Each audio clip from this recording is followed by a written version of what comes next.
Grab your coffee and wake up with the Daily Tips, Michael Jenkins. I always stay away from the hot team in the offseason. Whenever you see everyone piling on praise, it just feels like a sucker bat. Can you dig it, sucker? And Chelsea Messenger. I don't want to lose to somebody dumber than me. Yes. When you're in an office pool with somebody playing fantasy football and it's somebody who just puts it on autograph, like, I don't watch football, whatever. I don't want to lose to those people. The who?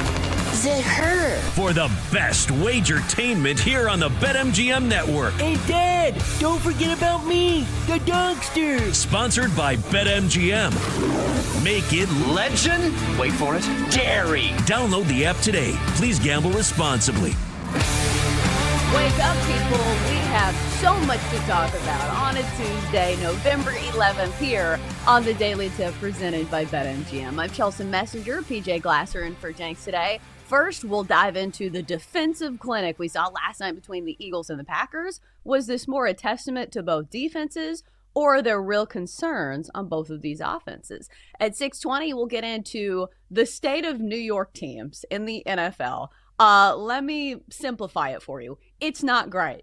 The Giants have fired their head coach. Jackson Dart is in concussion protocol. And the Jets are, well, the Jets. And then later on in the show, we'll get to some basketball because we do have some NBA games to bet on as well. But PJ, glad to see you. It's been a minute. How have you been? It has been a minute, Chelsea. It's nice to see you. Been doing all right. Football season just flying by, isn't it? I mean, obviously I'm doing send it in every day, and I'm just like, man, week 12 college football, week 11 NFL, like we are rolling on. So season's going by quick. We got college basketball back as well, so excited about that. But yeah, it's good to see. I'm doing good. Yeah, I knew you'd be excited for college hoops. How has the roller coaster of a season been as a Ravens fan? Yeah, it's been just that. I mean, it's been up and down. Things weren't looking good at 1-5. They figured it out. They've gotten healthy. The schedule's gotten a lot easier. I know we're going to talk to Tim Barbalace coming up later on in the show. I'm excited to see what he has to say. I'm still not bought in fully yet, Chelsea, because at the end of the day, like, the goal for the Ravens is to win a Super Bowl. I mean, they're that talented and they've had that good a team the last few years. They have one of the best quarterbacks, Lamar Jackson, as we all know. So it's nice that you've beaten the Dolphins. It's nice that you've beaten the Bears. It's nice that you've beaten the Vikings. But they still have their final 3 weeks of the season. They play the Patriots at home, they're at the Packers, and they're at the Steelers. So those 3 games, and then eventually, if they can get into the playoffs, will kind of tell me whether or not I can start getting excited and buying back in on this team. We also got the news yesterday that Joe Burrow is back at practice. So maybe if the Bengals are still in it, they have to face Burrow twice. And every time Burrow plays the Ravens, those games are always high scoring and come down to the wire. So it's been a roller coaster. They dug themselves in a hole, but it's nice that they're playing a little bit better and they're healthy. But honestly, Chelsea, like I'm still not excited, but the AFC is so wide open, which is just crazy, right? Like if the playoffs started today, the Ravens, the Bills, and the Chiefs, none of them would be winning their divisions. They'd all be either out of the playoffs or wild card teams. So it's a crazy year in the NFL. We saw that yesterday too with the Eagles and the Packers. Like both of these teams are supposed to be Super Bowl contenders, and you watch that game last night and you're like, these are 2 of the betting favorites right now in the NFL. So it's totally up for grabs. It's wide open.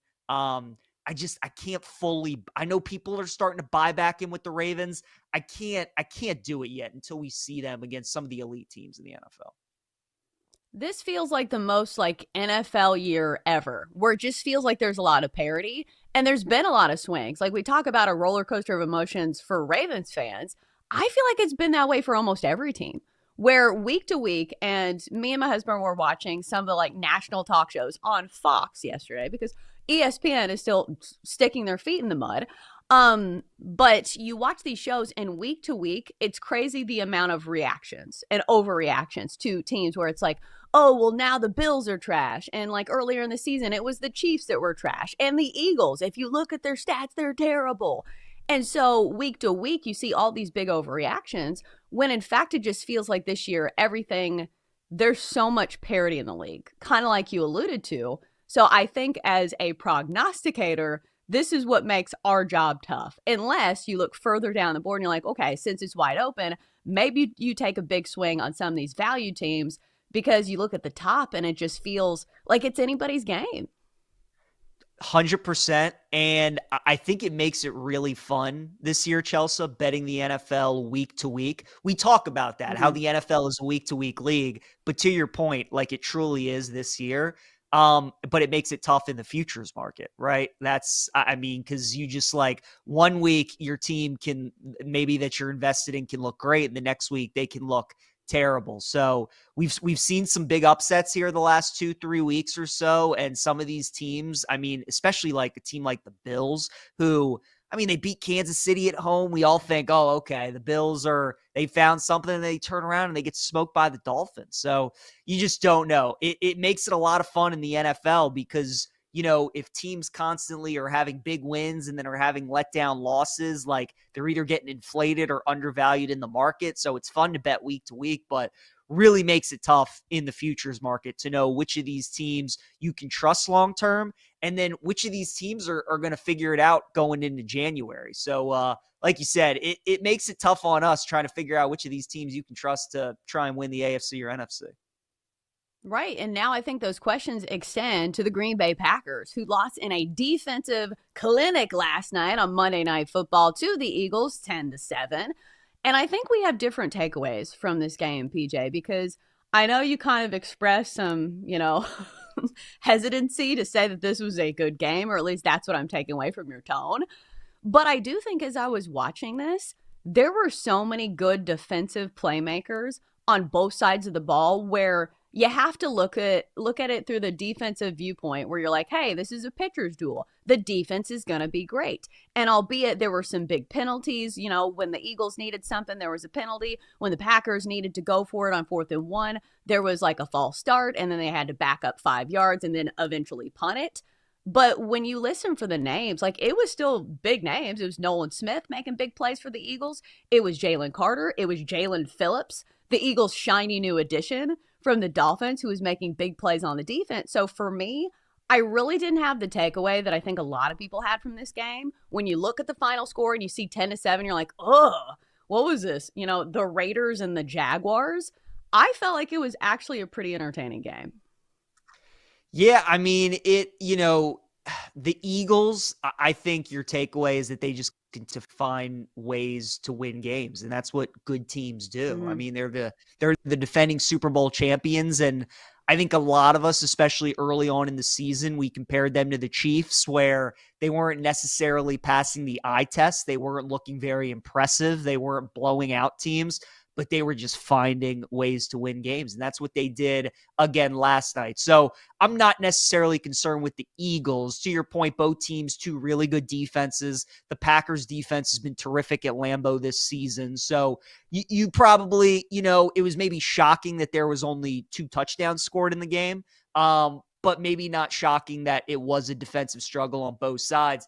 I think for the Packers, Chelsea, it's a little more concerning because the way that I looked at Green Bay this season was that they were just a team that played down to the level of their competition, right? They lost earlier in the year at Cleveland, and then they tied at Dallas. They nearly lost to Arizona. We saw them lose last week to Carolina. This is a team that has been constantly playing down to the level of their competition, where they open up the season against Detroit. They look super impressive. They go on the road to Pittsburgh a couple weeks ago when Rodgers is playing against the Packers, and they look great in the second half. So last night, I actually like Green Bay because I'm like, this is just a team that's played to the level of their competition. When they played good teams, primetime games, they've showed up in those spots. When they've played against bad teams, they've been big favorites. They've struggled in those games.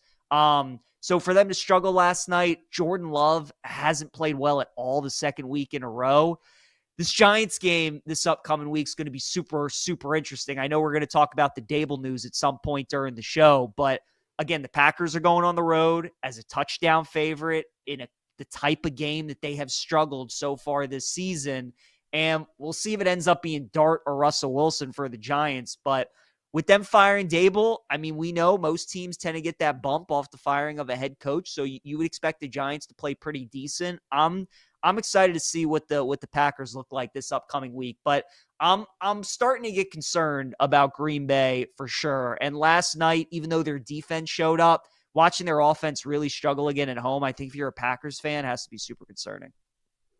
I think that's the main takeaway for the Packers for me, is that the defense is playing at a championship level, but the offense has had multiple games this year where they've just drawn blank, where they've scored fewer than 13 points in 3 games this year. You just cannot have that. And I understand, like, if last night was a standalone thing where this was the only game in which the offense couldn't get going, you say, okay, the Eagles are one of the best defenses in the league from a talent standpoint, because we saw all of their playmakers all over the field. I mentioned the pass rushers, but this is a great secondary as well. So if it was a 1-game sample size, I don't think I would be that concerned. I would say, hey, it was kind of the game script of the game. And like both these teams kind of struggled to get things going. They had some costly turnovers, and the ball probably felt like a rock because it was so cold out. But it's been 3 games this year. And, you know, you look at that game against the Browns, they only scored 10 points. Game against the Panthers, they only scored 13. So I think it's starting to be a trend where I don't know if this is a Packers offense that we can trust.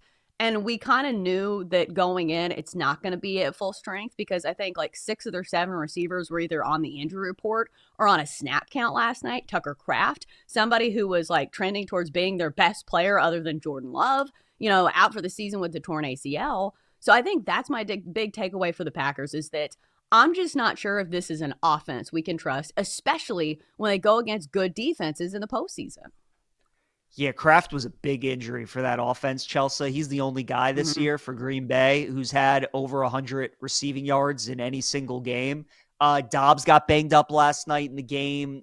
Watson's still trying to work his way back from the injury. Matthew Golden was out last night. So they that receiving core coming into the season, we knew had like a lot of probably like number 2 receivers, but I think Green Bay was hoping one of those guys would emerge to be a number 1. That just hasn't happened. And now you've lost Kraft as well. So it's putting a lot of pressure on Love to kind of elevate his receivers, and it's putting a lot of pressure on the run game and Josh Jacobs to really give them a boost. And to your point, when you go up against good defenses with good fronts that can stop the run and you make Green Bay one-dimensional, that's when they get into some trouble. I think there's real concern about the Packers because, like you said, defense, championship level, very good. But this offense, especially when they go up against good teams, if they want to get to where they want to go, man, Love and the offense have to play much better.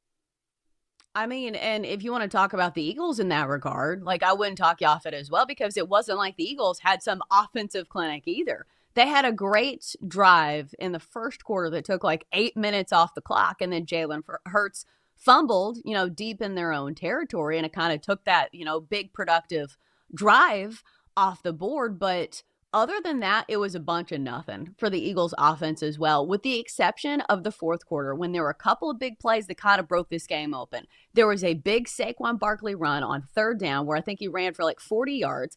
And then there was the touchdown to Devonta Smith. Shoulder pump fake, end zone. It is caught for the touchdown. So we were talking about this, and I think you attribute it to the Eagles being able to just win games. And I do think that is a quality of a team that wins a Super Bowl. But do you think Eagles fans should be concerned about this offense?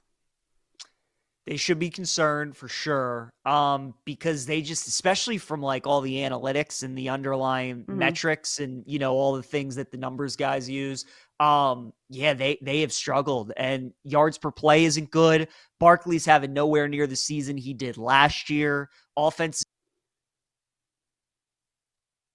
has been very up.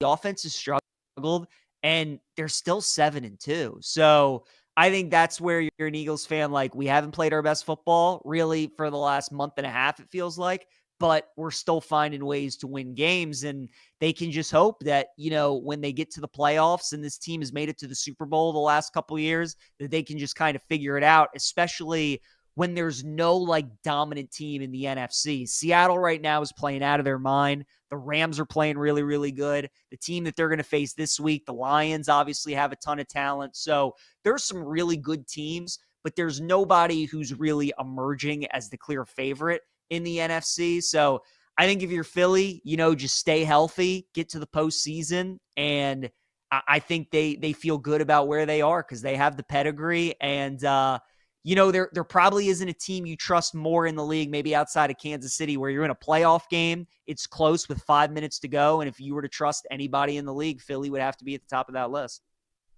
Right. And I will say Lane Johnson, one of the Eagles offensive linemen, left this game early, and they talked about it, how important he is to that offense on the broadcast. So maybe if he comes back, things are better, but I would say it's more than just a one-person problem. You got to be more explosive and dynamic than that if you want to win another Super Bowl. All right, coming up next, the state of New York sports teams, most notably in the NFL. It's not going great in the Big Apple. We'll talk about the head coaching situation in New York. It's next on Daily Tip.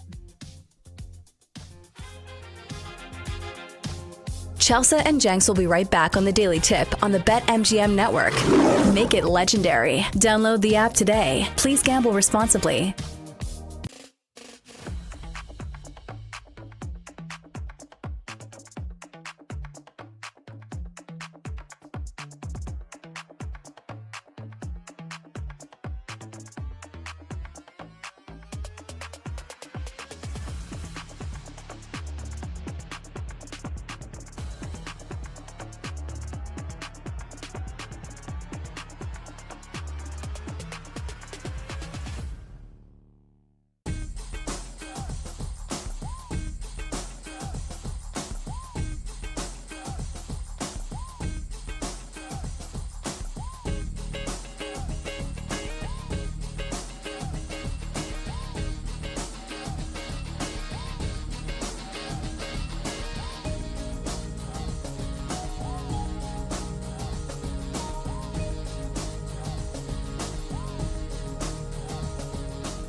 Welcome back to the Daily Tip with Michael Jenkins and Chelsea Messenger on the BetMGM Network.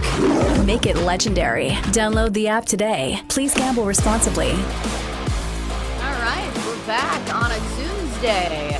And in this segment, we'll get to the state of New York NFL teams. And hide your eyes. It's not a great season once again. And PJ, as somebody who's a fan of the Tennessee Titans, I think the worst part of all of this is that it doesn't feel like it's one season. Where you look at the Giants and the Jets, and you're like, oh, well, they've had some injuries. The Giants just fired their head coach and Brian Dable. And maybe next year will be better. Like, I don't get that feeling. I think when I see, like, all of the headlines surrounding the Giants and the Jets, my question is, are they ever going to be good? That is not a good feeling as a fan to, have that question spoken aloud about your franchise. Yeah, and they're all in different situations, too. I think a lot of us felt like the Jets did a great job at the trade deadline. They're loading up on first-round picks, and the next couple years on paper, I mean, these NFL draft classes should be really, really good. And we know the Jets need a lot of help. I think coming into the year, we all looked at that defense being pretty good. But even with Sauce Gardner and Quinnen Williams and Aaron Glenn being a defensive guy, their defense was awful this year. And we knew likely that Fields wasn't going to be the long-term answer. I think the Jets were hoping that, that Fields would be this year's version of Daniel Jones in Indy or Sam Darnold last year in Minnesota. Like a change of scenery would do him really well. That obviously hasn't been the case. So the Jets are doing what they should do. They're a terrible team. You got a great draft class upcoming. Trade away your good players. Get rid of those contracts. And they got to hope that their front office just hits on those guys. So the Jets are in that situation. The Giants are in a different situation where, I mean, like you said, they have talent. They just have a bunch of injured players right now.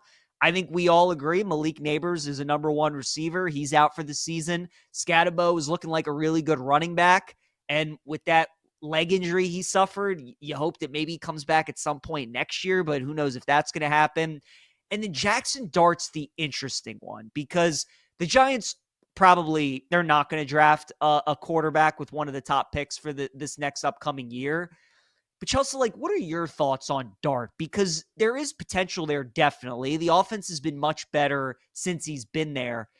Is that a guy you're investing in long-term, though, because of the way that he plays? That's my concern, is if he keeps going down this path, we're going to have a lot of situations where Jackson Dart's going to be week to week. He's going to be in concussion protocol. He's going to miss 2 to 3 weeks. He's got to change the way that he plays. I think the fear that a lot of people had with Lamar Jackson coming into his career is the way that it looks like it's going to go for Jackson Dart, where you just cannot continue to play the way that he's playing. So I think a lot of Giants fans and maybe a lot of outside people look at the Giants job as a very attractive one because you have a number one receiver, you have a good running back when Scatterbo returns, you have all these great defensive pieces, especially on the defensive line, and it looks like you maybe have a quarterback that you can win with and a potential franchise quarterback. But obviously Dart is the whole key in this because the reason the Giants and the Jets have been so bad for so long is they haven't gotten the quarterback right. And they're in this tricky spot where you've needed a quarterback for so long.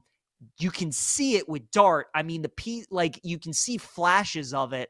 You just wonder if that style of play can hold up. And if he changes his style of play, is he the kind of guy that can win from the pocket? And I just don't know if he is.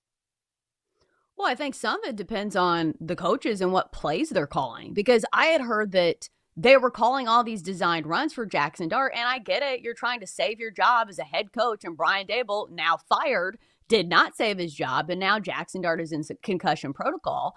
But it just feels to me that when you have these bad franchises, it does not matter the level of talent of some of these quarterbacks, with the exception of maybe you look at Jaden Daniels. But I don't think the Commanders are a bad organization, and they had some new ownership that feels like they knew at least what they were doing. But when you look at the Giants, this year they had talent.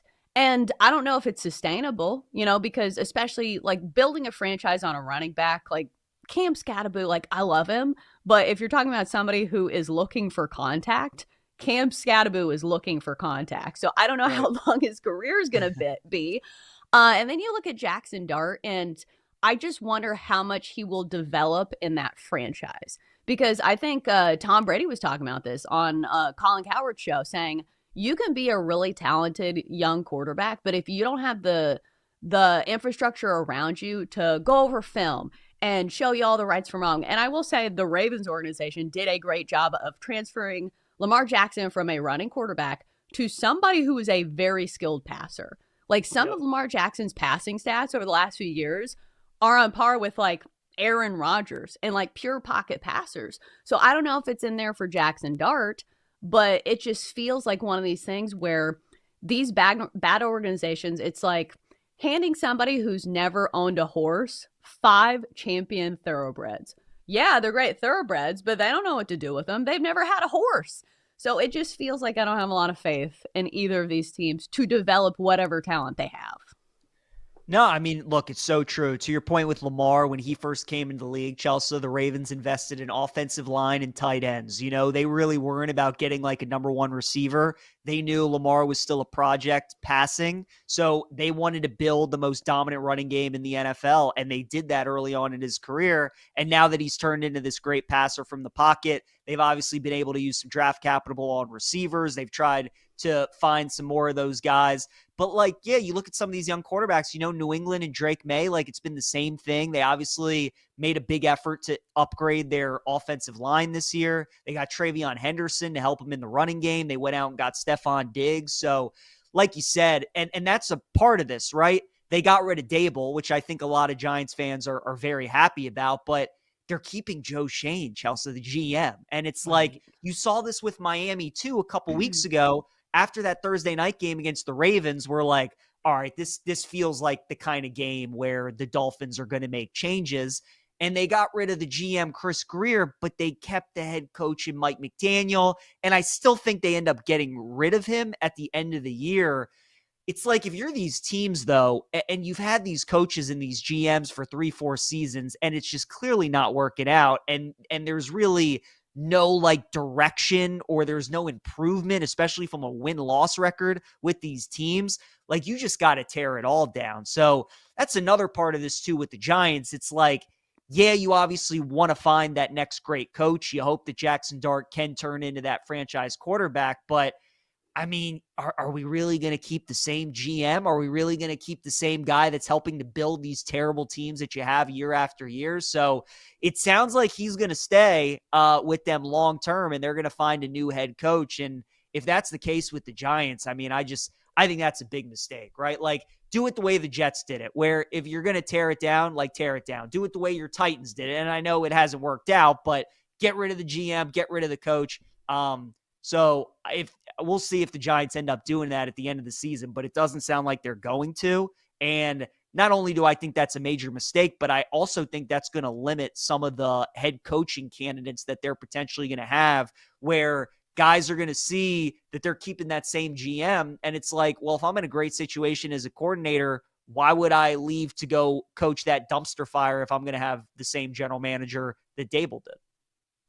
Yeah, it feels like a dead-end job where, okay, you have a job for a few years, but it's a stepping stone to nothing.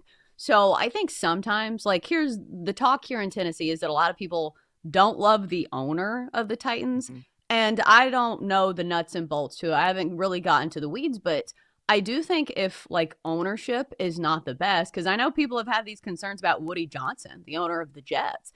And it's just like, he's not going to sell the team. Like, it's too much of a great money-making venture where these teams are making billions of dollars. And so at the top, if you don't have, you know, great decisions being made by your owner, it's like it feels like you're kind of stuck. Like, my husband's a Panthers fan, and David Tepper owns the Panthers. And I know a lot of people do not like him. So it just feels like you're stuck in a situation that you can't get out of.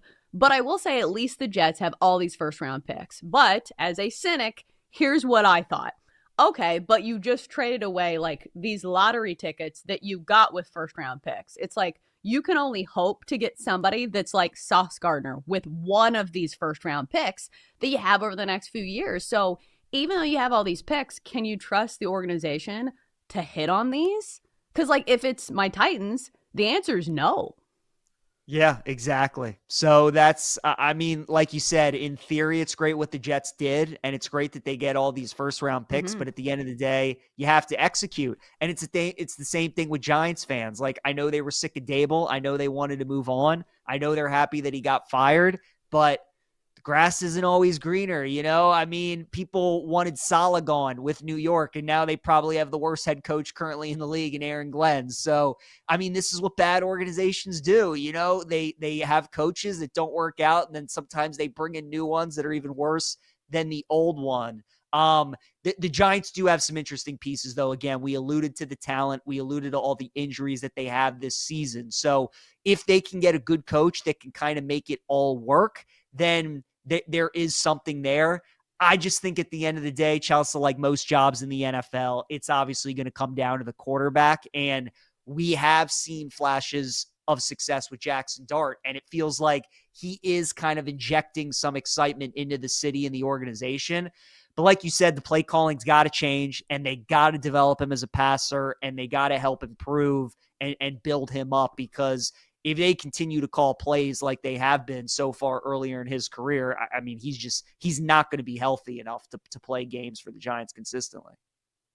Well, maybe it'll be different now that the head coach is not desperately holding on to his job. Right. Because when you have a coach like Brian Dable who's coaching for his job every single week, that's when the concern for the next few years flies out the window. And you're like, we got to win this week. So you're going to run the ball 12 times.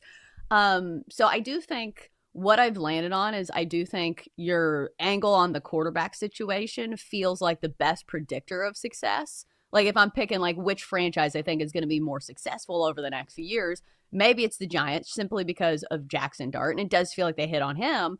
Then you have the first round picks for the Jets. But again, I don't really trust them to cash in on those. So I know now the Giants have a head coaching opening. And I think on the surface, you say, okay, this is in New York. This is a big time job offer. But honestly, I see this and I just feel like, well, it doesn't even matter. Like, do you get that feeling where you're like, oh, it doesn't really matter who they hire. No matter who is in that spot, I will believe success from the New York Giants when I see it. Yeah.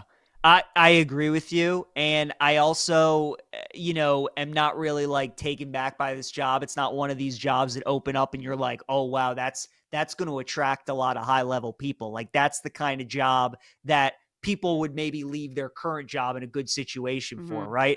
When the Ravens were 1-5 to start the season, and we thought it could be a really ugly season, and people are thinking about them, moving on from Harbaugh, like, if the Ravens job opened up with a prime Lamar Jackson, right? I mean, it's like something like that. So it's a different situation. It's all potential for the Giants, and there are some interesting pieces there. But yeah, Chelsea, I think you're looking at like maybe guys who have currently have been head coaches in the past that are currently coordinators, right? Like certainly Brian Flores' name is getting thrown around, or even Steve Spagnuolo's name is getting thrown around. I don't think he's leaving the Chiefs though. Maybe Flores would leave potentially. If you're the Giants though, I think you got to go after an offensive guy. Like you said, you got to make it work with Jackson Dart. I think that's the mistake that the Jets made again with going with Aaron Glenn. Is I see they, I think they saw him as a really good head coaching guy, and they were hoping that it was a similar situation when Dan Campbell took over with the Lions, where you had been losing for so long. You were just looking for a guy to come in there and change the culture, which Campbell did with Detroit. You were hoping Glenn would do the same thing. It hasn't worked up to this point. I think if you're the Giants, though, yes, you'd like somebody to come in there and change the culture, but we've seen that with that Dart-Scadaboo combo, like there was some excitement there, like things were starting to change. So I think you need kind of an offensive guy to bring the most out of that Giants offense and out of Jackson Dart. Yeah, and to be clear, when they hired Aaron Glenn, I didn't think it was a bad hire. Honestly, I thought he was going to be a good hire. And like you mentioned, I do think that they were, chasing a good theory, and that he came from an organization that was losing, and then they learned how to win, and maybe you could change the culture in New York, but it just hasn't worked out. And sometimes guys just aren't cut out for it. And that's why it is just so tough to become a head coach in the NFL and stay one. So these type of guys just don't grow on trees. I'm wondering when the next big one's going to be, where it's like, oh, they really hit on him. Feels like Mike Vrabel, even though he's not new to the table. But man, has he done a fantastic job in New England. I guess maybe you could add in Shane Steichen, what he's done with the Colts. I know he's the favorite to win Coach of the Year. But it just feels like it's a revolving door where it's like, oh, we're going to hire this guy who's already been an NFL coach, but he was terrible, but he has experience. We'll see who they hire next. All right, coming up next here on the show, we'll get to Take Tuesday, our hottest takes examined next on the Daily Tip.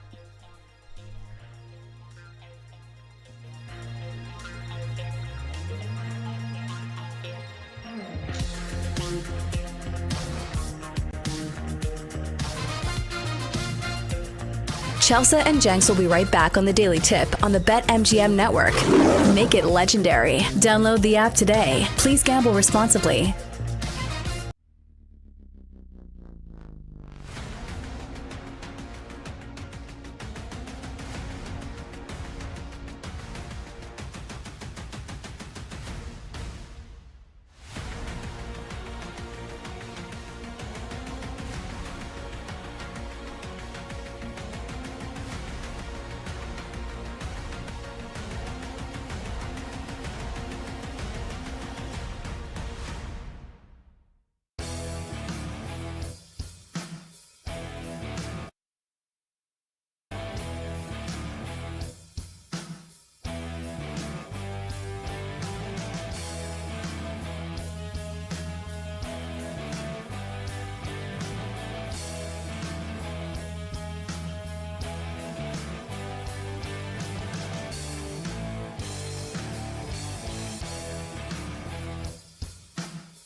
Let's get back to the Daily Tip with Chelsea Messenger and Michael Jenkins on the BetMGM Network. Make it legendary. Download the app today. Please gamble responsibly. All right. Back for more on a Tuesday. And it is a Take Tuesday here on the show, which means we're going to dial up some of our hottest takes and rank them. And we'll say, okay, this is a hot take. This is a cold take. This is a take that does not belong on our show. So in a few minutes, we will get to that. And PJ, like we've been talking about like our respective fandoms. It feels sad to me that like my team's so bad that it's not even relevant. Like the Titans didn't play football this week, and I feel like nobody noticed. Like there wasn't like, oh, like where are the Titans? Oh, they're on a bye week. Like literally nobody said that, and it feels like they are so bad that like I watch their games, and usually I can quantify it as like research for our show and for my job. But now it's gotten to the point where like there's no return on investment. Like I might as well just not watch Titans games. It's sad. Chelsea, if you could wave your magic wand and do one thing to fix the Titans, and it couldn't be like get Mahomes or Lamar or Allen, like outside of the quarterback, let's just assume Cam Ward ends up being pretty good. Outside of him, what would be the number one thing you would do to fix the Titans tomorrow? I feel like I know the answer you're fishing for here. Is it Mike Vrabel? Are you fishing for that? I was going to say get a good coach. Yes, that was what I was going to say. I don't know. It does feel interesting to me. Like, I wonder what Cam Ward would look like if he got to be under Mike Vrabel, right? And it's also crazy to, like, look back and look at the talent that the Titans had, and it just feels like Mike Vrabel did a lot with a roster that really didn't have that great of pieces. Like, the year that Mike Vrabel won Coach of the Year, it was like a revolving door, and it was something to the effect of, it was an NFL record for the most players used in a season because there were so many injuries. So, like, that is the true sign of a good head coach. But I will say this, like, it wasn't, you know, you put Mike Vrabel back in the Titans organization and it's not going to fix a lot of things. Like, there are still some structurally bad things where the offensive line is bad. And, you know, we trade away some great talent. Cough, cough, A.J. Brown. So I think a lot of people on the surface would say that, but I don't think that we would be winning, you know, more than 6 games still. Like, we would win those close games. And I think that's the difference with Mike Vrabel is that you're always going to be competitive no matter what the competition looks like. Because that Titans team, like, held their own even in years where they were not a good team against some of the best teams in the NFL. They could at least cover spreads, but now it's not the case. So I don't know who the Titans are going to get. I don't really care. I feel like I don't have much faith in the organization right now. I want to bet them so bad this week because Davis Mills is laying 7.5 points on the road. I can't do it, Chelsea. They've lost me so much money. I'm sure they've lost a lot of people so much money off the last couple of years. But Davis Mills is a 7.5 point favorite on the road in a divisional game in the NFL. I want to bet them this week. I don't know if I can do it. I don't know if I can. Davis Mills tore it up in fantasy, though. Did you see that? Yeah, I think he was like the number 2 performer as quarterbacks, which I'm not saying he's the next Josh Allen. I am just saying that he is a veteran backup, and he can sling it, and he has some good weapons. Like, Nico Collins is a good receiver. Dalton Schultz is a good tight end. So, needless to say, I will not be betting on my Titans this week, no matter how many points are involved. All right, now it's time to fire it up on a Take Tuesday. It's time for Take Tuesday. Are these takes hot? So hot. So hot. Or not? You can't handle the truth. All right, David, tee us up here on some of these takes. No Denton buffer today, so you get the crazy mind of Double D. I'm excited. All right, I'm coming to you first, PJ. You are the guest host today. Caleb Williams is not clutch at all, but just as lucky because he's playing against bad defenses. This is the correct take. Yes. Caleb Williams is not one of these quarterbacks in the NFL where I watch, especially against a good team. When his team's trailing, you need one of those game-winning drives. Like if I'm watching a Bears game and let's say Caleb was on the road against Detroit or he was home against the Eagles, I would not trust Caleb Williams to come through for the Bears and win that game. But when you're playing the Giants, when you're playing the Bengals, when you're playing some of these bad teams with horrendous defenses, then I think he can come through like he has, and he's been able to win these games. So, look, I mean, we're all watching these games. I think we all agree the Bears are 6-3. You got to give them credit for that. They're probably not as good as some of these other 6-3 teams in the NFL. And there's such a love-hate relationship with Bears fans and Caleb Williams because I mean, for a majority of the season and a majority of these games, he does not play really well. They've been managing to win some of these games in the end. But yeah, I think that's the correct take. I don't think he's clutch. He's still not a guy I would trust at the end of games. I just think he's benefiting from an easy schedule and bad teams. I feel like when I hear the word clutch, maybe it's because I'm a baseball person, I think of the postseason. And so when you talk about Caleb Williams and the postseason, like the data does not exist. So I feel like I reserve the word clutch for people who are very good in the postseason as well. But if we're talking about regular season, and he has had some great comebacks where he looks great in the fourth quarter. But here's the thing. If he plays the way that he's been playing in the first half of some of these games, it's not going to be a close game against some of these better teams. So that's the thing. Like you can pull this when you're playing like the Giants or, you know, the Bengals or whoever, but you can't pull this when you're playing the good teams. So I do think that, you know, you can be cautiously optimistic because I will say this, it could be the other end of the spectrum where he just falls apart late in games because we saw that last year. So I will say it is a positive thing what he's doing in the fourth quarter. Like it's better than not doing it, but still, I'm not going to sit here and be like, oh, the king of clutch in the NFL is Caleb Williams. No, that is a stupid take. All right. Moving on. This one's coming to you, Chelsea. We're going college football here. Diego Pavia is the most important quarterback to his team in all of college football. Feels like it to me. If you watch these games, and especially when you expand and you look at the mentality of a team, and usually they either stem from the mentality of the head coach or the mentality of their quarterback. And you can tell that Diego Pavia's mentality has spilled over to the entire Vanderbilt football program. Because I do think at different programs, maybe he would be viewed as cocky or, you know, full of himself or too much of a risk taker. But you need somebody like that. When you come to a team that's been labeled as the cellar dweller of the SEC, you need somebody to fire up that confidence in your team. And he does it, you know, with his stats as well. Like this past week over Auburn, he was the deciding factor in that overtime win where Vandy came back, won 45-38. And he was 25 of 33, 377 passing yards, 3 passing touchdowns, no interceptions, 112 rush yards, and a rushing touchdown. If that's not padding the stat sheet, I don't know what is. So if you have other candidates from across college football, because there's about 1,000 teams, maybe there's somebody else that I'm not thinking of. But to me, it's Diego Pavia.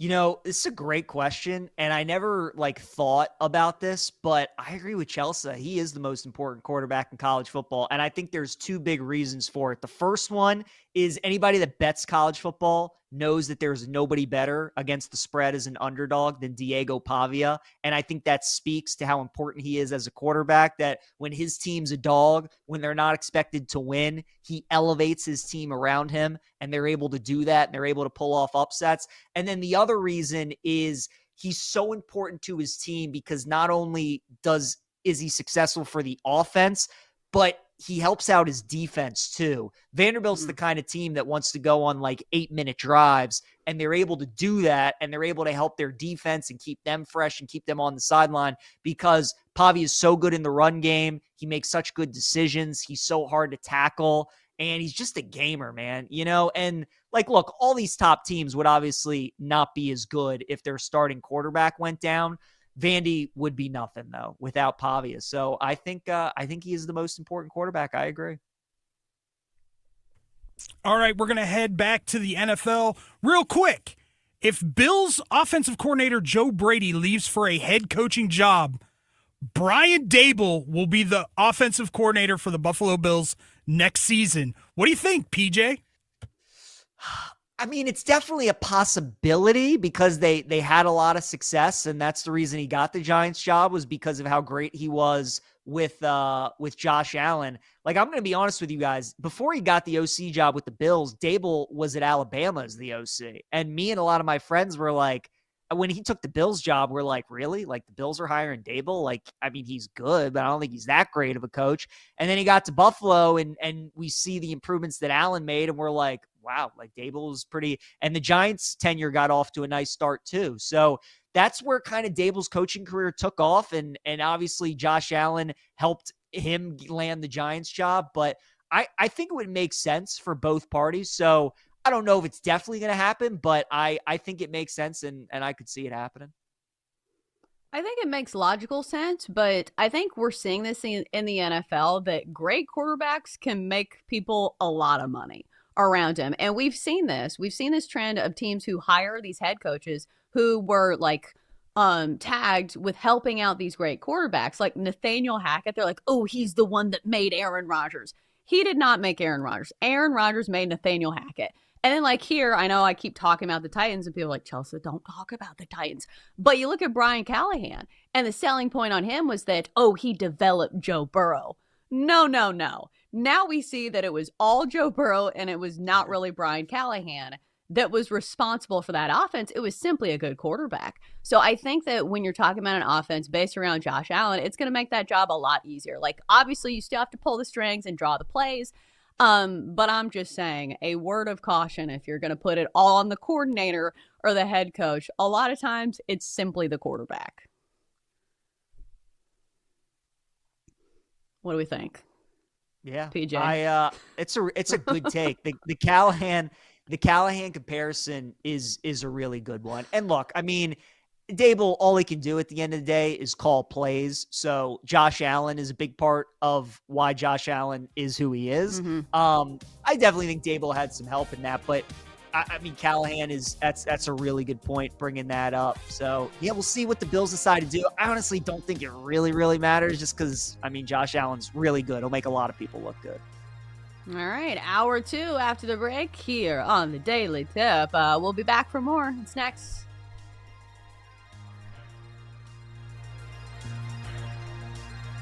Chelsea and Jenks will be right back on the Daily Tip on the BetMGM network. Make it legendary. Download the app today. Please gamble responsibly.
up with the Daily Tips, Michael Jenkins. I always stay away from the hot team in the offseason. Whenever you see everyone piling on praise, it just feels like a sucker bet. Can you dig it, sucker? And Chelsea Messenger. I don't want to lose to somebody dumber than me. Yes. When you're in an office pool with somebody playing fantasy football and it's somebody who just puts it on autograph, they're like, oh, I don't watch football, whatever.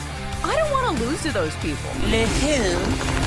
The her. For the best wagertainment here on the BetMGM network. Hey, Dad, don't forget about me, the dogster. Sponsored by BetMGM. Make it Legend? Wait for it. Dairy. Download the app today. Please gamble responsibly.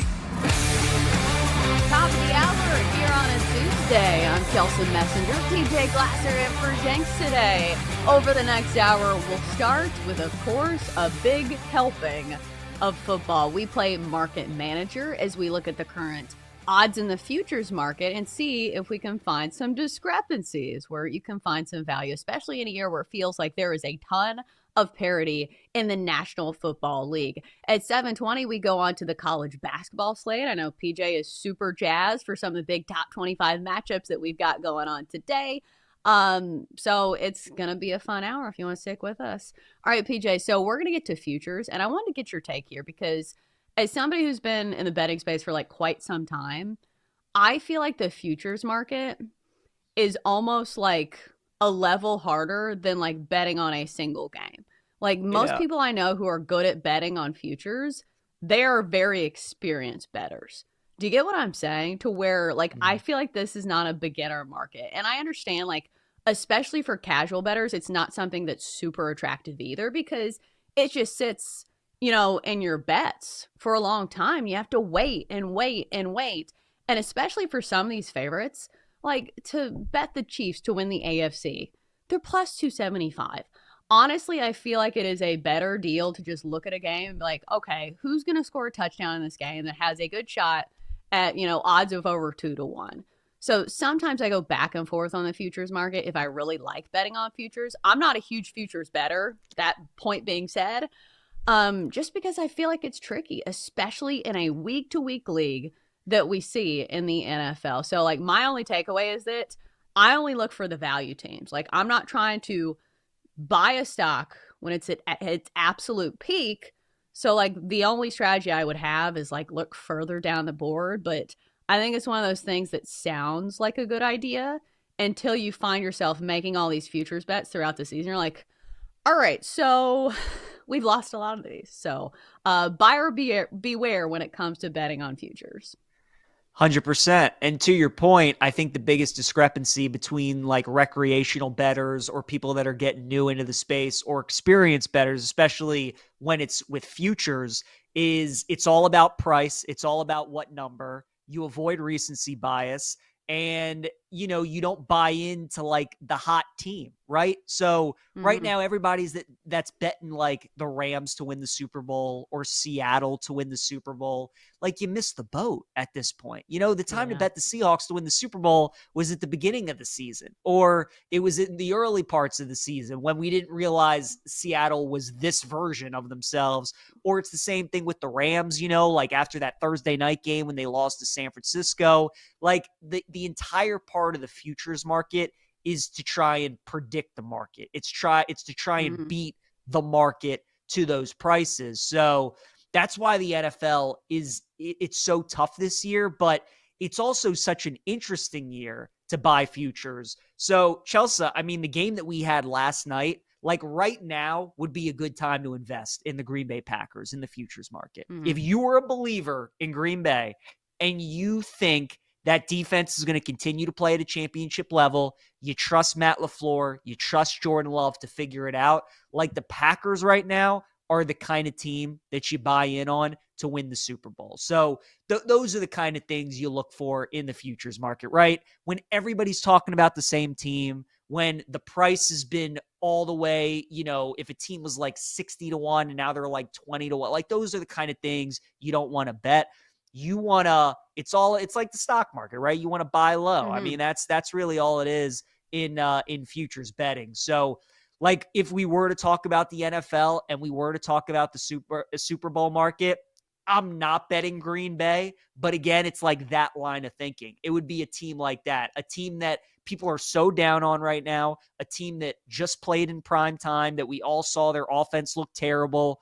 Like, those are the kind of things. Green Bay right now is 15-1 to win the Super Bowl at BetMGM, Chelsea. If they would have played a 1 o'clock game yesterday, that might only be like 13-1, maybe it's 14-1. So you might be getting a little bit better of a price because they played in prime time. So yeah, for people out there listening that want to bet futures markets, that want to bet some of these bigger numbers, like, just keep that in mind. Don't bet the trendy team. Don't bet the team that's peaking at the right time. Don't bet the team where everybody's falling in love with them. Bet the team that everybody hates right now. Bet the team that nobody wants to bet, because we'll see how the rest of the season goes, but you might not get a better number on Green Bay than 15-1. So right now, that would probably be the team that I would consider right now if I were to bet a Super Bowl future. Right. And really, if you look at that game, and it was really 2 plays that the Eagles had, offensively speaking, that decided that game. Like that one drive where Saquon ripped off that big run, and then it was the Devonta Smith touchdown. But it's not like the Eagles offense was, great either. And yet here they stand with the 3rd shortest odds to win the Super Bowl. And I understand some of that is baked in respect from winning the Super Bowl last year, and that is fair. But I also go back and forth on this, because if you do use the parable of the stock market, you say, okay, well, some of these are blue chip stocks, where it's like investing in Amazon, where you're going to pay a higher price, but it does feel like a more known commodity. So if you go into this with the viewpoint of like, okay, one of the Chiefs and the Bills are probably going to play in the AFC Championship, and you say, okay, the Bills plus 425, and at least if they make it to the AFC Championship game, you have one side of the coin at plus 425. So value is always relative. Like, I'm not saying that you should make that bet, but do you get what I'm saying? Is that you can view futures bets through multiple lenses. Definitely. If we're looking at the AFC, even though they're the favorite, I still like the value with KC at plus 275. I think most people would agree they're definitely the best team in the AFC. And Chelsea, we were talking about this earlier. I said, there's a scenario where the Bills, the Ravens, and the Chiefs are all wildcard teams in the AFC playoffs, which would be insane. And the team you would absolutely trust the most, if that's the case, to make a deep run would be Kansas City, because we've seen them do it before. So the Bills right now are priced at plus 425 because the Patriots are favored to win the AFC East. And I think we probably all agree, like, Buffalo is a team that probably needs that home field, especially if there's a scenario where they would have to go to Arrowhead again, potentially. Now they are 1 game up on the Chiefs, and they do have the tiebreaker. So if both of those teams are wild card and they would meet later on, that game would be played at Buffalo. So that is something to keep in mind, where even if the Bills don't win their division, both of those teams would probably be favored against every divisional winner, unless it's Baltimore, if the Ravens end up winning the AFC North. So, if you make that case, where if you do still like the Chiefs and Bills and they're both wild card teams, and you think Buffalo finishes with the better record, maybe there is some value on the plus 425. I kind of think New England's a little interesting at 9-1.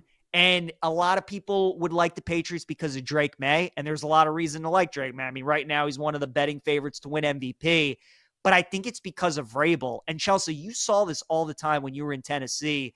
Vrabel would have a knack of playing the top teams in the AFC so well. He owned my Ravens. He would always play them tough. He would always play Kansas City tough. And we already saw him go on the road and beat Buffalo on Sunday night this year. So, I agree. I think the Broncos are a little fraudulent. I think the Colts are a little fraudulent. And I think people still feel like the Patriots are maybe a year or so away. And maybe they are. But I think that would be the team worth investing in, just because their quarterback is really good. And Vrabel he's the coach I would trust the most to try and take down 1 or 2 of those top teams in the AFC. So, yeah, I think the bet at this point is probably the Chiefs. The Bills present an interesting value as well, but I kind of think the Patriots are that one team towards the top that would be the one that I would buy stock in if you were looking to make a bet. Well, and if you do want to make a case for the Chiefs, like the Chiefs at plus 275 sounds like a short price, but if they're in the AFC Championship game, they're probably going to be favored, right? Yeah. Like, I feel like there is so much respect in the market for the Chiefs that even if they go on the road, like, it would not shock me if they were favored. So, again, as somebody who likes hedging, I know that's not the funnest thing to talk about because people don't love hedging and gambling because what's the point of gambling? But I think that's why I would place a bet on the Patriots because you can have both takes and say, okay, the Patriots are maybe a year away, but a lot of people have compared the Patriots to like this year's Commanders, like what the Commanders did last year. And the Commanders made it to the NFC Championship game. So again, if you go by my like little hedging strategy, you have the Patriots and you have a 9-1 ticket on them to win the AFC. We're not talking about Super Bowl bets. We are talking about them to win the AFC. If you have that side of the coin for 9-1, there is a great hedging opportunity in there somewhere. Do you get what I'm saying? If you have one side of the coin for 9-1, they're not going to be plus 900 on the money line against whoever they face if they make it to the AFC Championship game. 100%. And that's another part of the futures game too, is sometimes you just bet a number hoping that there's an area to hedge down the line. You know, that's a part of this as well. Chelsea, let me throw this scenario at you. I'm moving into like NFL divisions. I'm looking at the AFC North, and I'm wondering if I can talk you into maybe looking at Cincinnati at 20-1 to win the division, right? Because we're talking about you don't want to buy in on teams, and the Ravens right now are a big favorite. They're only one game back of Pittsburgh. They're minus 275 at BetMGM. Steelers are plus 260, and the Bengals are 20-1. The Ravens haven't played the Steelers yet this season, and they haven't played the Bengals. And we got news yesterday that Burrow is back at practice this week, and he's eyeing that Thanksgiving game against the Ravens. So there is a chance that Burrow could play both games this year against the Ravens. They're at Buffalo, but he should be back for that game as well. They end the season against the Dolphins, the Cardinals, and the Browns.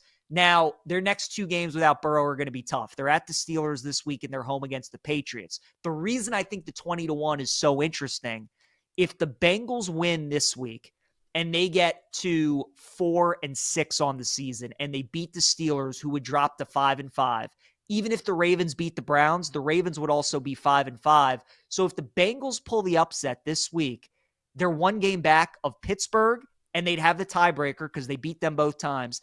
And then they'd be one game back of the Ravens, and they still have to play them twice with Burrow potentially playing in both of those games against Baltimore.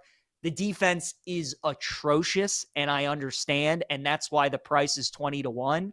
But at the price, with Burrow potentially coming back, if they can win this week, which I think they maybe can against the Steelers, do you think that's worth a bet with Cincinnati, or can you just not trust that defense? I feel like you had me when you said 20-1. I was like, ooh, that's really interesting. And then you look at the schedule. Like, this schedule is absolutely brutal. Like, I understand once Joe Burrow gets back, they certainly have a chance against anybody. But again, you talk about the defense. Can we really trust the defense to play on such a razor-thin margin? Because if you lose some of these games, like here's the schedule coming up. On the road to the Steelers, they host the Patriots, then they go to the Ravens, then they go to the Bills, then it's the Ravens again, the Dolphins, the Cardinals, and then the Browns. So the end of the schedule, not as hard, but like that 5-game stretch is absolutely brutal. So especially in like Joe Burrow's first game back, can we really expect him to be playing at full strength? Because it feels like, you know, the Bengals are going to have to score 40 points in some of these games just because of their defense. So I get the point that you're making, and it's based on the price. But the more I look, the more I realize why this is 20-1. 100%. And yeah, look, again, it's a long shot, but those are the kinds of things I look for in division betting is, can a team have a tiebreaker, and do they still have to play the team they're trying to catch a couple times, and are they in striking distance? And I like the fact the Bengals are they were on a bye this past week. Now they get the news that Burrow is back practicing. They're kind of looking at this game against the Steelers as their season, right? Because the difference between going to 4-6, one game back of Pittsburgh and Baltimore with the tiebreaker over the Steelers, to dropping to 3-7 and being 3 games back of the Steelers, it's everything. Like, the Bengals season is on the line this week. So I just look at that number at 20-1. Chelsea, if they win this game, I mean, that's going to shrink to like 12 to 1, 10 to 1. So it's what we were just talking about. Like, you bet futures to try and predict the market, to try and see into the future, which is why they're called futures. So I think that's interesting. Like, people are talking about the Ravens. They're talking about the Steelers collapse. I don't know, 20 to 1. I think it could be worth a little sprinkle on Cincy. Well, here's the thing. If you think they can win their division and make it to the playoffs, they're 150 to 1 to win the AFC. Just saying. If you're ready for a big gamble.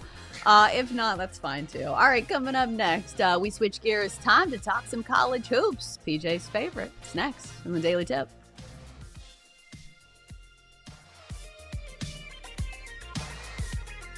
Chelsea and Jenks will be right back on the Daily Tip on the BetMGM network. Make it legendary. Download the app today. Please gamble responsibly.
Michael Jenkins and Chelsea Messenger on the BetMGM Network.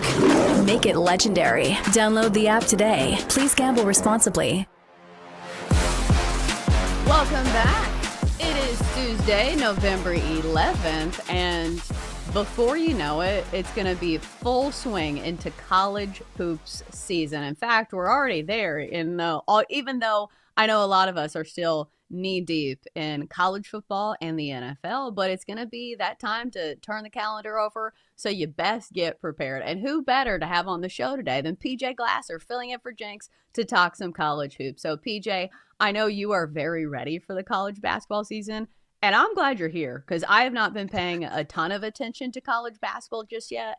And some of that's intentional just because I feel like some of these teams themselves like don't even set their rotations, or the coaches like haven't even settled on like final rotations until about January, especially with the transfer portal always being a thing in college basketball with all of these one and dones, or at least, it used to be the case, to where sometimes it's tough for me to really settle into college basketball until like at least the teams kind of know what they're doing. Which makes sense. And what's crazy, Chelsea, is that I actually buy more stock in the month of November in college basketball than I do in conference play when I'm looking at a bracket or I'm betting futures in March Madness, because usually this is the closest thing that we have to the tournament, right? You're getting teams flying to weird cities in the middle of the week, and they're playing these teams that they don't know very well. They're playing neutral site games, like all these kinds of things that you really only have 3 times a year. You have that during feast week usually, and non-conference games. You have that in conference championship week when they're all playing in one city, and then you have that for the tournament as well. So look, a lot of people are that way with college basketball. Again, we're right in the middle of football. This is when the games really start to get good. This is when the games start to matter. So people are focused on that. And not a lot of people watch college hoops until January, February, and they take so much stock out of what they see in conference play. But these games are super important early this season, and to see what these teams look like in these kind of games. And what I love about college basketball is that a lot of these high-level programs love to challenge themselves, and they play against the other elite teams. So we get a lot of really good matchups, and we got some really good matchups tonight and the rest of the week. Yeah, I think college basketball does that better than almost any other sport. And that we get these high-level non-conference games peppered throughout the season. Like, it's not one of those things where, like, in college football, it's like, okay, the first week of the season, we'll get, like, 2 great matchups. And then you kind of have to wait around for, like, some of these big non-conference matchups. And I know the college football playoff system is trying to make teams implement more of those. But college basketball, like, we'll see it right off the bat.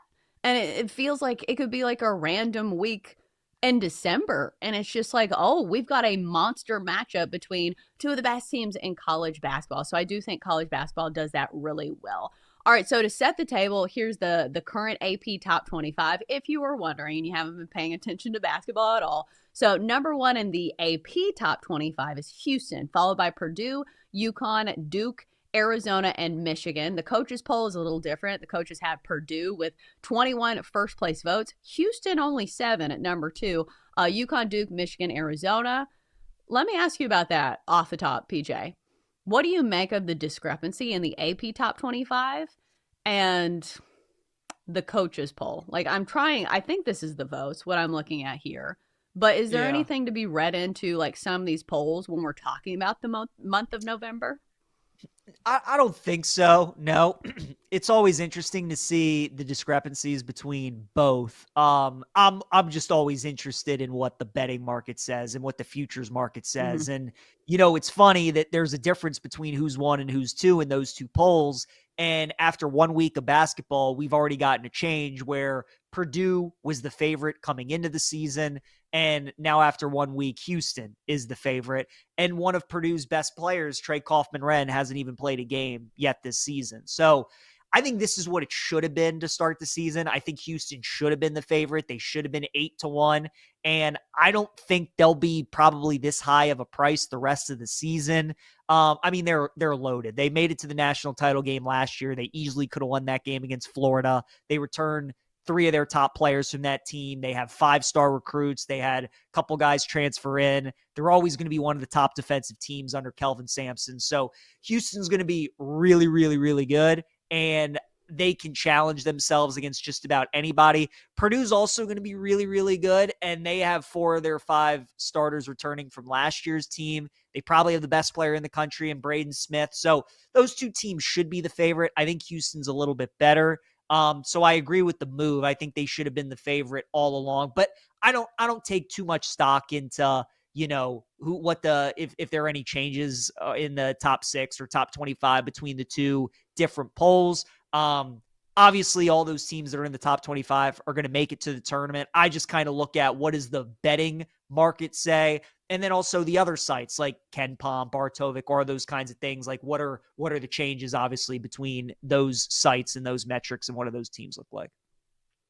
It's officially KenPom season. I need to see if I still have my membership, because it's always like around February. I think that's when my membership like renews itself, because that's like when I really lock in. But also when you have all these big non-conference matchups, like it does feel like we're going to see a lot of turnover when it comes to like who's the number 1 team, who's the number 2 team, just because, throughout the season, you're going to be playing these top tier teams, and, nobody goes through the regular season undefeated, or at least, I'm thinking that that's probably not going to be the case. All right. So we do have some big games today. I don't know. What's the big day for college basketball usually? Is it Tuesdays? It varies in like November and December. I would say it is probably like a Tuesday, Wednesday. We do get some good Saturday slates, but obviously trying to compete against college football like isn't ideal. So you maybe get like a couple good games or 2 over the weekend. But yeah, I'd say usually the best day like this time of the year, probably like a Tuesday or Wednesday. So these are the best days this time of year, and then during the regular season too, when you get good college hoops games. Yeah, and we have 3 top 25 matchups today. Let's start with the in-state rivalry. Number 9, Kentucky on the road at number 12, Louisville. Louisville 3.5-point home favorites, total of 175.5. All right, they're expecting some offense here. Speaking of KenPom, your girl still has the membership, and it looks like KenPom has Louisville winning this one 84-83. So they're expecting a lot of points as well, but a tighter spread here. So, PJ, which line do you think is closer to the actual final score of this game? So it's interesting, Chelsea, that this line is getting bet up so much where it's 4.5. 4.5. It's getting bet up now to 4.5. So this opened 2.5 at most spots, and now it's getting bet up. I was telling you off air that Mark Pope, the Kentucky head coach, is actually going to miss tonight's game because of jury duty. So I wonder how much that's affecting the line, that Kentucky's not going to have their head coach. I think this early on in the season, it definitely is a big deal, especially with the era that we're in college basketball, with the transfer portal and all these new pieces that you have to integrate, and not having a coach there to kind of feel the pulse of his team, I think is a big deal. But this Kentucky team has a lot of veterans, whether it's guys that have been on that team or whether it's guys that transferred in, that I think they're going to be okay. Louisville is also one of these teams that I kind of want to fade in these type of games, because we all project them to be really good this season, and we all project them to be one of the top teams in the ACC. But I kind of have to see it. They brought in a lot of good pieces in the portal. Pat Kelsey's done an incredible job. This is his second year. Last year in his first season, he took over a program that was in the dumpster. I mean, they were horrendous. They end up making the tournament. This year, he goes out in the portal and he brings in a ton of the top shooters around the country. They have a 5-star freshman in Michael Brown, who's going to be an NBA player. Ryan Cromwell comes over from Xavier, who's really good. They got a lot of really good players and a lot of really good shooters. I just have to see it. I have to see them put it together. And when you have a team like this that has so many moving parts at the guard position, and in a game like this, when you have these type of teams, these caliber of teams, it usually comes down to guard play. And I like the continuity and the chemistry a little bit better with Kentucky. So this is going to be a high-scoring game. The total tells you that at 175.5. I definitely wouldn't bet the under in this game. But this early on in college hoops, Chelsea, I normally like to fade teams that kind of have new pieces in the backcourt. We saw Arizona play Florida on opening night. It was a similar type game where Florida was obviously trying to replace all those great guards they had last year. They lose to Arizona. You saw the same thing with Bama and St. John's on Saturday, where Bama had these returning guards. St. John's had some new pieces. They lose. So whenever you get big matchups like this, if there are some new parts at the guards position, I'm usually going to fade that team, especially if they're a favorite against another really quality opponent. So I do like Kentucky at plus 4.5 tonight. I know Mark Pope's not going to be on the sideline, but I think it's too many points. I think Kentucky could win the game. So I'm going to go with the Cats in that one. Okay, just to clarify, a few sources are reporting that he is going to be at the game. Like On3 says Mark Pope will not have jury duty. I think he called to get out of it, and I guess that he somehow wriggled his way out of that one. But I feel like this line, you would have thought that he wasn't going to be there. What do you make of this line movement? And to put us in the betting space of college hoops, because a lot of us have been in the headspace of betting football, and the numbers mean different things, obviously. Points are not going to be at a premium in this one because it is a higher total, but we're approaching like the 3 possession, or no, it'd be still 2 possessions at 5. But like, at what point does the bet change for you? Like, what's the key number for you? Yeah, I mean, I think, again, at 2.5, I could see it with Louisville. That makes sense when you're under the possession. But once we got to 3.5 and now certainly 4.5, I would only look at Kentucky. So yeah, I think this has gotten inflated. I think this has gotten too much. And we like to overreact too to what we see sometimes in like these other games when these teams are playing up against like mid-majors and really bad teams and they maybe don't look impressive. Like I don't look into that too much. Like those games are not the same as these games. Not all games are created equal. This is the second best rivalry, I think, in college basketball outside of Duke, Carolina. When these teams are good, they hate each other. These schools are an hour away from each other. Kentucky's a great basketball state. And so to have these two teams good again it's going to be an awesome environment. And yeah, Chelsea, I just think, that there are plenty of sharps and professionals that like Louisville tonight, but it's all about price. It's all about the number. And now I think that we're getting 4.5. I would only look at Kentucky. Yeah, especially in a rivalry mashup. All right, elsewhere in college hoops, some other top 25 matchups if you're interested. Out west, we have Creighton and Gonzaga, number 23 Creighton, on the road at 19 Gonzaga, or you could go with 11 Texas Tech on the road at 14 Illinois. I know Brad Evans is going to be dialed into that game. So of those two, PJ, can you make a case for a bet in one of these games? Yeah, I like both favorites in both of those games. I like Illinois minus the 5.5. I like Gonzaga at minus 10.5 too. Illinois and Texas Tech, I think, are similar teams this season where both have really high ceilings. Like the potential for both of these teams, I think, is to make it to the Final Four. Texas Tech arguably lost their 2 best players though last season, and I think in a game like this, it's really going to hurt them. Illinois, normally a good home team. They normally can really score it at home. And I'm a big fan of what Underwood did this offseason. He's really diving into like the European portal. While everybody's so fixated on trying to get players off new teams, like he's going overseas and he's getting a bunch of these guys that are European players that are so mature when they come into the college level game. And I think we're going to see that tonight. So I like Illinois minus 4.5.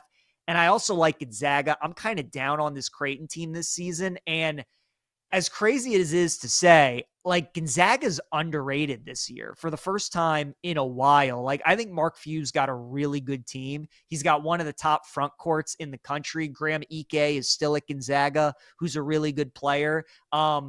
Tyon Grant Foster, who was at Grand Canyon for a couple of years, is with Gonzaga now. So I think Mark Few's got a really good team, and they ran Oklahoma off the floor the other night. I think they're going to do the same with Creighton tonight. So McDermott's had a good team the last couple of years. I don't think this is one of his better teams. So I would look at both favorites in those games. I like the Zags, and I like Illinois as well. Should be noted that line's gone up to 12.5. So clearly bettors are seeing some of the same things that you're seeing. Points not at a premium in that one either. 167.5, a pretty high total, which is normally the case when it comes to I feel like Creighton is normally like a high scoring team. Sometimes you could say that about Gonzaga. Depends on like who is on the court. But you were talking about Texas Tech losing some players. Just wanted to flex my muscle a little bit. NC State got one of the Texas Tech players from last year, Darian Williams. PJ, I am cautiously excited about my NC State Wolfpack and what Will Wade is going to bring to the program this year. I'm sure it will end horribly, as most things do for NC State, but hey, we had a run to the Final Four not long ago, so maybe I should have a little more faith in NC State. All right, coming up next, back to the NFL, where it's a Teaser Tuesday. My favorite teaser legs come your way next here on the Daily Tip, presented by BetMGM.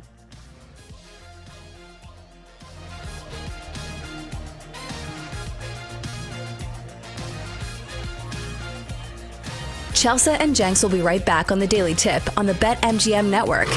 Make it legendary. Download the app today. Please gamble responsibly.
Let's get back to the Daily Tip with Chelsea Messenger and Michael Jenkins on the BetMGM Network.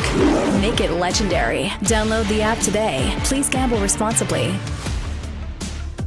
It's a Teaser Tuesday here on the Daily Tip, which means if you're new around here, is that we look at the NFL slate, and a teaser is a type of bet where you get 6 points in your favor. Usually you add it to the spread. I'm not a huge fan of teasing totals, but the thing is if you have hypotheses about some of these teams, like if you like a team, getting 2.5 points as an underdog, you're really going to like them, right? If they're getting 8.5 points. So I think it's a way to bank on some of these lines being really sharp, because we know the consensus is that the sharpest lines in any sport are usually the NFL. And plus there's a ton of parity in the league where a lot of these games are not like super blowouts, which knock on wood, some of these can be. But I will say this, last week's teaser was a winner, PJ. We had the Patriots plus 8.5 over the Bucks. That was an outright winner. Seahawks minus 0.5 over the Cardinals. That was a blowout. Seahawks won 44-22.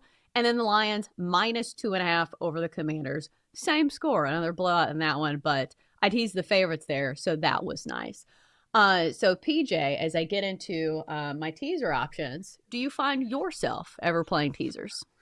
Oh yeah, all the time. Love a good teaser. I hit mine last week. I had Texans plus 7.5, which was looking a little sketchy for a while, but that came home. And I also teased the Lions as well, down to 2. So Lions Texans was my teaser this week. I'm going through the board, Chelsea, and I gotta be honest. This is a tough. I don't know how much trouble you found this week, but it's a tough teaser week. There's one leg that's jumping out to me that I would probably use, but the rest of them I'm like, I don't know, this is kind of tough. So I'm interested to see what you have, but yeah, I think teasing NFL games is a great way to go. I mean, there are certain games where you just kind of get the sense like that's definitely going to be a 1-score game, or that team's probably going to end up winning, but I don't want to lay like 7 with them, those kinds of things. So yeah, I think teasers are a great way to bet the NFL. Yeah, I think especially with underdogs. Like, again, if you think a team has a good chance of winning outright, like, again, you just get a little added cushion to some of these numbers. Or if you think a favorite wins comfortably. So for me, I kind of stick to the Wong teasers. Like, I don't know if you've heard of that, but it's like favorites of like 8.5 to 7.5, or underdogs of like 1.5 to 2.5 points. Because the consensus is that you are going through so many key numbers that's where you get the value. Is like we talk about key numbers in football. So like, say it's a 1.5 point dog and you go through 3, you go through 5, which is a low key number in the NFL, and 6 and 7. So that is all baked into here. But at the end of the day, you still got to win them, and your hypothesis still has to be correct. So now let's play Who Ruins My Teaser? Chelsea is such a teaser. All right, so the reason I phrase it as Who Ruins My Teaser, PJ, is because it's usually one team that blows it, and there's a blowout, and they do not do what they're supposed to do and keep this game close. But here are this week's legs, and I did have more trouble this week, I think, than other weeks. You're right. I think it's a tricky slate to navigate. But we're going to start with some teams that I feel like are great teams that are getting points. Maybe situationally they are tough spots, but I think they can keep it close. So we're going to start with the Tampa Bay Bucks getting 11.5 points at the Bills. I think that I am not quite as low on the Bills as maybe some other people are, but I do think that the Bucks can keep it close simply because what we've seen from this Bills defense, and that they've let other teams hang around. Notably the Dolphins. I don't know if that's a matchup thing, because it does feel like the Dolphins kind of own the Bills a little bit. I know they only won one of the games in that matchup, but still they played them tough the first time around. And then next up, we're going to go Seahawks plus 8.5 at the Rams. This one scares me a bit because I think there's still a little part of me that is wondering when the other shoe's going to drop for the Seahawks. But like all the numbers present that they are a great team. A great all-around team, and it's not just Sam Darnold. It's that defense that is a top 5 scoring defense. But the Rams, they're good. Matt Stafford, the eye test matches the stats. 25 touchdowns to only 2 picks. Plus, he has those like sidearm throws where like, wow, This is a veteran in the NFL who's been slinging it for quite some time. And then finally, PJ, you can talk me off this one if you'd like, but going to go with the Ravens laying 2.5 at the Browns. The Browns have a great defense, but their offense, man, it's not an offense I'd want to trust. So I do think the Ravens get the job done, especially when wins are extremely important for Baltimore at this juncture in the season. So we got the Bucks plus 11.5 at the Bills, the Seahawks plus 8.5 at the Rams, and the Ravens laying 2.5 at the Browns. So PJ, who ruins my teaser? Ooh, so I do like the Seahawks. I think the Seahawks are a great leg. If I had to build a 3-leg teaser as well, they would be one of the legs that I would use. I don't know if they cover the 2.5, but that feels like a 1-score game. They're undefeated on the road this season. I always love betting the Seahawks on the road under Mike McDonald. Their defense has been unbelievable this year, and they're one of the best teams against the run. So if you can take away Kyron Williams, that running game from Sean McVay, and you can neutralize them. They got a great pass rush, and we know Stafford is definitely a pocket passer, and he can't move around very well. There are a lot of things that I think the Seahawks are going to do in that game that are going to give the Rams trouble. So getting 8.5 with that defense and how good they've been on the road, I think that's a great teaser leg. So I do like Seattle. I do not think they're going to ruin it. The Bucks at 11.5, I think you should be good. I just kind of worry, Chelsea, that Bills game is going to be one that they either lose outright or that they just smoke the Bucks. You know, it's just like that game has that kind of feel to me. Now you're getting Buffalo off of an awful performance against Miami, so you would expect them to bounce back, but you're also getting Tampa off of a tough home loss to New England, so you would expect them to play better. So 11.5 is a lot of points. I think the Bucks offense against that Bills defense, they should be able to keep it within the number. I think you should be okay. I don't know. Whenever the Bills are at home, just the chance of there always being like a blowout just always worries me a little bit. So that is a concern. Also, do you know what the weather forecast is in Buffalo this week? Because anytime you have a team from Florida going to Buffalo, if there obviously is any kind of snow or wind or anything like that, that would concern me. So I do not know what the weather is, but that's definitely something to keep in mind for that game. And then the Ravens-Browns matchup. Chelsea, Cleveland's my favorite bet of the week. I'm terrified. I'm terrified of this game. I'm not going to lie to you. This is the third straight road game that the Ravens are going to play. They've covered the first two. And normally in the NFL, you want to fade a team when they are on a 3-game road trip and they've covered the first 2 games. Normally a good idea to fade them in the third game. And as a Ravens fan, I can just tell you, the Browns play us tough every year in at least one game. And we blew them out in week 2. So I think this is going to be the close game. And then think about how good Cleveland has been at home this season. They upset the Packers. They held Joe Burrow to like 4 passing yards in the second half. And then they blew out Miami as well. So I hear you on the Browns offense. It is terrible, but I think that Cleveland defense at home is a different animal. And I think they might be able to keep that game close and the Ravens could struggle a little bit. So the Ravens and the Bucks numbers, I think you should be okay. Worry me a little bit. But Seattle plus 8.5. So the question of who ruins your teaser, if I had to make a bet, I'd probably go the Ravens. But the Bucks Bills game, just that, I don't know. Something about that game just feels funny to me too.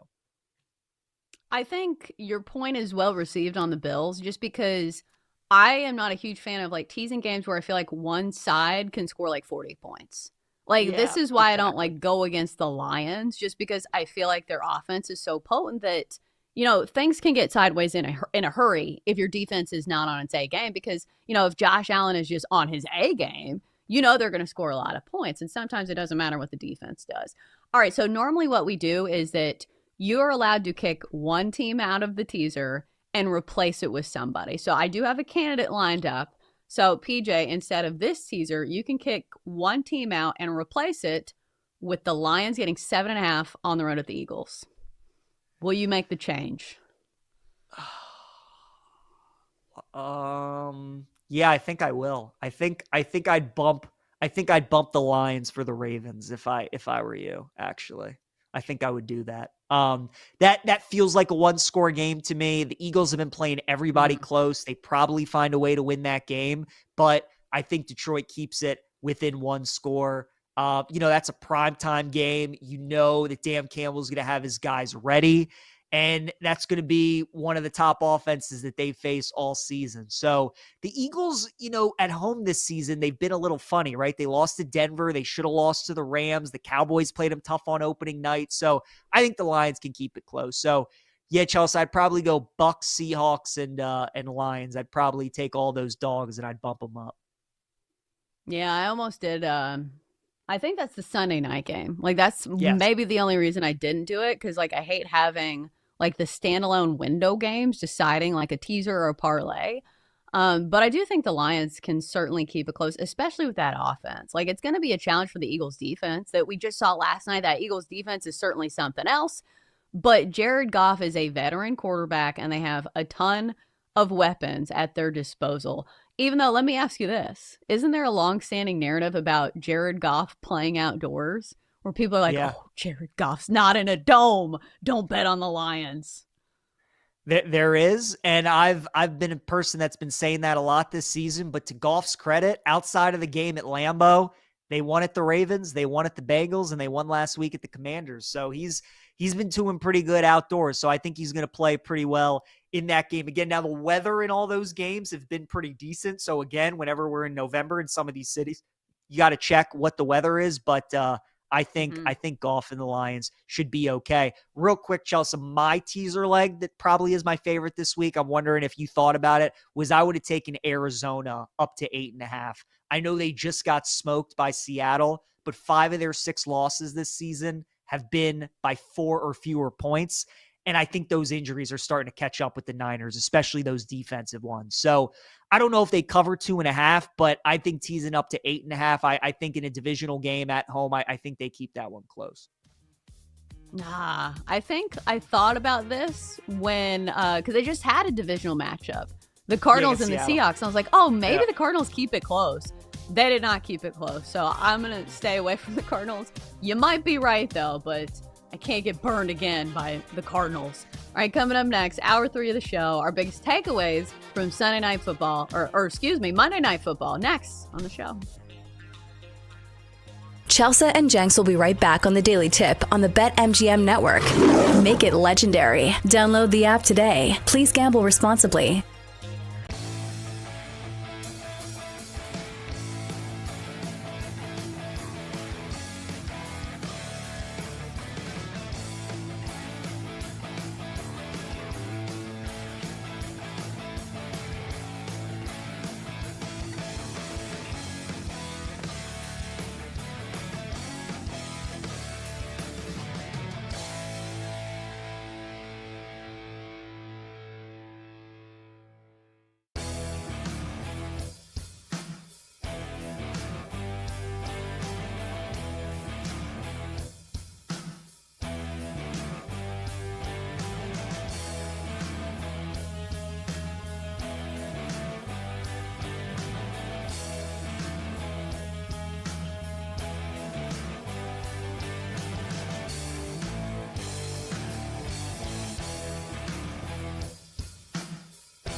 coffee, and wake up with the Daily Tips, Michael Jenkins. I always stay away from the hot team in the offseason. Whenever you see everyone piling on praise, it just feels like a sucker bet. Can you dig it, sucker? And Chelsea Messenger. I don't want to lose to somebody dumber than me. Yes. When you're in an office pool with somebody playing fantasy football and it's somebody who just puts it on autograph, like, I don't watch football, whatever. I don't want to lose to those people. Le who? The her. For the best wagertainment here on the BetMGM Network. Hey, Dad, don't forget about me, the dogster. Sponsored by BetMGM. Make it Legend. Wait for it. Dairy. Download the app today. Please gamble responsibly. Rise and shine, people. We have so much to talk about when it comes to the NFL and maybe a little sprinkle of college hoops, maybe a little college football. We've got it all here on the Daily Tip presented by BetMGM. A special salute to our viewers on Stadium. And if you ever miss anything, just check out the podcast. Search the Daily Tip wherever you get your podcasts, and we've got you covered in bite-sized segments. All right, so Jenks is out. PJ Glasser filling in today. And PJ, I think last night's game between the Eagles and the Packers, it almost is like a personality test where you say, okay, what was your takeaway on this game? Did you think it was a good game? Can you find, some ways that this game was entertaining?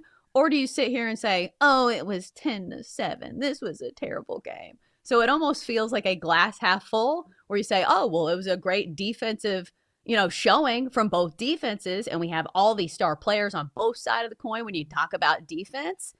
Or you could say, hey, the glass is half empty, and I would have liked to see more touchdowns. So let me ask you, are you a glass half full guy or a glass half empty guy when it comes to this game? Yeah, I'm going to be a glass half empty, I think, Chelsea, probably on this game. I think if you bet the under, or I think if you were an Eagles fan, it was a fantastic game, right? You loved every second of it. Your team won. If you were the under, that's probably one of the easiest unders you'll cash all year. Neither team had a point going into halftime. But yeah, if you were just a fan sitting back, watching the game, wanting to see, because, we thought going into it, these were two of the best teams in the NFC. You're excited for this matchup, primetime game, Lambeau Field, all the stars that we have playing in this matchup. And it was just a boring brand of football. Now, I'm not one of these people that, I'm like, anytime we see a 10-7 game, like, it's just awful football. Like, there can be like 13-10 games that are awesome, right? There can be 10-7 where it's just like great defense. And the defense was good last night, but it just definitely felt like the offense just wasn't good. Like, Jordan Love just didn't play well. Packers receivers weren't great. The Eagles couldn't really establish Barkley on the ground. He had 22 carries for 60 yards, so he had less than 3 yards per carry. It wasn't good offense. Certainly when Lane Johnson got hurt for the Eagles, that we know changes their offense as well. So I think games can be low scoring and still be entertaining. I just think last night this was bad football, and you do have to give both defenses credit. They did play well. We know the Packers have a very good pass rush. We know the Eagles do have stars all over their defense as well. But yeah, I think this was one of those, games where it got a little exciting towards the end. When the Packers made it 10-7 and there was still 6 minutes left, you wondered if they were going to come back and win the game. But yeah, just from like an outsider's perspective, like watching the game, didn't think it was all that great. And my big takeaway is definitely some concern with the Packers and that offense moving forward. Their defense is great, and I think their defense is going to be really good the rest of the season. But Chelsea, too many times this year, there was a great stat that the Packers have lost 3 games this season, and in all 3 of those games, they have scored fewer than 13 points. So, that's just what it going to come down to. Like, Jordan Love is going to have to play better in these games if the Packers want to do some damage in the playoffs. Yeah, I think I'm going to disagree with you a little bit because honestly, I was entertained by this game. And here's the thing, like, if you value star power, again, like, every single time you heard the announcers talk about like who was making the big play, it was all the big names. And that's what you want to see. Like, if you care about defense at all, like Nolan Smith was back for the Eagles off IR last night. He kept making big plays. Jalen Phillips, the new addition from Miami, you could tell he was super jazzed to be on a good team and be playing meaningful games of football. And then you had Jalen Carter deflecting passes. And then on the other side of the ball, Jalen Hurts is still probably stressing about Micah Parsons chasing him around. I think Micah Parsons had like 5 quarterback pressures. I know he didn't have any sacks, but still, it was a defensive clinic to where even the fumble by Jalen Hurts in, I think it was the first quarter, where the Eagles had this really productive drive that took like 8 minutes off the clock. It was ruined because Jalen Hurts fumbled the ball deep in the Packers territory, but there was a great punch out by a Packers player. I think it was Adrian Cooper, who just hit the ball like squarely, had a great punch and knocked the ball out of Jalen Hurts' hands to where that was a great defensive play. So like you can spin it either way. But I do think the takeaway for the Packers, you hit the nail on the head, is that you certainly have concerns about this Packers offense because it wasn't a 1-game sample size. You could look at this game and say, okay, well, there's a ton of great talent, on the Eagles side of the football when it comes to the defense. And maybe this is just kind of the game script of a game where it felt like that was just kind of the pace of everything going. But we've seen this in other games for the Packers, even against teams that don't even have great defenses. Like, what's the excuse for scoring, 13 points? Or was it 10 against the Panthers? There's no excuse there. And maybe some of it is the injuries that the Packers have right now, where Tucker Kraft, their best offensive player outside of Jordan Love, tore his ACL last game. That's a big loss. And then the Packers receiving core is just dealing with a lot of injuries where guys aren't 100%. Where I think it was like 5 of the 6 Packers receivers last night were either on the injury report this week or they were on a snap count. So let me ask you, are these problems that you think the Packers can solve by either getting healthier or like schematically doing some things different? Or do you think this is a reason why you would hesitate to bet on the Packers in the postseason moving forward? Yeah, it's a great question. It was what I was going to ask you. I mean, because that was my big takeaway from the game is now we're getting the Packers at 15-1 to win the Super Bowl, and they're plus 750 to win the NFC. And Chelsea, after they beat the Commanders on Thursday night in week 2, they were the favorites to win the Super Bowl. So we know the market's been very high on this team before. We've seen flashes of greatness from them. We know how good that defense can be. To your question, though, do I personally think they can fix it? I don't. But I don't have enough trust in that offense. There aren't going to be any improvements coming in to help the receivers. Like Golden was out last night, but they just don't have any number ones, and losing Tucker Kraft is a big deal for that offense. So, Matt LaFleur, I think we all thought of him as a really good coach. And Chelsea, do you remember last year, like when Jordan Love missed games, Malik Willis came in, who you obviously played a lot of football, and they were winning games, and he made Malik Willis look really good. And I think that's what sold people on LaFleur as a head coach was we all wondered when Rodgers was with him, was that just Rodgers being great, or was that LaFleur as a good coach? Rodgers leaves. We watch Jordan Love improve. We watch Willis, and I think a bunch of us are like, LaFleur's a good coach. Hasn't been very good this season, and certainly the last couple of weeks against Carolina and Philly, he has not been very good. So I don't see this improving for Green Bay, but if you do, now is definitely the time to bet them in the futures market. Because we talked about this earlier in the show, Chelsea. These are the kinds of times you want to fire on teams in futures market. It's not when hypothetically Green Bay turns this around 4 or 5 weeks from now and they look like a juggernaut and their price is cut in half. It's right now when they look terrible, and everybody's doing these kinds of shows today talking about how bad the Green Bay offense looks and what happened to this team. Now's the time to bet them. So I'm not going to do it. I don't think they're going to turn it around, or at least enough to beat some of these top teams in the NFC. But for people out there that still believe in Jordan Love and the Packers, I think now's the time to bet Green Bay in the futures market.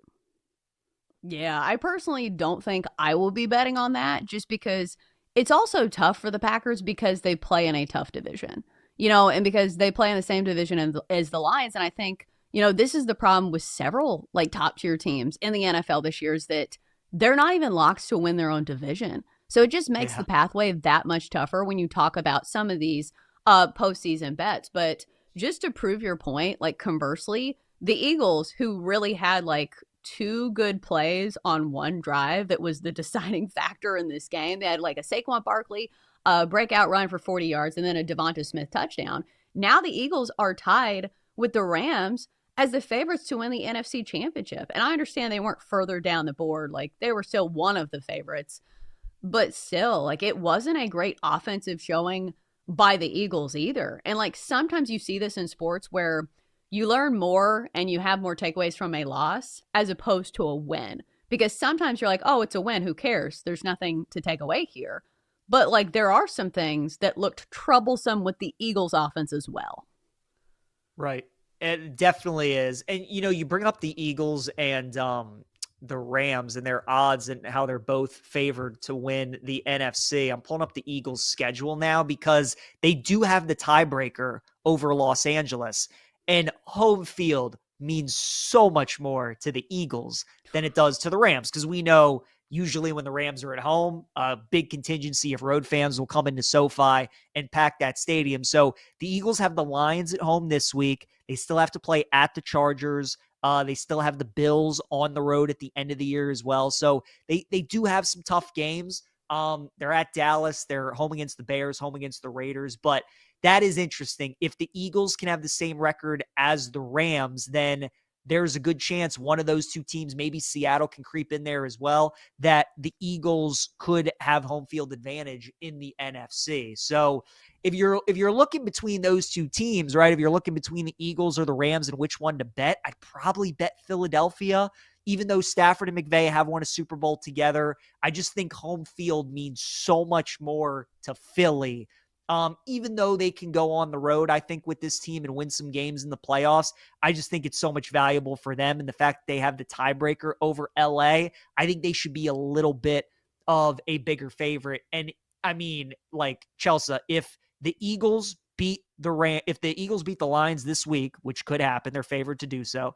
And if the Seahawks beat the Rams this week, which they're also favored to do so, even though Seattle would still have a better record than Philadelphia, I think the Eagles would become the new favorite to win the NFC. So I think if you're looking at those two teams, I think probably the Eagles would be the bet over the Rams. And it's wild to remember, like, why the Eagles have the tiebreaker, because of that crazy finish against the Rams. Yes. Like, the Rams are probably sitting there and be like, come on, man. That's how the tiebreaker is going to be decided, which we don't know. Obviously, it is a long regular season and plenty of things can still happen. Let me ask you this, because I have always been a proponent of the Rams just because I feel like I have intrinsic trust in Sean McVay and Matt Stafford. But at the start of the season, there was a lot of narratives about Matt Stafford and they're like, okay, so he's not super young anymore. And he has all of these injuries where it feels like he's held together by Gorilla Glue. Would that make you hesitate on betting on the Rams, saying there is a chance that Matt Stafford may not be healthy for the entirety of the season and the postseason? Yeah, it would. Not only him, but also Puka, just because he's such a physical player. And he's obviously one of the top receivers. Devontae Adams isn't getting any younger. So that is the problem with the Rams team. When they're healthy, I mean, there's a reason why they are the co-favorite to win the NFC. When they're healthy and at full strength, one of the best teams in the league. I don't think you can argue that, but they are definitely one of these teams, and none of us can predict injuries, but one of these teams where you do worry about it's kind of the San Francisco thing, right? Like, a lot of people like the Niners coming into the year, their schedule was super easy. They figured the injury luck would be a lot better. Well, that didn't happen. If anything, it actually got worse this year with San Francisco. Mm-hmm. So there are certain teams that you definitely do worry about the injury bug hitting them, and the Rams they're definitely one of those teams. Well, especially because I feel like Matt Stafford, like, is a big part of the handicap for me, like, especially in the postseason. Like, Matt Stafford is so, like, experienced, and he makes, like, such good, like, tight window throws that, like, even against some of these great defenses, like, I still have faith in him in the postseason. And you ain't wrong about, like, the home field advantage. Like, think of the home field advantage that Philly has with, like, you know, the 5-year-olds who are flicking off opposing fans. And then you talk about LA, where wasn't that a story like a couple years ago where, like, Kelly Stafford was, like, trying to make it so, like, Niners fans wouldn't buy out all of the seats when it was like a Niners-Rams game? She was like, please, Rams fans, can we please show up to the games? Do you remember that? I mean, the weather too. I mean, Chelsea, when those teams played in the playoffs last season, it was snowing, right? And you get a dome team from LA traveling across the country to play in snow. So, I mean, weather plays a factor. The crowd plays all those kinds of things. So, yeah, it's just, I mean, it's so big for a team like Philly to obviously try and get as high a seed as they can and get home field. Although I will say this, it doesn't necessarily feel like the NFC is wide open, but in general, it does feel like there is nobody absolutely dominating the NFL, and that's what makes it so interesting. And one of those teams, it could be a dark horse that's getting healthier, the Baltimore Ravens. PJ, it's your team. We bring on Tim Barbalet next on the show to talk all things Ravens and what their ceiling could be this season. It's next on the Daily Tip.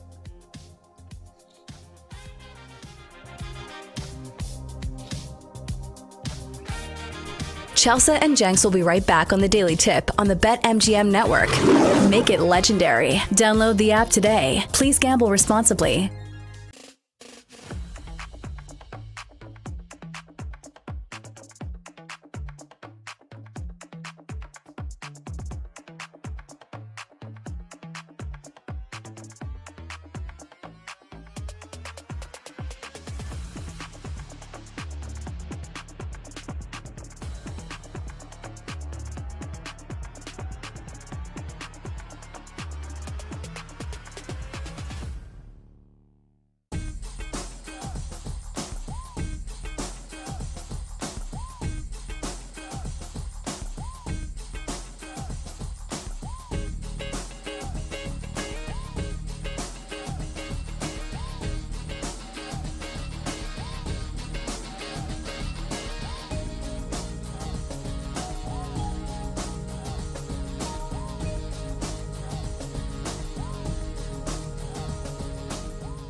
with Michael Jenkins and Chelsea Messenger on the BetMGM network. Make it legendary. Download the app today. Please gamble responsibly. All right, so we've been having dog talk during the break here on the Daily Tip. And to spin it into a betting thing, because obviously we are a sports betting show, maybe one of the underdogs in the postseason to watch, and maybe not for long, because obviously the Ravens have Lamar Jackson. And you don't look at him and say, oh, that's some mutt from the pound. No, we know the Ravens have a ton of talent, especially on that offense, but it's one of those teams, PJ, to watch out for this postseason. And one of the more interesting cases, I think, because isn't that what we look for in betting? Is like one of those teams that kind of sandbag through the regular season, but they have that potential under there somewhere. And that's where sometimes you can find some value. 100%. Yeah, when they were 1-5, Chelsea going into the bye week, they were still only like plus 115 to win the division, So odds makers knew the schedule was going to get easier for them. They knew it would get tougher for Pittsburgh. The Steelers would probably have some regression. The Ravens were going to get healthy. And it's kind of played out that way so far. They've been able to gain 2 games in a 3-week span, and now they're only 1 game back. They still haven't played each other. So Ravens are in a good spot. Now they're huge favorites. They're minus 270 to win the division. Right. Dogs no longer. All right. So let's bring in Tim Barbalaise, host of Inside Access and host of Ravens pregame for 105.7 The Fan in Baltimore. So, Tim, I feel like the Ravens are so interesting in that regard because, some of it depends on the rest of the AFC North, and it's been a down year where normally this is a conference or a division you can always believe in, but it's been a down year. So it feels like if there's any year for the Ravens to like sandbag to the first half of the season, it's this year. What do you think about the Ravens? Like, what's the consensus on what their ceiling is for this postseason?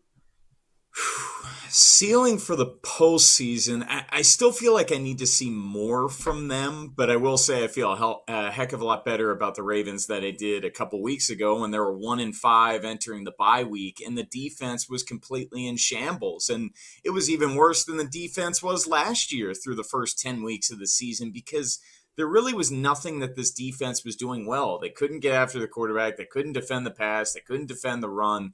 But now, with the addition of Alohi Gilman, we've seen Kyle Hamilton in the box and playing nickel a lot more. And it's really helped Staples. And they brought in Draymond Jones, who was very active in his first game against the Vikings. They allowed 37 or more points through 4 of their first 5 games, where they've allowed 58 points total over their last 4 games. And now you're seeing them starting to force turnovers with 8 turnovers in that span. Tim, I was throwing this hypothetical out at Chelsea. Bengals play the Steelers this week, right? And it's a massive game because if Cincinnati wins, they have the tiebreaker over Pittsburgh. And even if the Ravens win, both Baltimore and Pittsburgh would be 5-5, and the Bengals would be 4-6. We got the news that Burrow returns to practice this week. The Ravens haven't played the Bengals yet, as you know. So if that hypothetical plays out, Cincy wins this week, would you be more scared moving forward of the Steelers or the Bengals if you're the Ravens in that division? Well, obviously it would be very concerning with Joe Burrow coming back if you're a Ravens fan. And, of course, Jay Glazer was reporting yesterday that it's Thanksgiving-ish.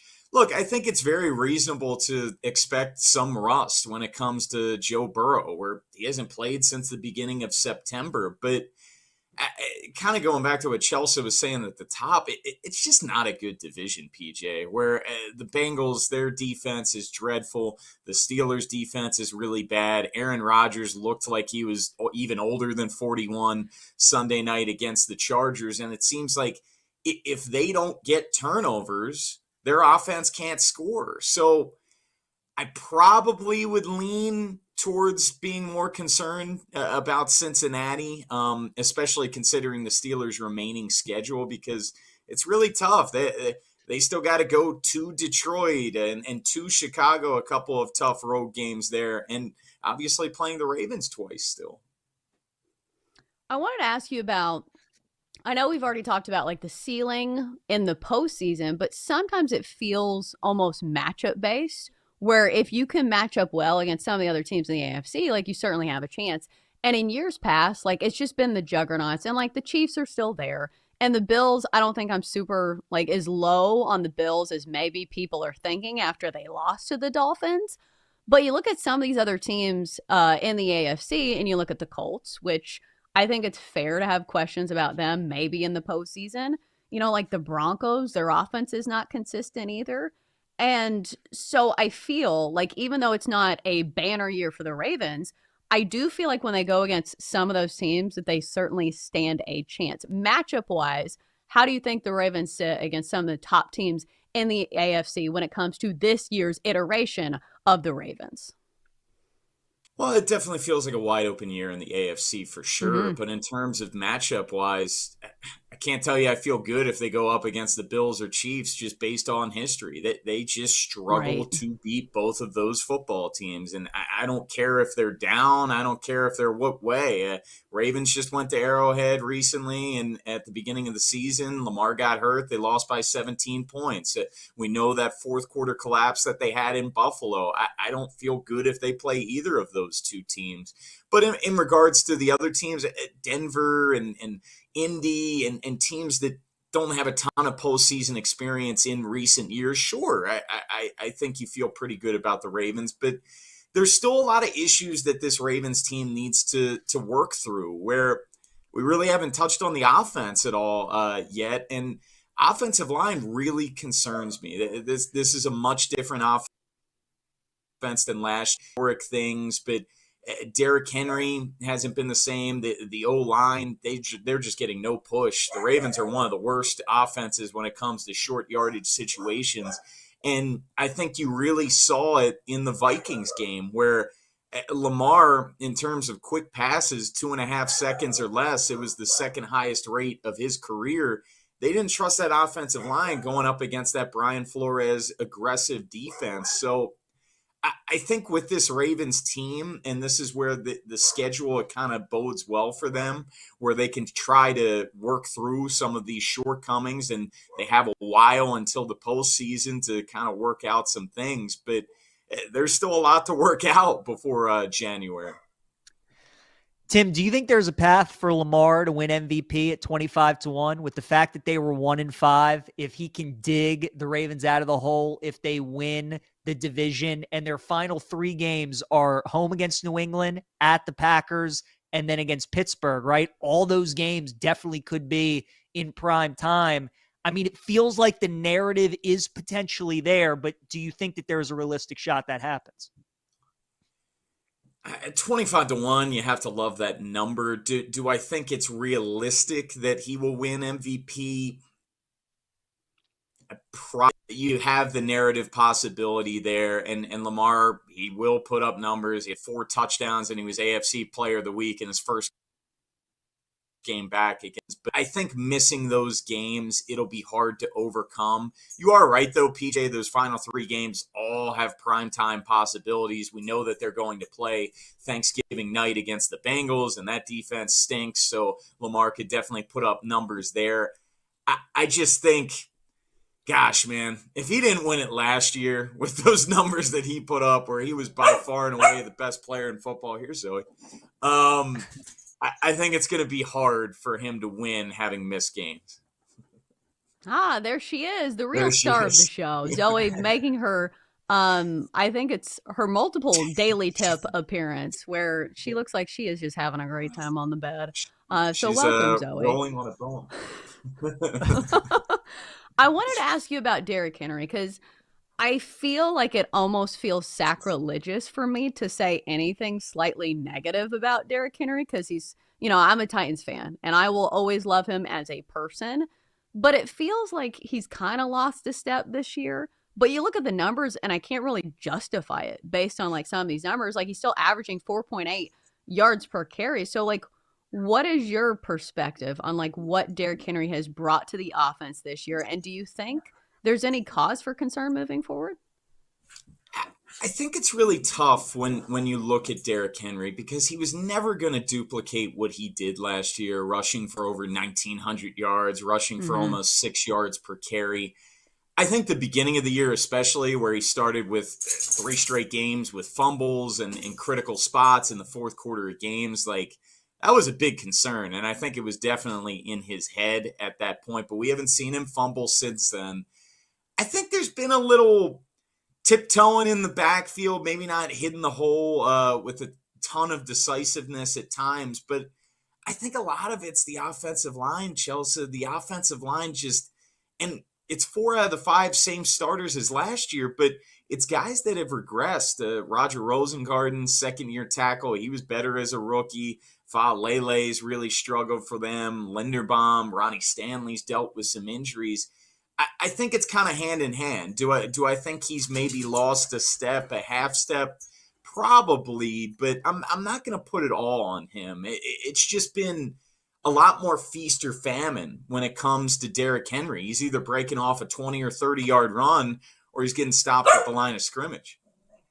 Well, Tim, and also, I mean, Keaton Mitchell's finally starting to play. We were all wondering where he was the first 6-7 weeks of the season, but he's come in the last couple games and he's been a great spark plug outside of Derrick Henry. I mean, obviously for people that listen and watch this show, like in the prop market, do you think Keaton is a guy to bet moving forward? Because his numbers are still probably going to be pretty low, but it seems like the Ravens are giving him more and more carries as the week goes on.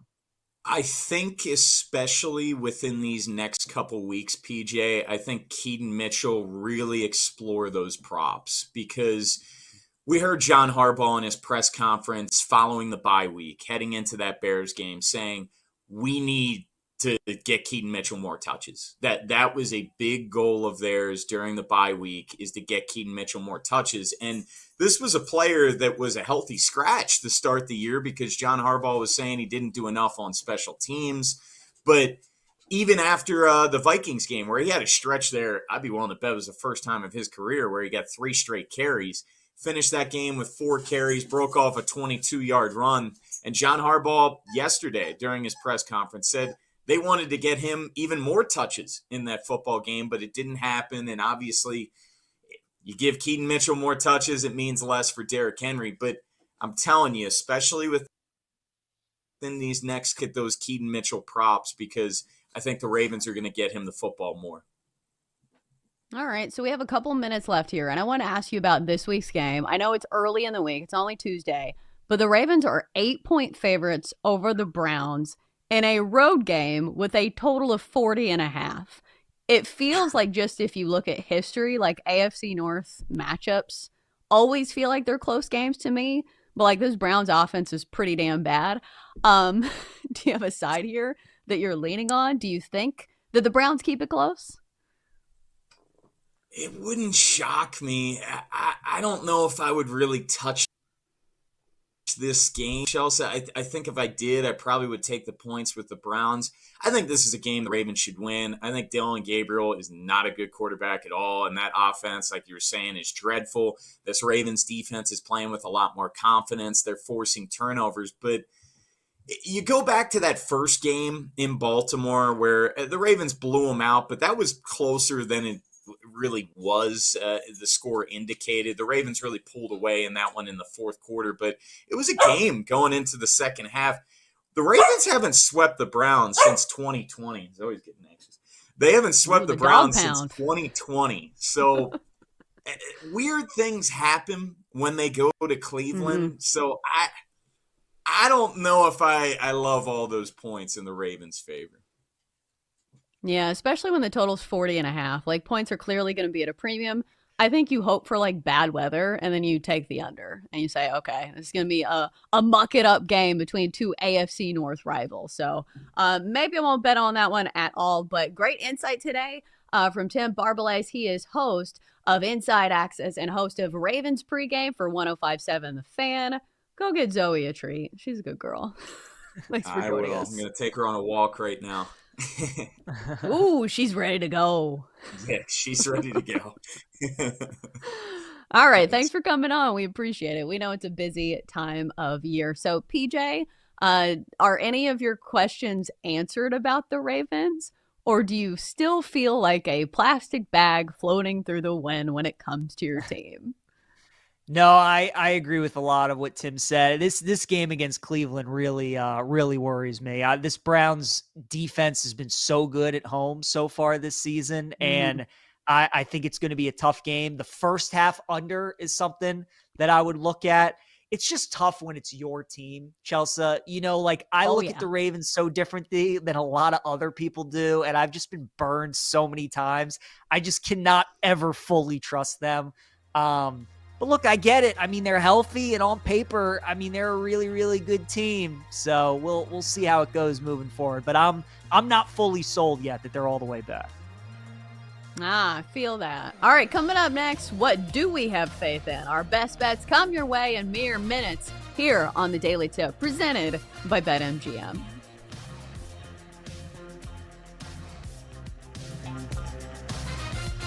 Chelsea and Jenks will be right back on the Daily Tip on the BetMGM network. Make it legendary. Download the app today. Please gamble responsibly.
Let's get back to the Daily Tip with Chelsea Messenger and Michael Jenkins on the BetMGM Network.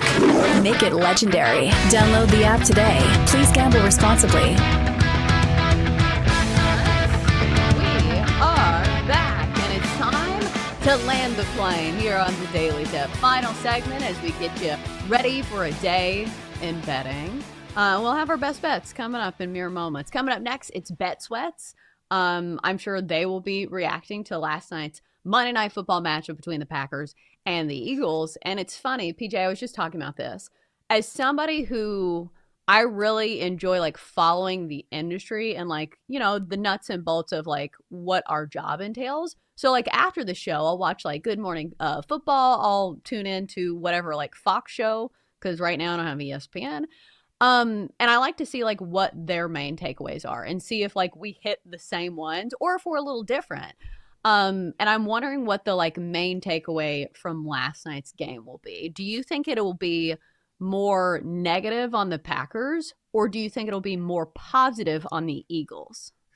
No, I think it'll definitely be more geared towards the Packers and how just bad they looked on offense last night. Because you know, when a game's that low scoring and a team loses, most people are going to just look at the offense and how poorly they played. It would have been interesting if the Packers came back and let's say they won the game 14-10, right? They go on a touchdown drive, that final drive. It's so funny how different the conversation, the narrative is with, wow, Packers played so bad for 54 minutes and still were able to win a game against the defending Super Bowl champs, right? So that's what betting is, Chelsea. It's so funny, you know, how like the littlest things and the perception and the conversation, how differently we talk about a team.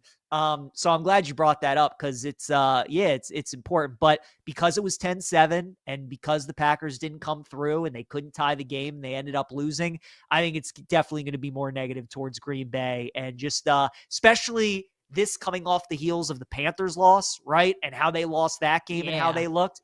I think it's going to be bad towards Green Bay. That's the thing. If it was a 1-game sample size and this was just kind of like the landscape of the game and it was low scoring and it was cold weather, it would be one thing. But like the Packers have had real offensive issues. So I do think, and plus, I don't know if you've noticed this, but I feel like on all those like hot take shows, they love to go negative.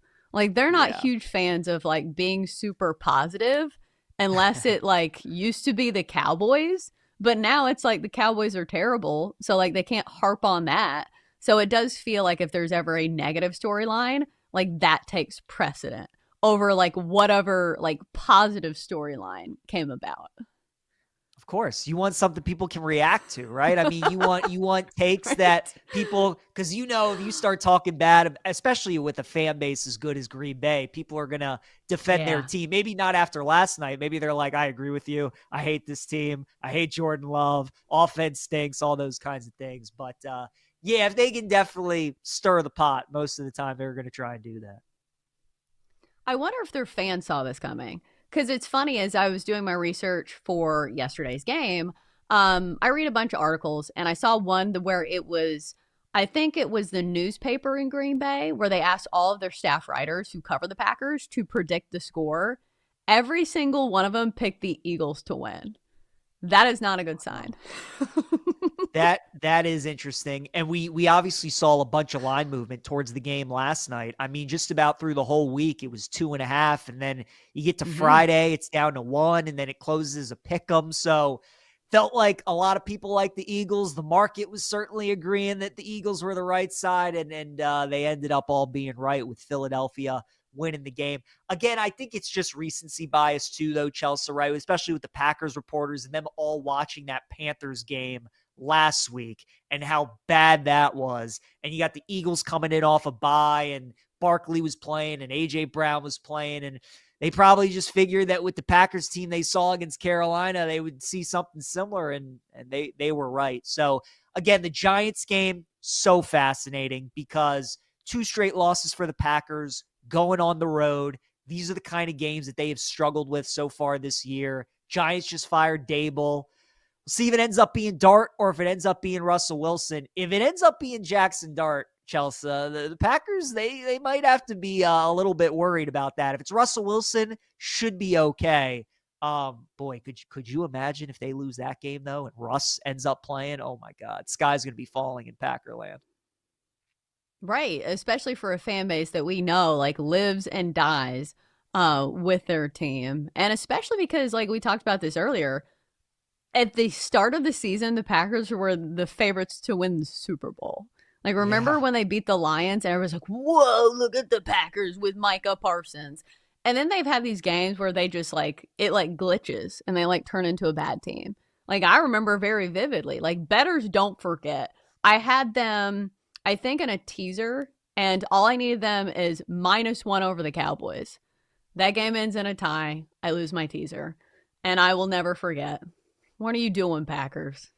Can't beat the Cowboys in a revenge spot for Micah Parsons. So I don't trust the Packers, but we will see. There's still plenty of season left. All right, now it's time to see who we do have faith in as we lay out our best bets on the table. Time to place your bets. All right, PJ, looks like you're going to college hoops, and we do have some good matchups tonight with 3 top 25 matchups in college hoops. So what's your best bet of the night? Maybe I'm just walking into a trap, Chelsea, but I don't get this line. 4.5, man, with Kentucky and Louisville. I mean, right now, I know it's early on in the season. Ken Palmer's Kentucky is their number 1 team in the country. They think they're the best team, and you're getting 4.5 with them.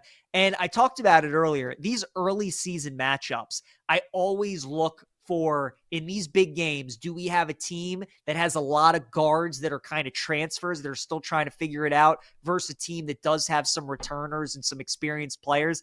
And we do have one of those games with Louisville, who's a team that has a lot of talent, but they're bringing in newcomers, whether it be freshmen or guys in the portal, versus guys from Kentucky. Otega Owe is the preseason SEC player of the year. He's back for Kentucky. They got some other guys that are back. So I think that's a big advantage for the Cats in this game. It opened 2.5. Now we're getting 4.5. I just think 2 points it's all just based off of projection and hype and what we think Louisville is going to be this season.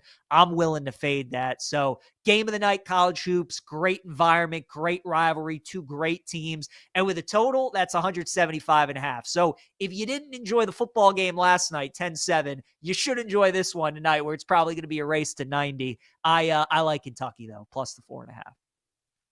If you're looking for a good jumping in point for college hoops, maybe tonight is that night and you tune it on to this big in-state rivalry matchup. All right, for me, I am betting on a game that I don't think it's going to be close, and I'm going to go to the NBA. We're going to lay the 9 points with the Knicks at home over the god-awful Grizzlies. So I live in Nashville. So like our quote-unquote local team, even though it's 3 hours away, is the Grizzlies. And they have been showing these commercials trying to like get people to buy season tickets. Man, has it been a terrible show for the Grizzlies this far in the season, and especially when it comes to a betting standpoint. The Grizzlies are 1-7 against the spread in their last 8 games. They stand at just 4-7 overall, and they've been terrible as underdogs this year.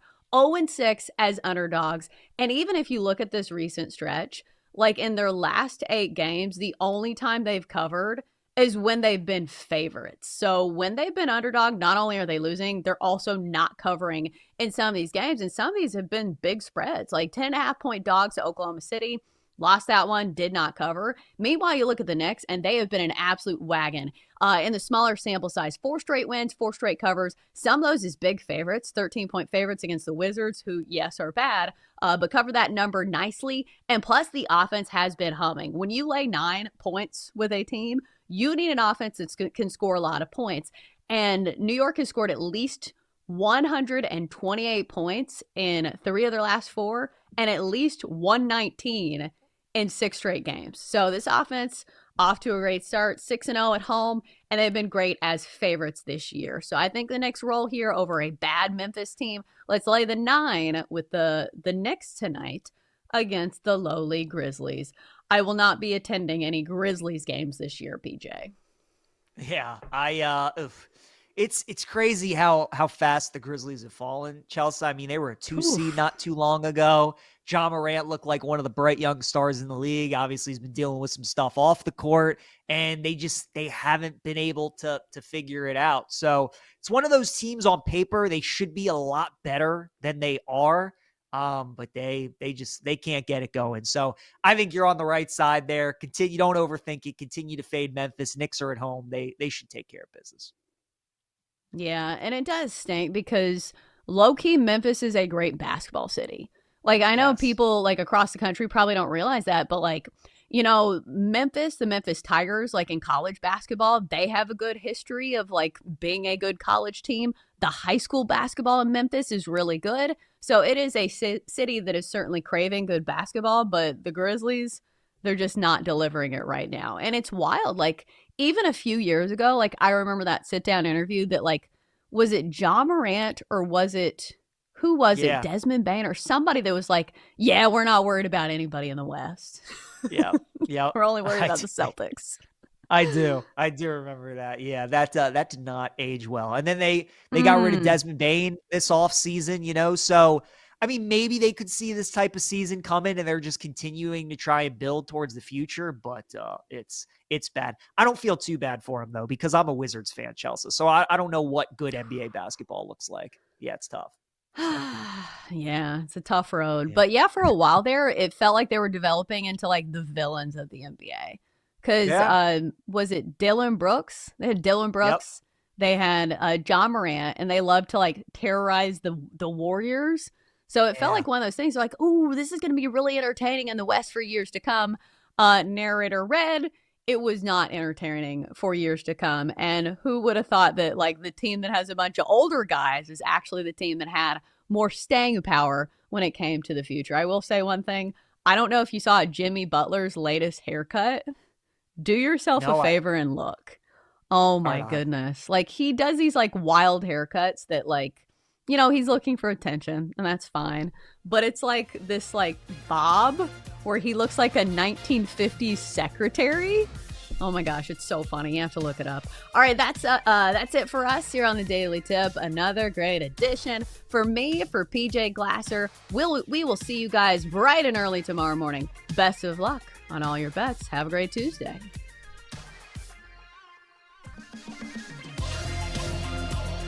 You've been listening to the Daily Tip on the BetMGM Network.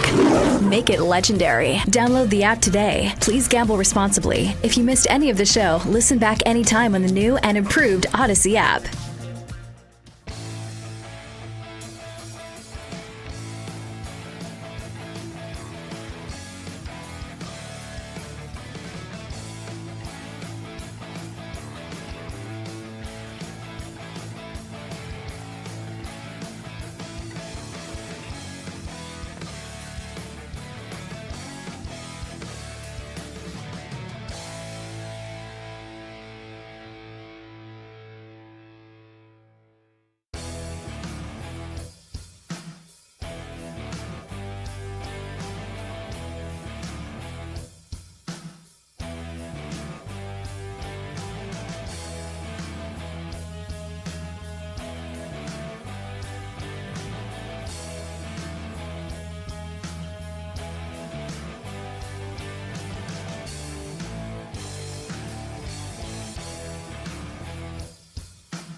time to sweat with Joe O and Sammy P. Get ready to fire. This is Bet Sweats on the BetMGM Network. Good morning. Welcome into Bet Sweats here on the BetMGM Network. He is Jake Hassan. I am Kate Constable. We're in for Sam and Joe today, and we've got a full show for you, talking a ton of NFL football. NFL football, that's kind of redundant. National Football League, right? We have Monday Night Football. You don't want to talk CFL, Kate? You don't want to talk Canadian Football League? You know what? Hey, we could. That would make the show very interesting.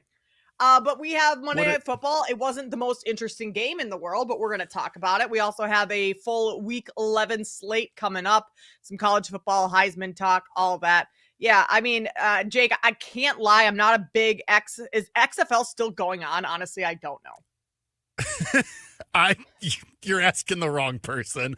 I guess. I think, doesn't it usually start like right after the Super Bowl? Like, don't they try to corner the market then? I feel like it's like they start in like March or something. I don't know. But I also feel like those leagues get canceled all the time, and then a brand new one pops up the next year to try and replace it. But it's the exact same thing, just with a different name. Yeah, I think they had a merger. This is so stupid. I think they had a merger. Like, did the UFL and XFL merge or something? Sure. Oh, we don't know the answers to that. So let's talk about the answers we do know, and that's at least what happened in the Monday Night Football game. Jake, that was one of the most boring football games I've watched in a long time. Up until the final, 5 minutes of the game. It was like watching paint dry. I would argue it was worse than watching paint dry. Like, that was hard to watch because we all were hyping this game for about a week now, if not longer. Oh, this is going to be the game of the week. Everybody lock in, clear your schedules, NFC heavyweights, let's go. And then it was like having your nails pulled. Like, it was like having a tooth pulled. Like, you're watching this and it's just punt, horrible fumble. It was bad. I mean, both quarterbacks were under 100 yards at halftime passing. It was just brutal to watch. It was not fun. Jordan Love was under 100 yards going into the fourth quarter. I want to say he had 84 going into the fourth. Had a big fourth, finished with 176, but yeah, it was nasty.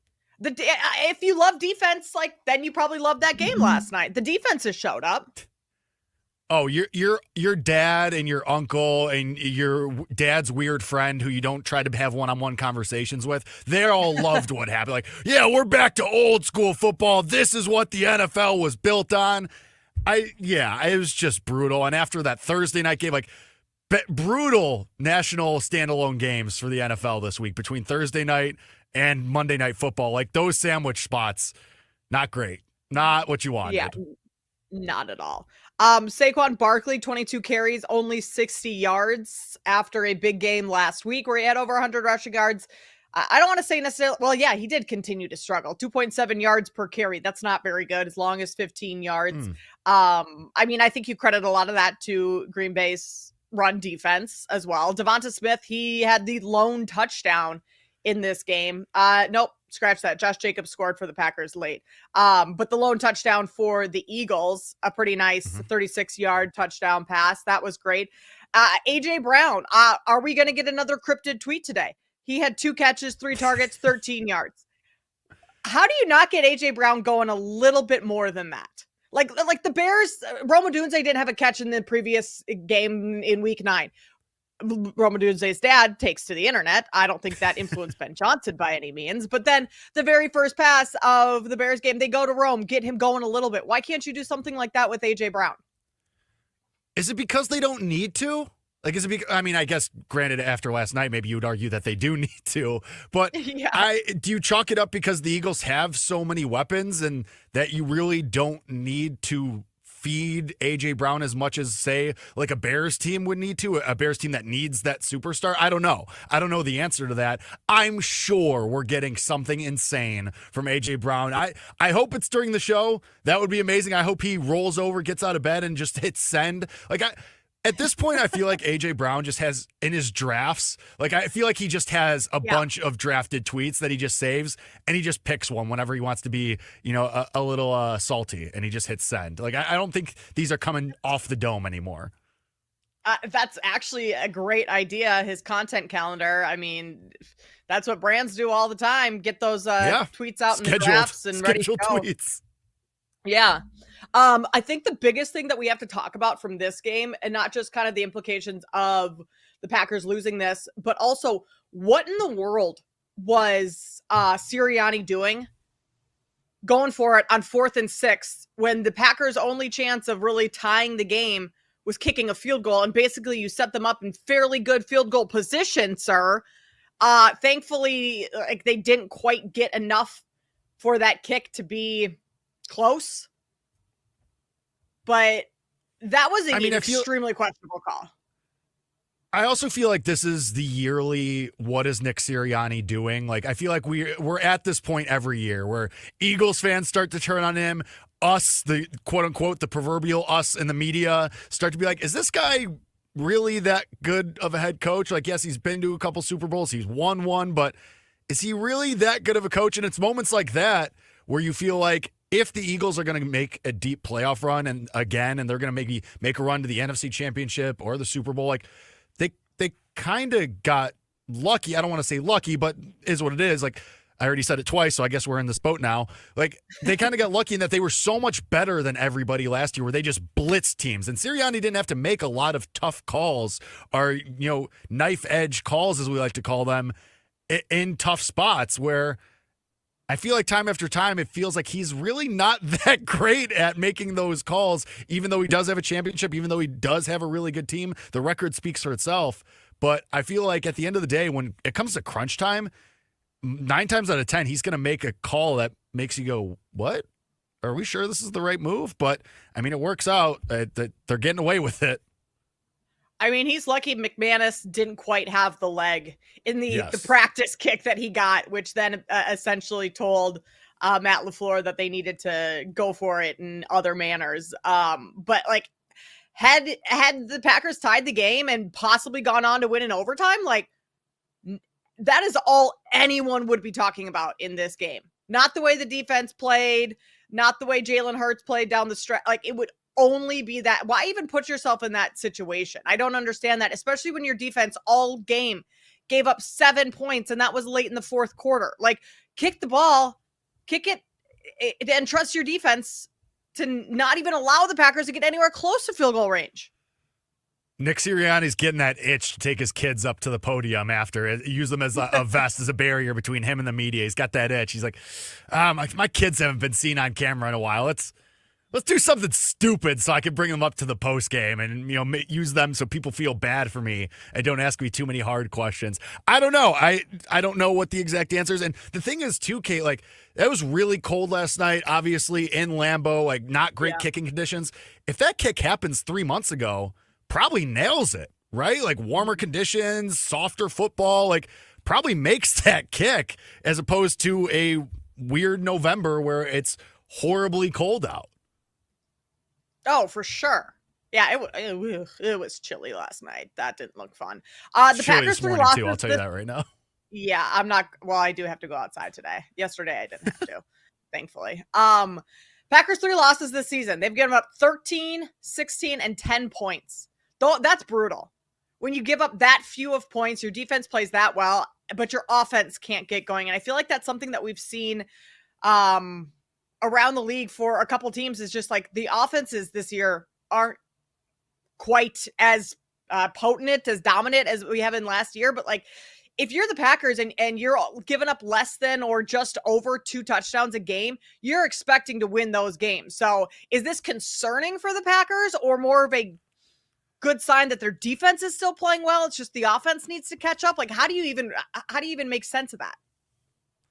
I feel like for me, when I'm watching this, because, I mean, remember just 4 weeks ago, we were crowning the Packers NFC champions. We were saying, get those tickets in, make those bets. And now a couple of weird losses to the Panthers and the loss last night, and we're kind of reevaluating things. But I think that the offense, you should be worried, obviously, but I feel like the offense can catch up because we've seen Jordan Love hit that second gear in the second half of the season. I mean, Kate, me and you were talking on Saturday on the Better Angle. It's almost Toyotathon. It's almost Jordan Love season. We've seen this with him where he hits that gas pedal in the second half of the season. Hell, that's why he was able to get that giant contract a couple of years ago, because his play down the stretch at the end of the, 23-24 season. So I feel like the offense will be fine for the Packers, especially as they get healthier. Matthew Golden didn't play last night, which isn't a huge thing, but he's a rookie receiver who has the potential to be your number one.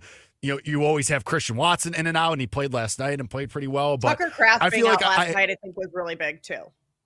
Yeah.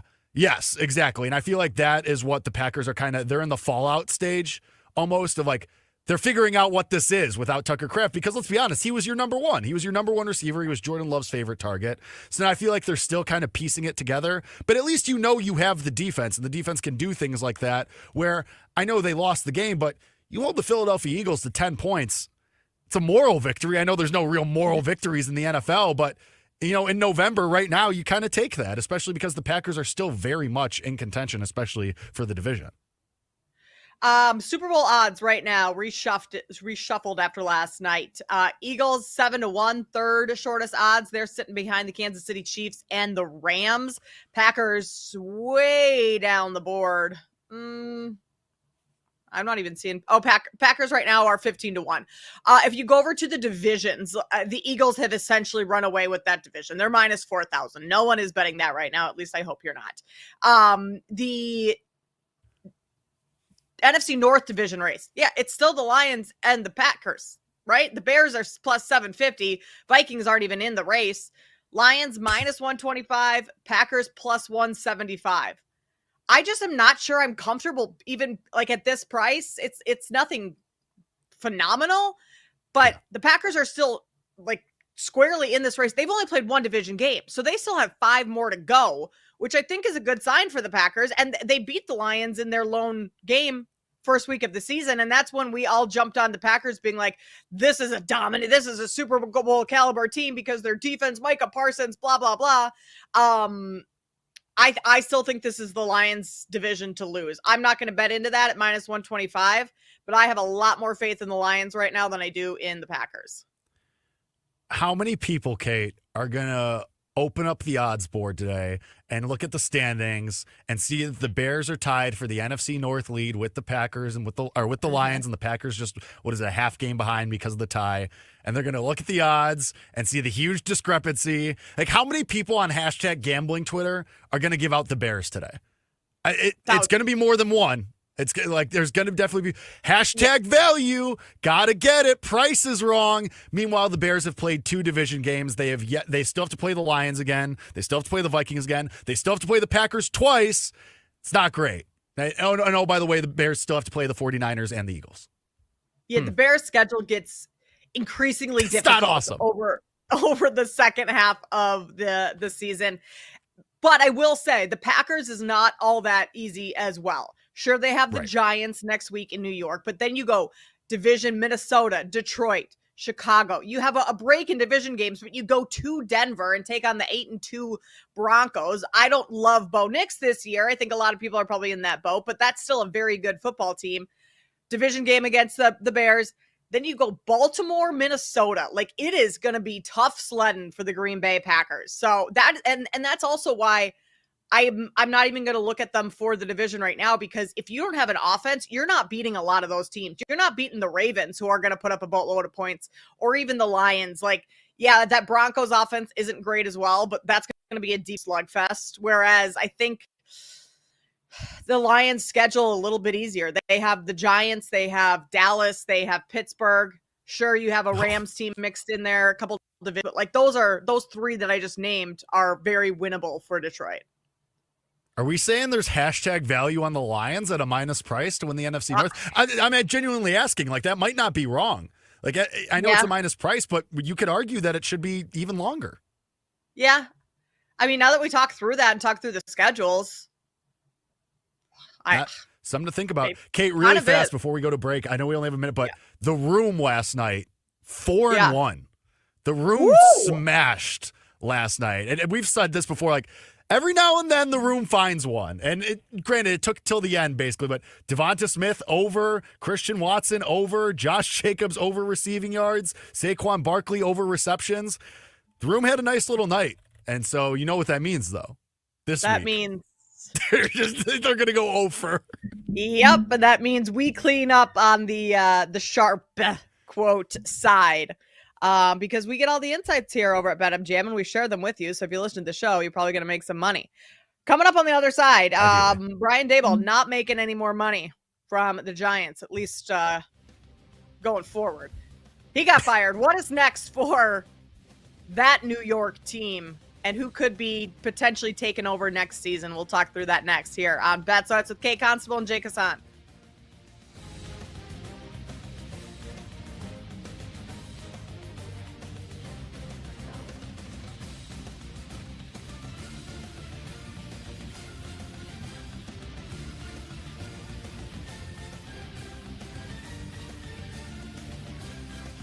You're listening to Bet Sweats with Joe O and Sammy P on the BetMGM Network.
Welcome back to Bet Sweats on the BetMGM network.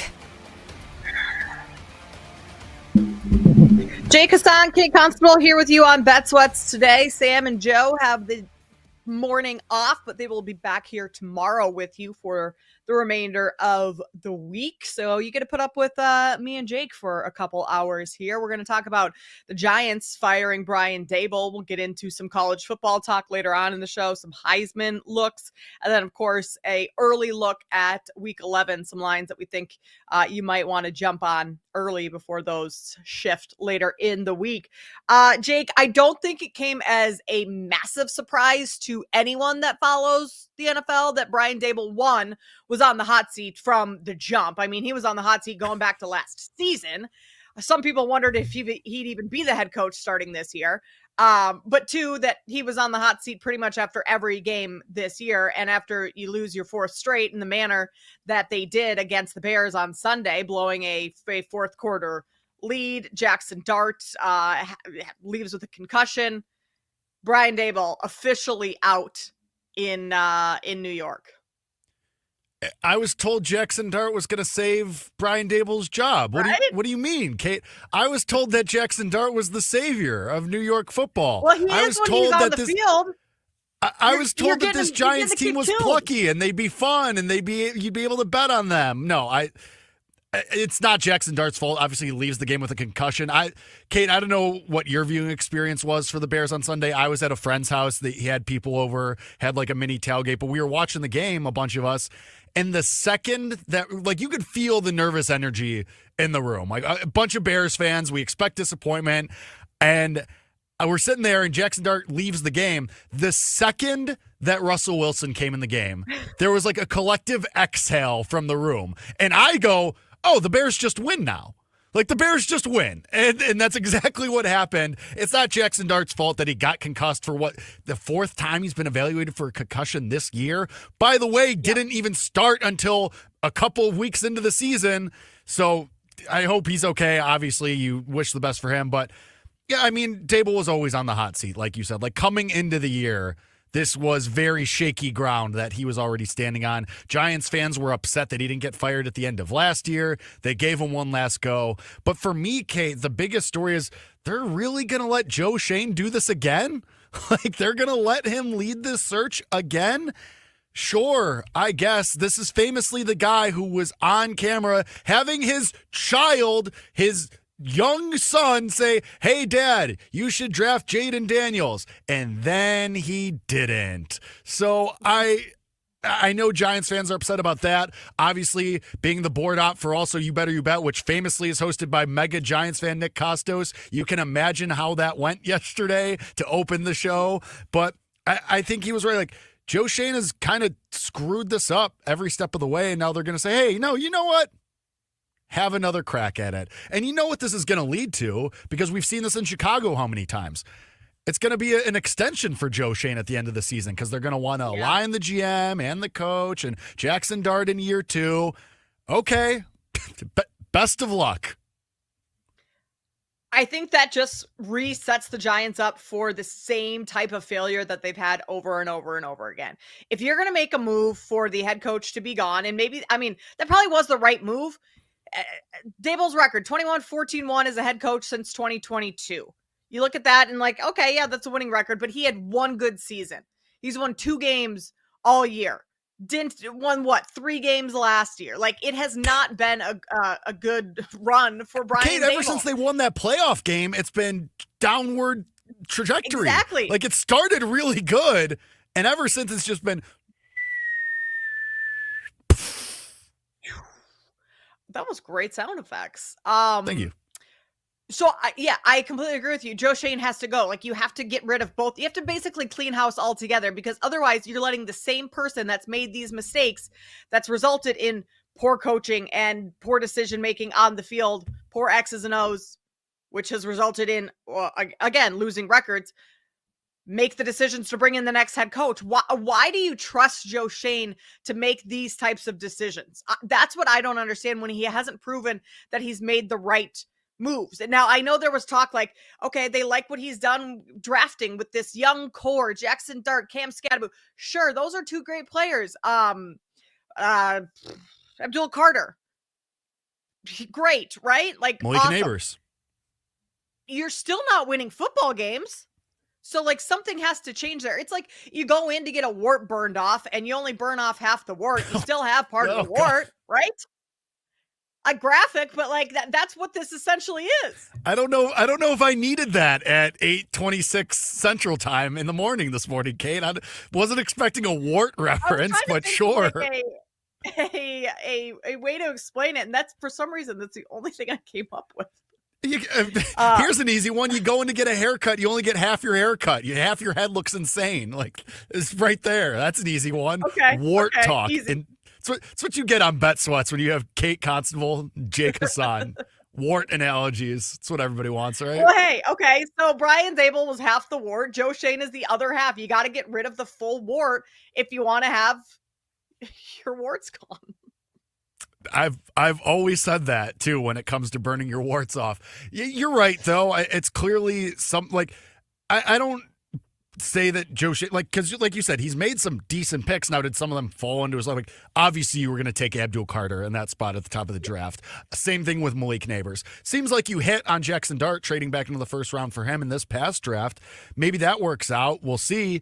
But so far, he definitely has shown flashes of maybe being the guy. Now it's just you got to pair him with the right coach. And I guess I struggle to say this because I don't want to say credit where it's due because it's not a ton of credit because look what just happened. You just fired the guy. But back to what we were saying of it started really good. I mean, does everyone remember that Giants-Titans game and Brian Dable's debut where he went for 2 at the end of the game instead of going for the kick of the PAT and the tie? And it worked out and the Giants won that game and they won a playoff game. Like it worked out really well at the start. And then I don't know how it fell apart so catastrophically, but at least to start, it looked like something good. I don't know where they went wrong, but maybe that gives you some kind of hope that maybe it was more about Dable and not about Shane. I don't know. The only thing that we do know is that this Giants team is going to be pretty bad probably for at least a couple more years. Well, also, like, what do you make of Daniel Jones leaving the Giants and now being great in Indianapolis? Like, does that go to coaching in New York? Does that fall on Dable? I think it mostly has to. Dable was kind of famous for being great with Josh Allen and developing Josh Allen with the Bills. So I don't necessarily know. But now in hindsight, that argument too, is Josh Allen just awesome? Was it really Dable or was Josh Allen always going to kind of be this guy? It just, there was a loading phase, if you will. Yeah, that could be too. I mean, to answer your question about Daniel Jones, though, like I think two things can be true because we did have Daniel Jones have a little bit of success in New York, and that did happen a little bit. But then also, I think maybe we killed Shane Steichen a little bit too much too early, and maybe we were ready to put dirt on that coffin a little bit too soon. Maybe the Colts and Shane Steichen just had an Anthony Richardson problem, and now that he has an actual quarterback that can, throw the forward pass on time. Now you're kind of seeing what that is. And, of course, Jonathan Taylor looking like Jonathan Taylor again definitely helps your situation. The guy's in the MVP conversation is probably going to win Offensive Player of the Year. But I think both things can be true. Like, I don't think Daniel Jones, like, if you sent him to Arizona, it would be this. I think it helps that he's with a good coach who knows how to coach him in Indianapolis, is in a good situation with a running game and a defense that complements and some decent receivers. Whereas New York, it was kind of a garbage fire when he was there. And then they started adding like Neighbors and Carter and these guys after the fact. I think both things can be true. I don't know if the Daniel Jones, quote unquote, it's a visual show. It's why you should be watching on Twitch because air quotes, the Daniel Jones emergence, breakthrough, whatever you want to call it. I don't know if it's all because Daniel Jones had all this hidden potential that suddenly is coming through. I think it's kind of being coached to the surface a little bit with Steichen. But, I mean, Dable definitely didn't help. No, certainly did not help whatsoever. Some candidates that are being thrown around, and these are just names that have been tossed around within the media to be hired as the next head coach in New York. Seahawks offensive coordinator Clint Kubiak, after what he's done this year with Sam Darnold in that offense. Looks great, right? Chargers defensive coordinator Jesse Minter. And then Dart's college coach, good old Lane Kiffin over at LSU. Stop it. That's being thrown around within media circles. I'm not an NFL insider. I'm not talking to these people. I'm just reading what the insiders are saying. I mean, they're like, of course, that's going to be at least a phone call. I think if anything, Lane Kiffin is out the door for LSU, not going to the Giants. Plus, what coach wants to go to the Giants knowing you're more than likely going to fail because the ownership from top to bottom is the problem, and that isn't being changed at all. How great of a position is Lane Kiffin in, though? Because if you have LSU calling, and Ole Miss obviously wants to keep you if they can, and then you have an NFL team, and not just any NFL, like a major market NFL team, the New York Football Giants, hitting your line saying, hey, you want to take the big job? You want to take an office up here?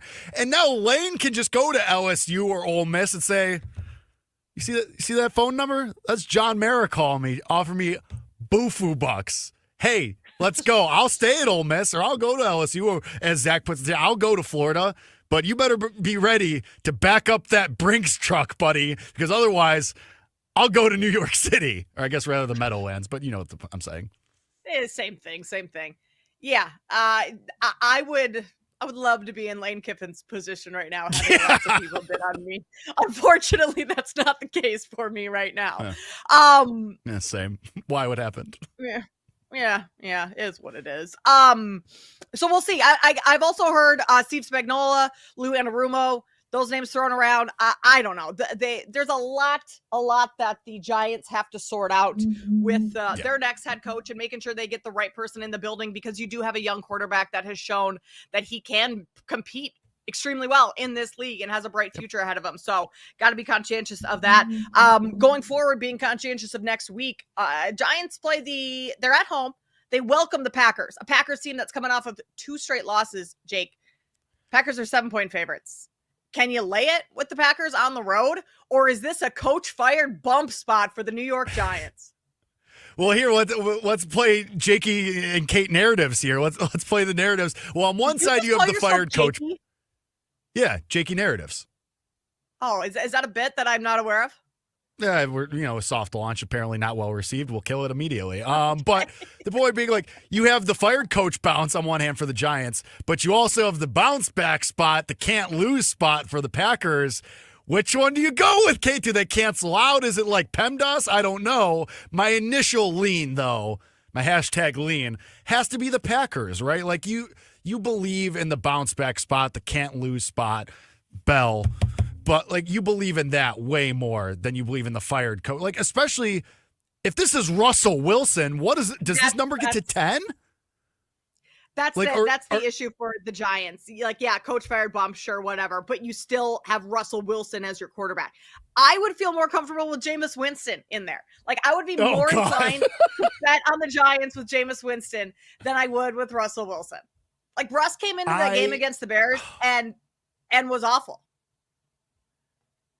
So apparently Jackson Dart is officially diagnosed with a concussion, so that probably means he's not going to play this week. Especially with this being his 4th concussion protocol that he's been in. I think the Giants would be stupid. Your season's over. Right. You've won 2 games. Don't rush the kid back. Think long term. I agree with you. So this is probably a Russell Wilson number at 7.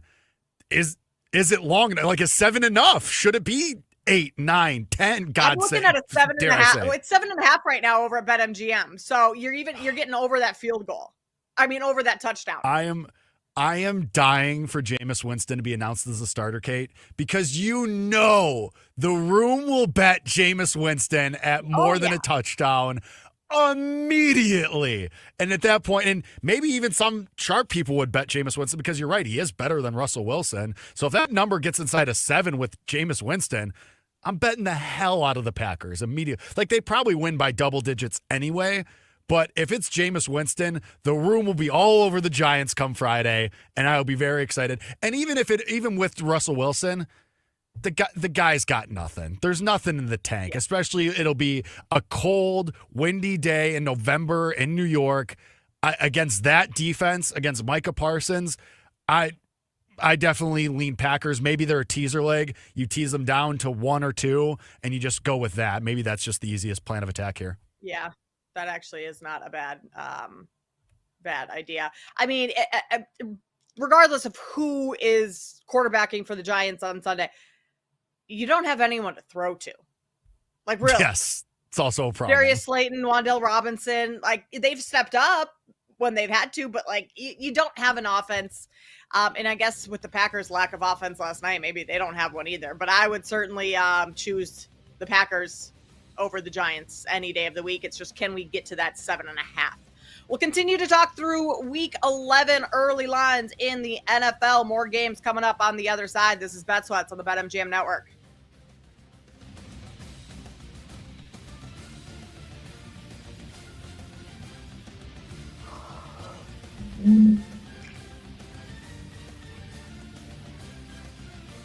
You're listening to Bet Sweats on the BetMGM Network.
Welcome back to Bet Sweats on the BetMGM network.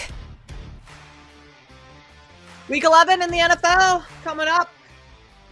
Just a couple of days from now, we kick things off with Thursday Night Football between the New York Jets and the New England Patriots. Patriots 11.5-point favorites. No surprise there. They're coming off a massive win over the Tampa Bay Buccaneers and Baker Mayfield. And the Patriots have now won, it's like 7 straight here. I did not have that on my bingo card going into the season. Thought they'd be better under Vrabel, but 7 straight wins. Now, especially beating a team like the Bucs. Before, they hadn't really played anyone all that difficult. Yes, they had that good win over the Bills. We'll give them credit for that. But watching them go into Tampa Bay and beating a Bucs team was very impressive. So, number of divisional matchups coming up this week.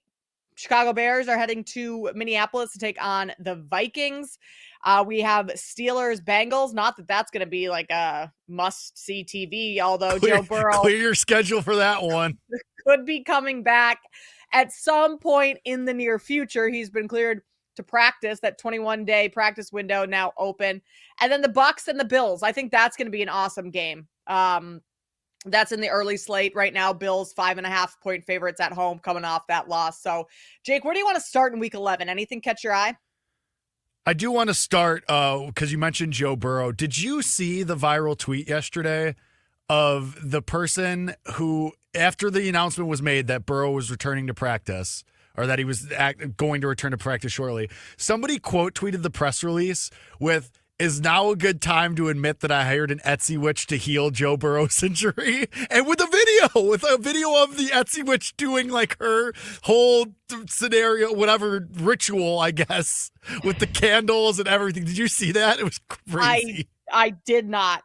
So you can off of Etsy, like the website that makes like crochet things and Kate, this is a whole this is a big thing in the internet streets over the last I want to say 6 months, maybe a year. Yeah, people will find witches, quote unquote, visual show by the way, air quotes, quote unquote witches on Etsy, hire them, and then say, "Can you put a curse on my ex? Can you heal? Can you put people did it in the baseball playoffs. People did it to the Mariners. People did it to the Yankees and are tweeting their receipts of these Etsy receipts to blah, blah, blah in backwoods Carolina of $50, $100 to put a curse or to heal Joe Burrow's injury. Apparently this is a huge thing. People do this all the time. I shouldn't say all the time, but it's become way more popular, especially in the internet streets. I apparently have been living under a rock because I have not heard of this. Gerch throws in the chat, thank you, Gerch, a definition. An Etsy witch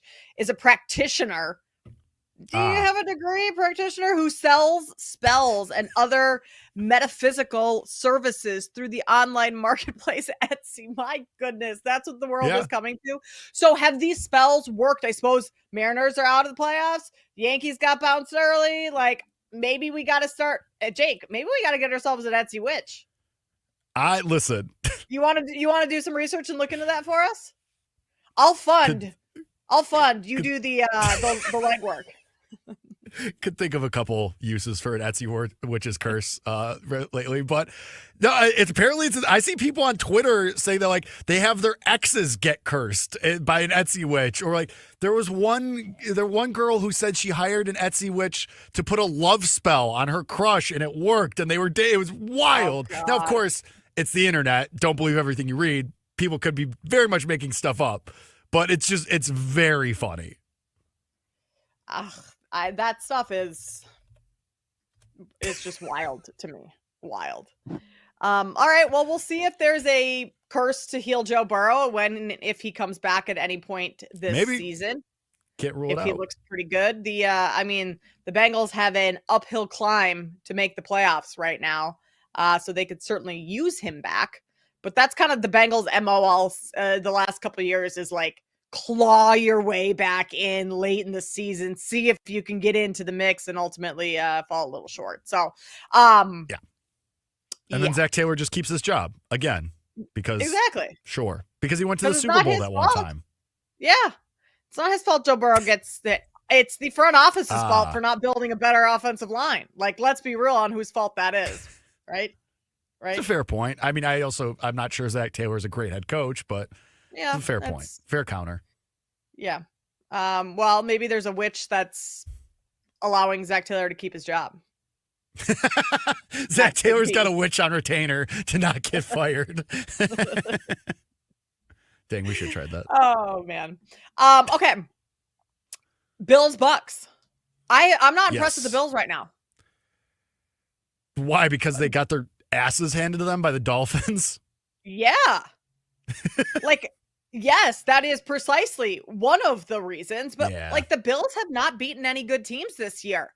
You lost to the Patriots. You lost to the Falcons on the road. I mean, are the Falcons a good football team? I don't think you can put them in that category. They're way too inconsistent. Yes, the Chiefs win was great. That was a good win at home, 28-21. You beat Patrick Mahomes. That defense is great again this year. Your win against the Ravens, like, you won. You got the W. You shouldn't have won that game, really. I mean, the Ravens collapsed in the fourth, and the Bills played one great quarter. I love Josh Allen. Like, I will always be a Josh Allen fan because I think he's great, both on the field and off. But so far, this Bills team has not been playing well right now. And for a team that's won the division how many years in a row, they're plus 190 right now. Pat's minus 235. This was the first game that caught my eye too, because as somebody that's been betting the Bucks pretty consistently all year long, including this past week when that was not a whole lot of fun against the Patriots, laying the 2.5. Thought we got a good number inside of 3, and you just lose. But also the Bucks, I got to know what the injury report is. You got to see if Bucky Irving or Chris Godwin or anybody comes back to practice this week. It looks like Godwin's going to be out for a while, but we'll see what happens with Irving and some of these other injuries. Feels like, and this is not to say that Baker Mayfield is bad or that Baker Mayfield is backsliding, but like, it feels like some of the magic from earlier in the season is maybe starting to wear off. Some of that luck from these last second wins early in the season when Baker was in the MVP conversation and should we be buying Bucks futures? It feels like some of that shine has sort of worn off. Not to say that the Bucks are a bad team or they can't win a playoff game, but I feel like we have to reevaluate, and when we see a number inside of 6 or inside of 3, we don't have to immediately go, just bet the Bucks automatic, especially against a Bills team that, they just got beat by the Dolphins, and that was very embarrassing for them, especially as somebody that laid the Bills. This was not a good NFL week for me, Kate. Let's just get that out there. It was, I was on the Bills too, and that was just a Saturday was way more fun than Sunday as far as the slips went. But anyway, I digress. It's because it's kind of a bounce back spot for both teams. So I feel like it's just all things being equal, which team is better? And especially given the injuries, I do think it's the Bills. And inside of 6, I think I'm leaning with Buffalo here, especially at home. I kind of do too. Them playing at home. What's the weather going to be? Kind of tips the scale for me a little bit. And you're right. Like, good point about the Bucks early season wins.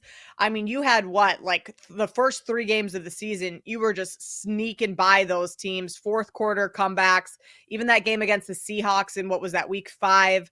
Yeah.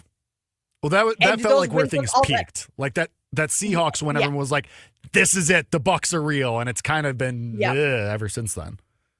Yep. And looking at their wins early on in the season, like the wins against the Falcons, is that a great win? No, I don't think the Falcons are a great football team. I don't know what the Falcons are. Texans, you beat the Texans by 1 on the road. You needed another last-second miracle. The Texans' offense stinks, although, what happened on Sunday, Texans and Jags, that was wild. The Jets are a gross team. Like, you don't really have any big marquee wins. Sure, you beat the 49ers. That's a good win, but the 49ers have been so banged up all season. The Seahawks win, you got to give them credit for that because you were in Seattle for that, and this Seahawks team is legit. So early on, I do lean towards the Bills, despite them being a team that I haven't really been able to trust much this year. But bounce back spot after an embarrassing loss. You're back at home. You're the healthier team. I think we go with the Bills minus 5.5 as an early look there. Bears and Vikings in Minnesota. Vikings beat the Bears week 1 thanks to a immaculate fourth quarter by, you know what? The win-loss column says they did. If you watch the game on the field, Vikings were terrible for 3 quarters. JJ McCarthy came alive in the 4th, but you have to give him credit for that. The Bears collapsed down the stretch. So far, I guess ever since that, it's kind of been the opposite, where the Bears come alive big time in the 4th quarter, and Caleb Williams is the savior. But going on the road, that's a tough place to play. Now, we said that last week before the Ravens, but I think the Ravens are a better football team. Yeah, I mean, and the Ravens beat the Bears. Yeah, I mean, the Bears, this is their test because Minnesota is much tougher to play than Cincinnati or than to play at home against the Giants. I mean, they played at the Lions, but look what happened in that game. They got beat by 30. So I'm a little, as a Bears fan, I'm a little bit nervous for this game. I was saying to you, I think this, though, is going to be what the Bears do. And I've been saying it, since yesterday. I think the Bears are just going to do this where they rip off a bunch more wins. They beat the Giants. They're going to get revenge against the Vikings. They exorcise the ghost and the demons of Aaron Rodgers' past. And Black Friday against the Philadelphia Eagles in Philadelphia, you just get curb stomped. So I think that's exactly what's going to happen. I would take the 3.5 with the Bears, mostly because this team is much better than they were in week 1. They've started to put it together. You can see how things are starting to coalesce for the Bears. Still not entirely sure what JJ McCarthy is. I think he's at least halfway decent. I think he can even be pretty good. Give the Vikings the bump for being at home, and it's going to be loud and it's going to be chaotic in there. But I think plus 3.5. I think the Bears can cover. I'll have a little sprinkle on the money line as well. Yeah, getting over that hook is important for Chicago. That 3.5, if there are any out there. I'm looking at some 3s right now. But getting that 3.5 would be great. I would certainly be on the Bears if that happens. All right, coming up on the other side, we have Isaac Trotter joining us to talk a little college basketball. I got a great slate today. That's coming up next here on Bet Sweats.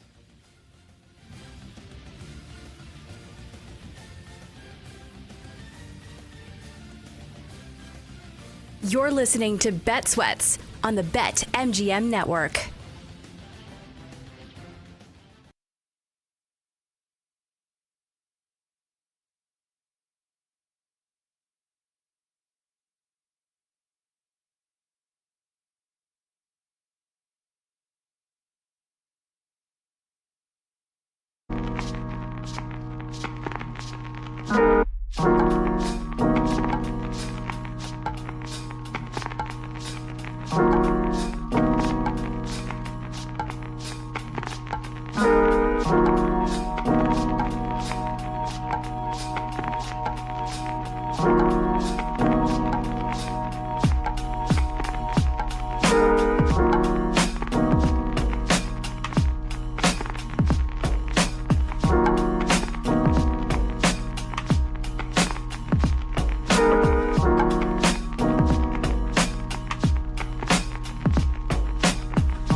Welcome back to Bet Sweats on the BetMGM network. Jake Hassan, Kate Constable here with you on Bet Sweats. Isaac Trotter will join us 20 minutes from now to talk some college basketball. We've got an awesome slate today on the hardwood. But before we get to that, we need to talk a little college football because the season is winding down. Isaac Trotter's joining us in an hour and 20 minutes. So I have that correct, Jake? Yes, Trotter, friend of the program, 11:20 Eastern. 10:20 Central. 11:20. Thank you. That is difficult time zones. Yeah, so he's not next. He's in an hour and 20 minutes. Thank you. Don't worry, Kate. Time zones are a constant struggle on this show. Mostly because Paul Aspen refuses to take his phone off military time for some reason. Very bizarre. I have heard of Paul's military time. Time zones have been a struggle on this show since its inception. So don't worry about it. Time zones have been a struggle for me since my inception. Yeah. Okay. Hour and 20 minutes from now, Isaac Trotter joins the show to talk college basketball. We're talking college football right now, though, because the season, like I mentioned, is winding down, which means the Heisman race is getting even closer and closer. And let's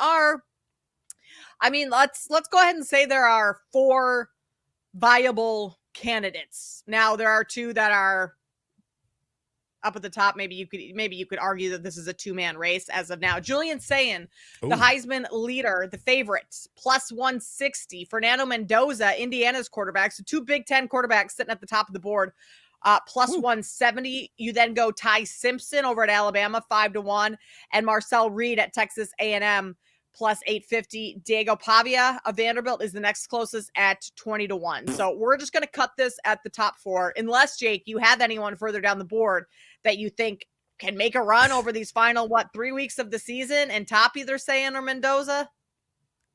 So I'll cut it. Honestly, you said it's a 2-man race. I think it's 3. I'll cut Marcel Reed. Marcel Reed has had a great season. A&M's having an awesome season. But I mean, what's the story with A&M? Just that they're back, that they've been wallowing in non-contention for the last handful of years, and now finally they've reemerged as a contender. Sure, it's nice, it's fun, but I feel like in this era of college football, where you could just throw a ton of money at whoever you want, it's maybe just not as impressive as it used to be. So I cut this after Ty Simpson, and I honestly think there's a little bit of disrespect on Ty Simpson at 5-1. And I'm not just saying that because he's Alabama's quarterback and this team is good, but when you talk about Heisman, and I think Sayin and Mendoza are rightful favorites. Sayin's kind of whatever to me. I think he's more of a product of his environment. To me, personally, not to say that he isn't good, but you have 3 NFL receivers and a bunch of defensive guys that are going to go in the first 2 rounds of the upcoming NFL draft. Seems like a good situation to be in. Oh, by the way, reigning national champions. But again, not to say that he's not good or can't be good, but, back to the thing, Heisman voters love a storyline. College football voters love a storyline. What's the story with Ohio State? Oh, this guy. Kate, you could put me back there, and I think that I could get Ohio State 10 or 11 wins. Probably can't win the championship, but I could get us double-digit wins if you throw me in that environment. So that, for me, I'm not saying that Sayin should be 20 or 30-1. You win a ton of games, you're going to be in contention. Obviously, of course. Mendoza makes a ton of sense. Everybody was asking, who's going to be this year's Indiana? Gertch was out here saying Indiana was going to not lose every conference game after the non-conference schedule. And here we are. They're the number 2 team in the country. They look awesome. They bring in Mendoza. Everybody's saying, who's this year's Indiana? It was just Indiana again, and they've actually taken another leap forward. So I think the story there is, they were a fun, plucky team last year, made the playoff. They get stomped by Notre Dame, and actually they got better. And now they're a top 2 team in the country and maybe real national title contenders. So that's a fun story. Mendoza has clearly taken this team to the next level. So I think at plus 160, plus 170, that makes a lot of sense. But back to where I started with this, I think Ty Simpson's getting a ton of disrespect. Remember how the season started with Alabama, where they lost a couple games? Everyone was calling for DeBoer's job. Simpson stinks. Alabama's done. They need to find a way to bring Saban back. And now here we are, and they might damn well win the title. So I feel like that in and of itself is the typical sports comeback story that we've come to know and love just as fans, where you bury a team early in the year, they look like crap, and then they turn it around, and it's been on the back of Ty Simpson. Like, the game against LSU, some of the throws that this dude makes are unreal. Like, he's awesome. And at 5-1, I think this number should at least be cut in half. So if you have nothing in the Heisman market and you're looking for, I mean, is it technically considered a shot, quote unquote, because the favorites are shorter than 2-1? Maybe you could consider it a long shot. So I think Ty Simpson has the production. Being in Alabama and the SEC does not hurt. And I think the storyline is there for the turnaround of Alabama, especially when you bake in and consider last year and their failures last year as a team too. I think Simpson should be much shorter here. Can't disagree with you. Yeah, you make some great points there that if I was going to take a shot on anyone, it would be Fernando Mendoza or Ty Simpson. Now, I mean, taking a shot at Mendoza, that's not exactly a shot like you mentioned. Maybe a little bit more so for Ty Simpson, but Julian Sayan's out for me. I know he's the favorite right now, but he's kind of like the safe option. He doesn't do anything flashy. And you need flash to win the Heisman. Like, you need some of those big time plays, the big time moments. And so far and maybe that's like not his fault because Ohio State is just that good that he hasn't had to make those types of plays, but we haven't seen many from him at all. And especially after this past weekend with Penn State almost beating Indiana and the Mendoza pass to, who was it, Cooper in the back of the end zone to win the game. Like, that's a flash. That's a Heisman worthy moment. On the That's other arguably side, the only Heisman moment we've had this year. But do you think voters will see it in that sense of like big time play, big time moment, or like Fernando Mendoza? How did you even allow your team to be in that position against Penn State, against a team that has 3 wins all season? Like, that's what I don't know how voters think, and that's kind of what you have to put yourself in their shoes, because these are human beings and it's not a computer voting on Heisman. I feel like the Heisman moment always comes from like that paradox of, well, should you have even been in the spot where you needed to save your team and rescue your team anyway if you're going to win the Heisman, especially against a dead team like Penn State? Maybe, but I think that catch and the call especially and the moment were all so big that it transcends. Like, nobody's going to talk about that game and say, oh, well, in the third quarter when Mendoza had open in the flat and he hadn't, like, nobody's going to think about that. You talk about that game in 3 weeks, a month, 3 months, no one's going to talk about anything other than that moment and that catch. So I think it's probably more of a net positive than a net negative for Mendoza. As far as saying, I agree with you, like, he's kind of a nothing to me. Should he be the favorite? Sure. Number 1 team, best record, best team, arguably, probably going to win the title. But I think for saying, this probably comes down to the Michigan game, right? Because Michigan, for the last couple of years, has beaten Ohio State, had their number. If Sayan can have a good game and beat Michigan, and then Ohio State goes on to win the Big Ten championship and they run the table and we'll see what happens in the playoff, then I feel like we can have a conversation. But if he goes out there and has like a J.J. McCarthy game against Michigan where it's like, he threw like 12 forward passes and he had like 115 yards and he doesn't really do anything, then I feel like it's way open for Mendoza and Simpson, especially if, let's say that, Indiana goes to win the Big Ten championship or Alabama wins the SEC championship. There's a lot of factors here, but when you're talking about prices and bets to be made, I think it's Simpson, and I think Sayan is way beatable and very vulnerable as a favorite, quote unquote. Gotta stop saying quote unquote. I've said like 7 times today. You look at, well, it is a visual show, Jake. Yes, quote, famously. Unquote. You look at the interceptions thrown this year. Ty Simpson, only 1 interception all season. I think that's pretty impressive. Now the other 2, I mean, Mendoza has 5, Sayan has 4. One other, I guess I really like Mendoza. Like, maybe, because that's where my mind keeps going back to. Maybe that's who I need to be putting my money on. He has 5 rushing touchdowns, too. 26 passing touchdowns, 5 rushing touchdowns. I mean, Julian Sayan hasn't found the end zone on the ground so far this year. Ty Simpson has twice. So Fernando Mendoza, you could make the argument, a more well-rounded quarterback in terms of being able to use his arm and his legs too. Like, that's, in my book, another positive for Mendoza. Yeah, I mean, the counting stats matter for sure, and more so than the storylines or the record. Like, the counting stats are going to the counting stats are going to matter. And so when you take into account like 30 touchdowns already, maybe he gets to 40, that's a huge number.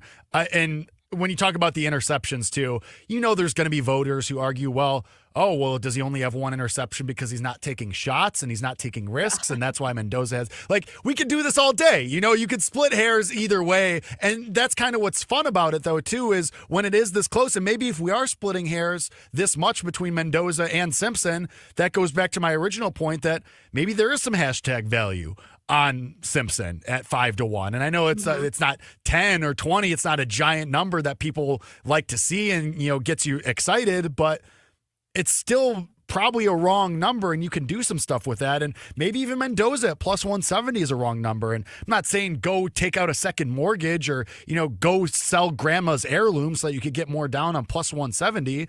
But you can get creative. As viewers and listeners of this show know, there's ways to get creative. If you want to parlay Mendoza with Scheffler Master to the East, there's ways to get that hashtag value up more to a more palatable number if you really want to. Or maybe you're cool with the 5-1 on Simpson. Maybe you're just cool saying, all right, yeah, there's value on this number. It's wrong. I'm going to bet it. There's a bunch of different ways that you can kind of, this is bad now, but split the baby, so to speak. Oh my gosh. You were talking about warts earlier, Kate. Okay, I got one, you got one. True. We're even. We're even. That. Okay, so Alabama plays number 12 Oklahoma this weekend. The other ranked team that Ohio State plays is obviously Michigan. Indiana, their 2 games left are Wisconsin and Purdue. So do you think having Indiana should go smack Wisconsin this weekend. Do you think being able to pad the stats against Wisconsin and Purdue is more Heisman race, or is it beating other ranked teams like Ty Simpson has the opportunity to this weekend, Julian Sayin does in the final week of the season? Like, maybe they don't stuff the stat sheet, but you're again beating ranked teams where, like, right now Indiana only played 2 ranked teams. Not their fault that Penn State is what it is at this point in the season. Like, that was expected to be a ranked matchup. But that's also something you kind of have to think about, because I think Mendoza can go out and throw a bunch of touchdowns and put up a boatload of points and a boatload of yards on both Wisconsin and Purdue, that his stats look better, but are the big time wins a win at Michigan on the road? Like, that has to be more important to voters than beating Wisconsin at home.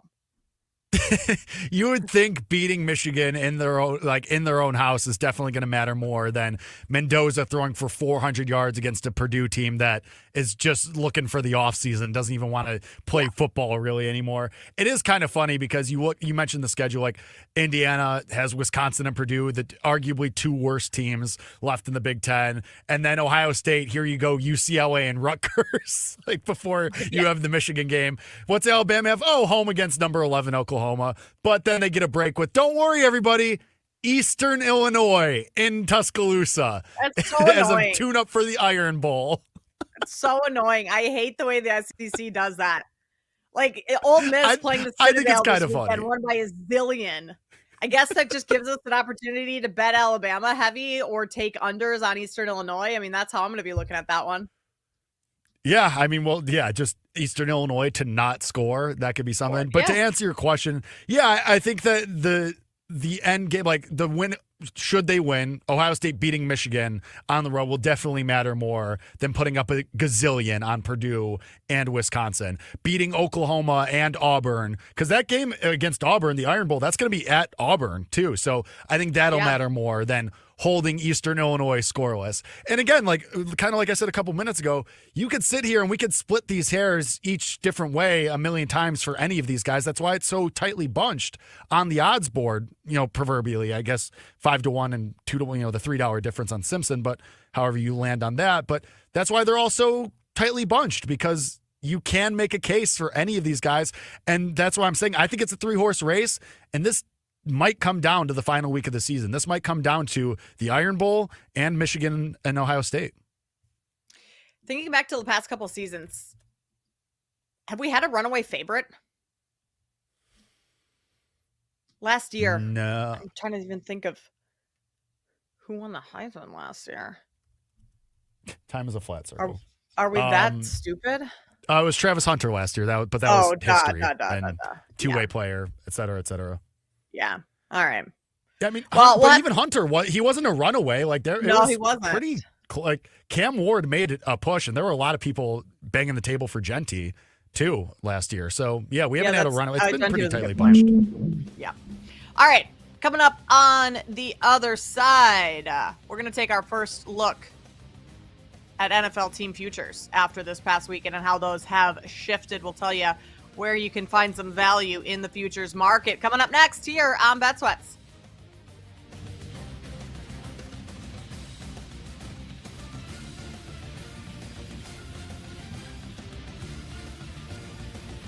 You're listening to Bet Sweats on the BetMGM Network.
Welcome back to Bet Sweats with Joe Ostrowski and Sam Paniotovich on the BetMGM Network.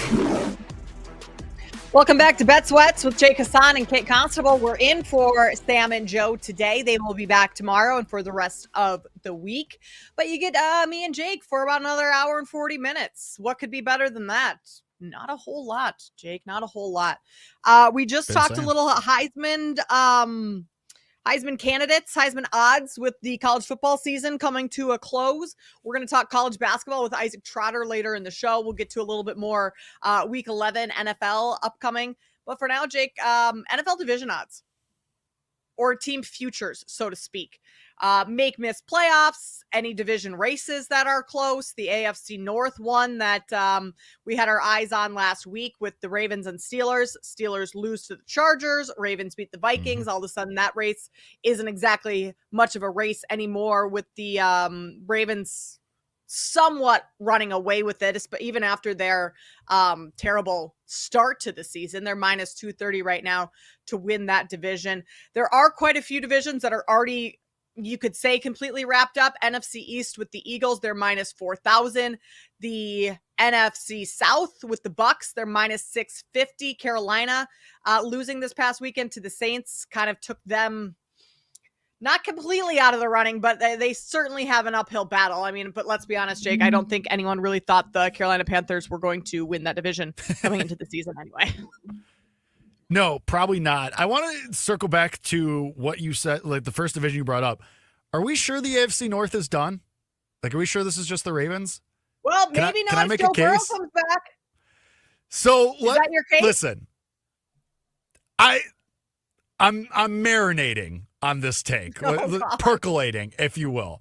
But the Bengals are 20-1 to win that division, and it's pretty tightly grouped. Like, you look at the standings for the AFC North, the Steelers are in first right now at 5-4. Then it's the Ravens at 4-5, and the Bengals at 3-6. Now, this take and how you feel about it depends on how you feel about this week, because the Bengals play the Steelers this week. So that's point number one. The Bengals also still have both games against the Ravens still for those division games. So I'm just saying that if you think the Bengals can go to Pittsburgh this week and win, and then they have the Ravens at Baltimore November 27th, and then again at home on December 14th. Theoretically, if Joe Burrow is already practicing, and the 21-day practice window is open, he's probably back for that first Baltimore game on the 27th, right? So now the problem is you host the Patriots after this week that you're going to Pittsburgh. But so that's not great. The schedule's tough because you have the Steelers this week, then the Patriots, then the Ravens, then the Bills, then the Ravens again. Tough 5-game stretch. But if you think the Bengals can win this week against the Steelers, I kind of think the Steelers stink. I'm just saying at 20-1, there's a path, and let's even say you lose that Patriots game. But then if you get Burrow back for that division game against the Ravens, just saying. I mean, I don't hate that. Like, if we're talking about finding value in division races right now, there are not too many places where you can find value. Like the Texans 13-1. I don't think they're coming back and winning that division over the Colts. I don't think the Raiders are coming back and winning that division at 300-1. Like those big time numbers, there aren't too many that you can bet. So I do think the Bengals, that is a shot, because if Joe Burrow weren't coming back, like absolutely not. Save your money. Yes, correct. If you want to light it on fire, just send it my way. But the fact that Joe Burrow is returning probably sooner than later, especially with the 21-day window open, like newsflash, he has to be back within 21 days. And you would imagine if he can get on the field, he's going to be playing. So I actually like that, Jake. The only concerning thing is how difficult the schedule is, because even after you host the Patriots, then it's the divisional game at Baltimore. Then you go at Buffalo, like another tough game, not a divisional matchup, but a very tough game. You're back home against Buffalo. And then you kind of cruise through the final portion of the season. And hopefully it doesn't come down to beating the Browns in week 18, but it certainly, I mean, it won't be between the Bengals and Browns by any means, but maybe you need that extra win in the division in order to secure that. Yeah. So I don't hate it. It's a good long shot. I think that's a great look. I mean, the Bengals are one possession dogs against the Steelers this week. It's 5.5. It's one possession spread this week. So I'm not interested in betting the Steelers. No, of course, especially after the other night when Mike Tomlin's basically not really, but kind of sort of throwing Aaron Rodgers under the bus too at the post-game presser. How would you evaluate Aaron Rodgers? Well, how would you? And then he gave you the Mike Tomlin death stare. Not great. Not what you want. No. Not great. We have some breaking news that we need to jump in here. Nico Harrison, the GM for the Dallas Mavericks, has been fired. Luka Doncic is having a celebration party this afternoon, if anyone would like to attend. This is from Shams. Dallas Mavericks and owner Patrick Dumont are expected to fire general manager Nico Harrison at a 10 a.m. Central press conference, their Central Time meeting on Tuesday. Sources tell Tim McMahon. It felt like it was only a matter of time until Nico Harrison got fired after the Luka Doncic trade. Now, if Kyrie Irving was healthy, if he were playing right now, like the Mavs roster wasn't all that terrible coming into this year, and they had some success late in the season last year. Obviously, didn't go deep into the playoffs by any means. But I mean, his leash was exceptionally shorter after the Luka trade, just based on the reaction from the fans only. And then a 3-8 start so far this season when you lucked into Cooper Flagg and the number 1 overall pick, not ideal.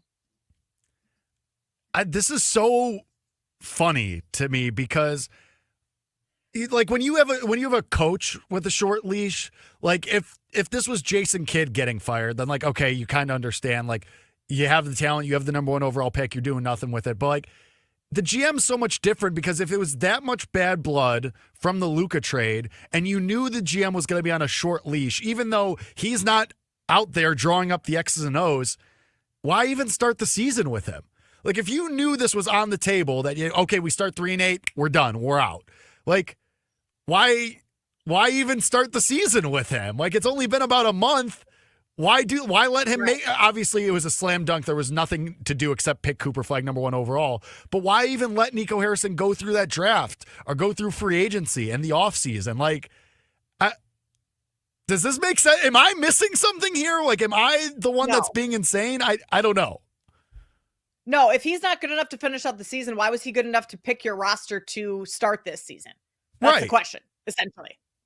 Like why did you allow that? If this all boils from the Luka thing, then like, okay, great. I don't know. This is so bizarre to me because it does boil from the Luka thing. Shams also just tweeted, the Mavericks are firing Harrison 9 months after the jarring and stunning Luka Doncic trade, a move for which Dumont took accountability. Dumont's the owner and accepted as a mistake in a courtside interaction with a fan on Monday night.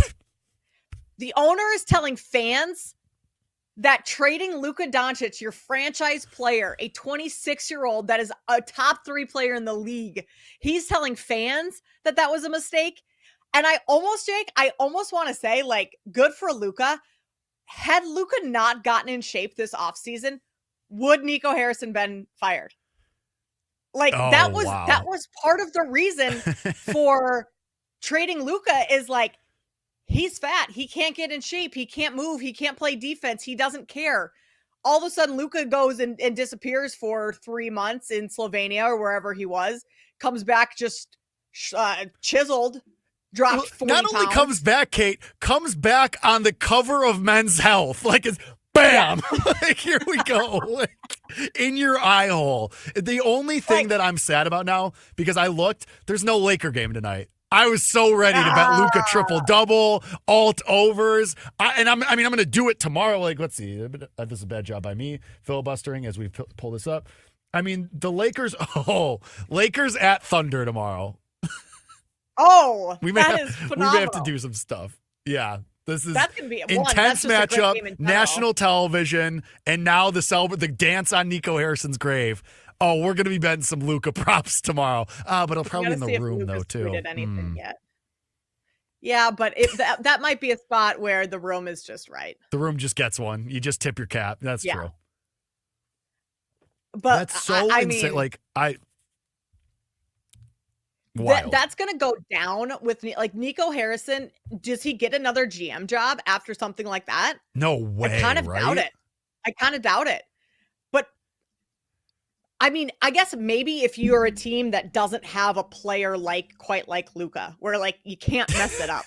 Like, hey man, come over here. You can't screw this up. We have no assets for you to trade. Come on over. Right?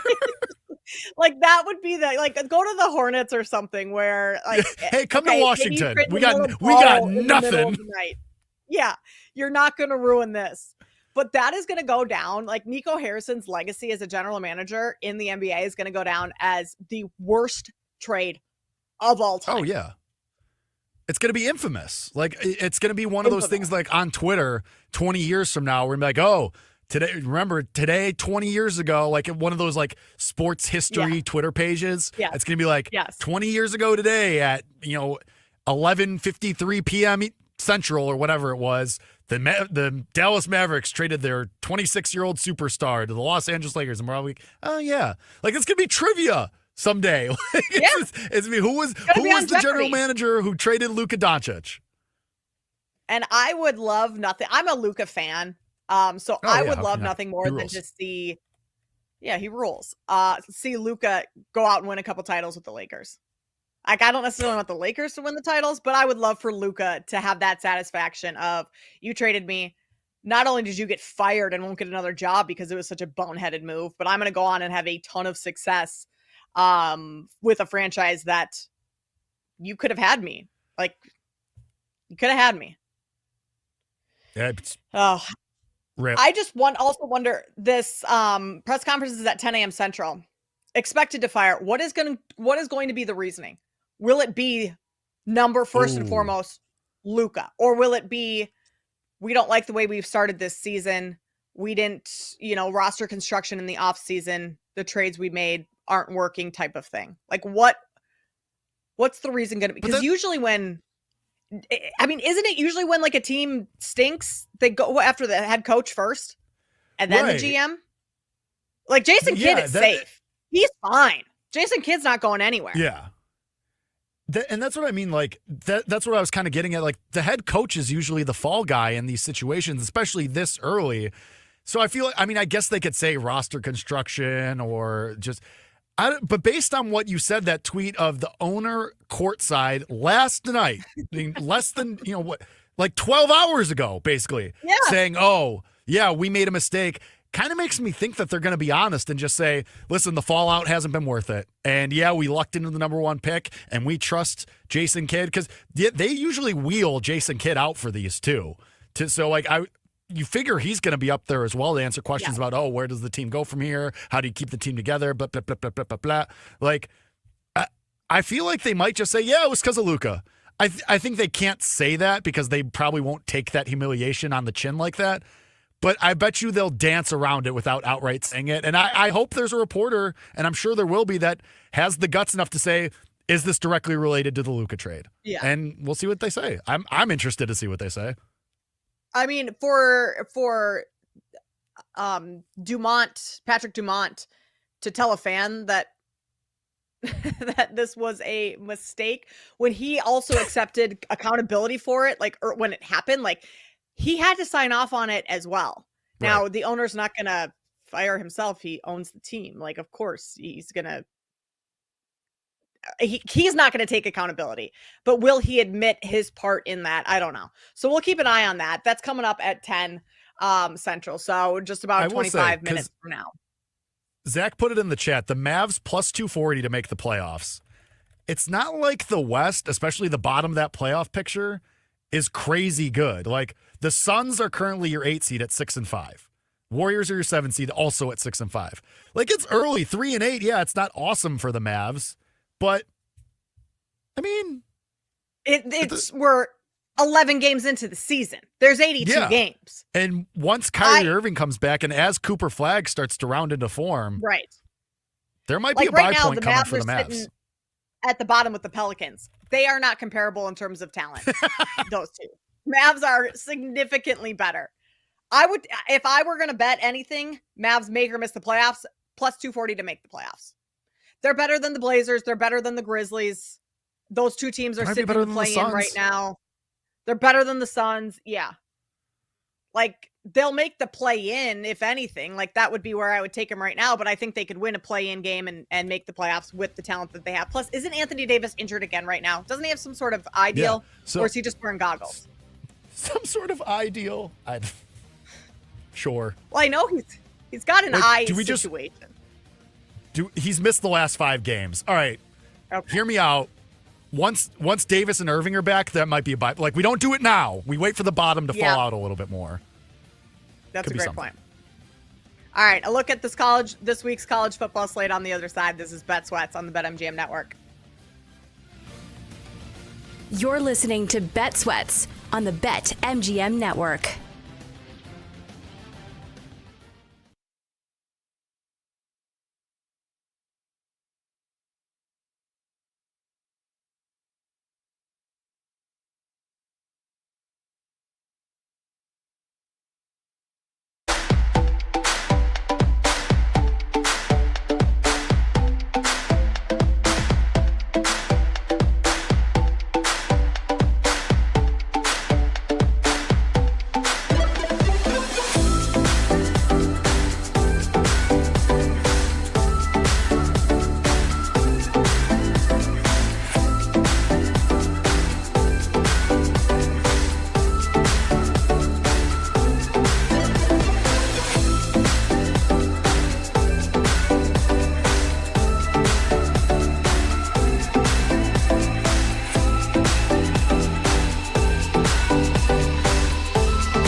Welcome back to Bet Sweats on the BetMGM network.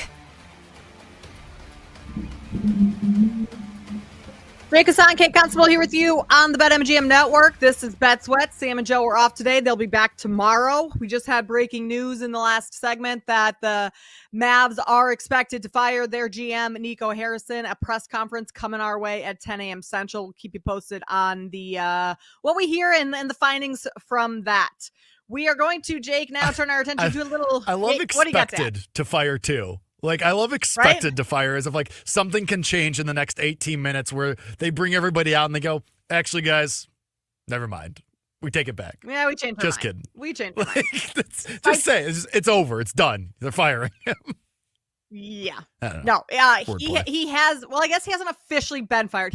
They should say where he will be fired, which I don't know if that's much better, but that's what's happening at 10 Central. What's happening right now here on Bet Sweats at 9:42 Central is we're going to talk a little college football this week 12, and the college football playoff picture, because we have rankings coming out later tonight, our second rendition of the college football playoff rankings. Just to go over the teams that made the first one: Ohio State, and this is in order as 1 through 12. Ohio State, Indiana, Texas A&M, Alabama, Georgia, Ole Miss, BYU, Texas Tech, Oregon, Notre Dame, Texas, and Oklahoma. So, Jake, based on the schedule that we have this weekend with a number of those games or number of those teams in action, where do you want to start game-wise or playoff picture-wise? Well, I just want to start with the playoff. I feel like not a lot is going to change tonight, except obviously Texas Tech beat BYU, so you're going to get the flip there. But I know people are going to make the case for Indiana to probably be 1. Do we think that actually happens based on that? No. Like the moment? Like, because we also know, like, the committee wants to get people to watch.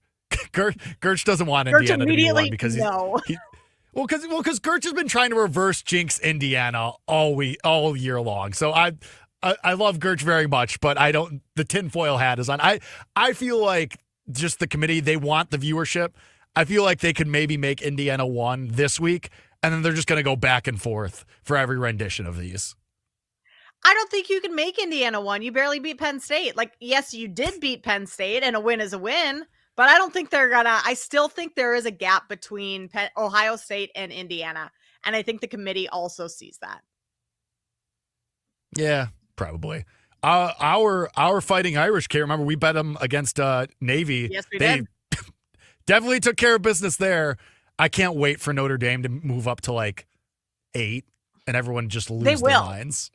Everyone to just lose their minds because of the anti-Notre Dame sentiment that you get every single year. And it's going to be very, very funny. Yeah.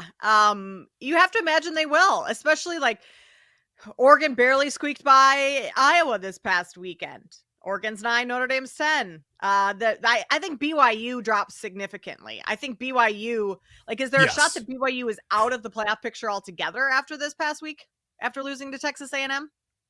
I mean, probably. They got smacked. I mean, granted, it was in Lubbock, so it's a tough place to play, but they got absolutely smoked. I mean, they were touchdown dogs, and they still couldn't even cover that number. They were brutal in that game.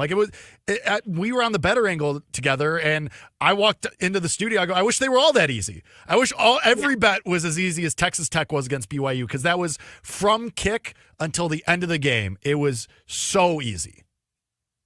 Well, and frauds. The Big 12 is only getting 1 team in, right? Yes. Can we agree on that?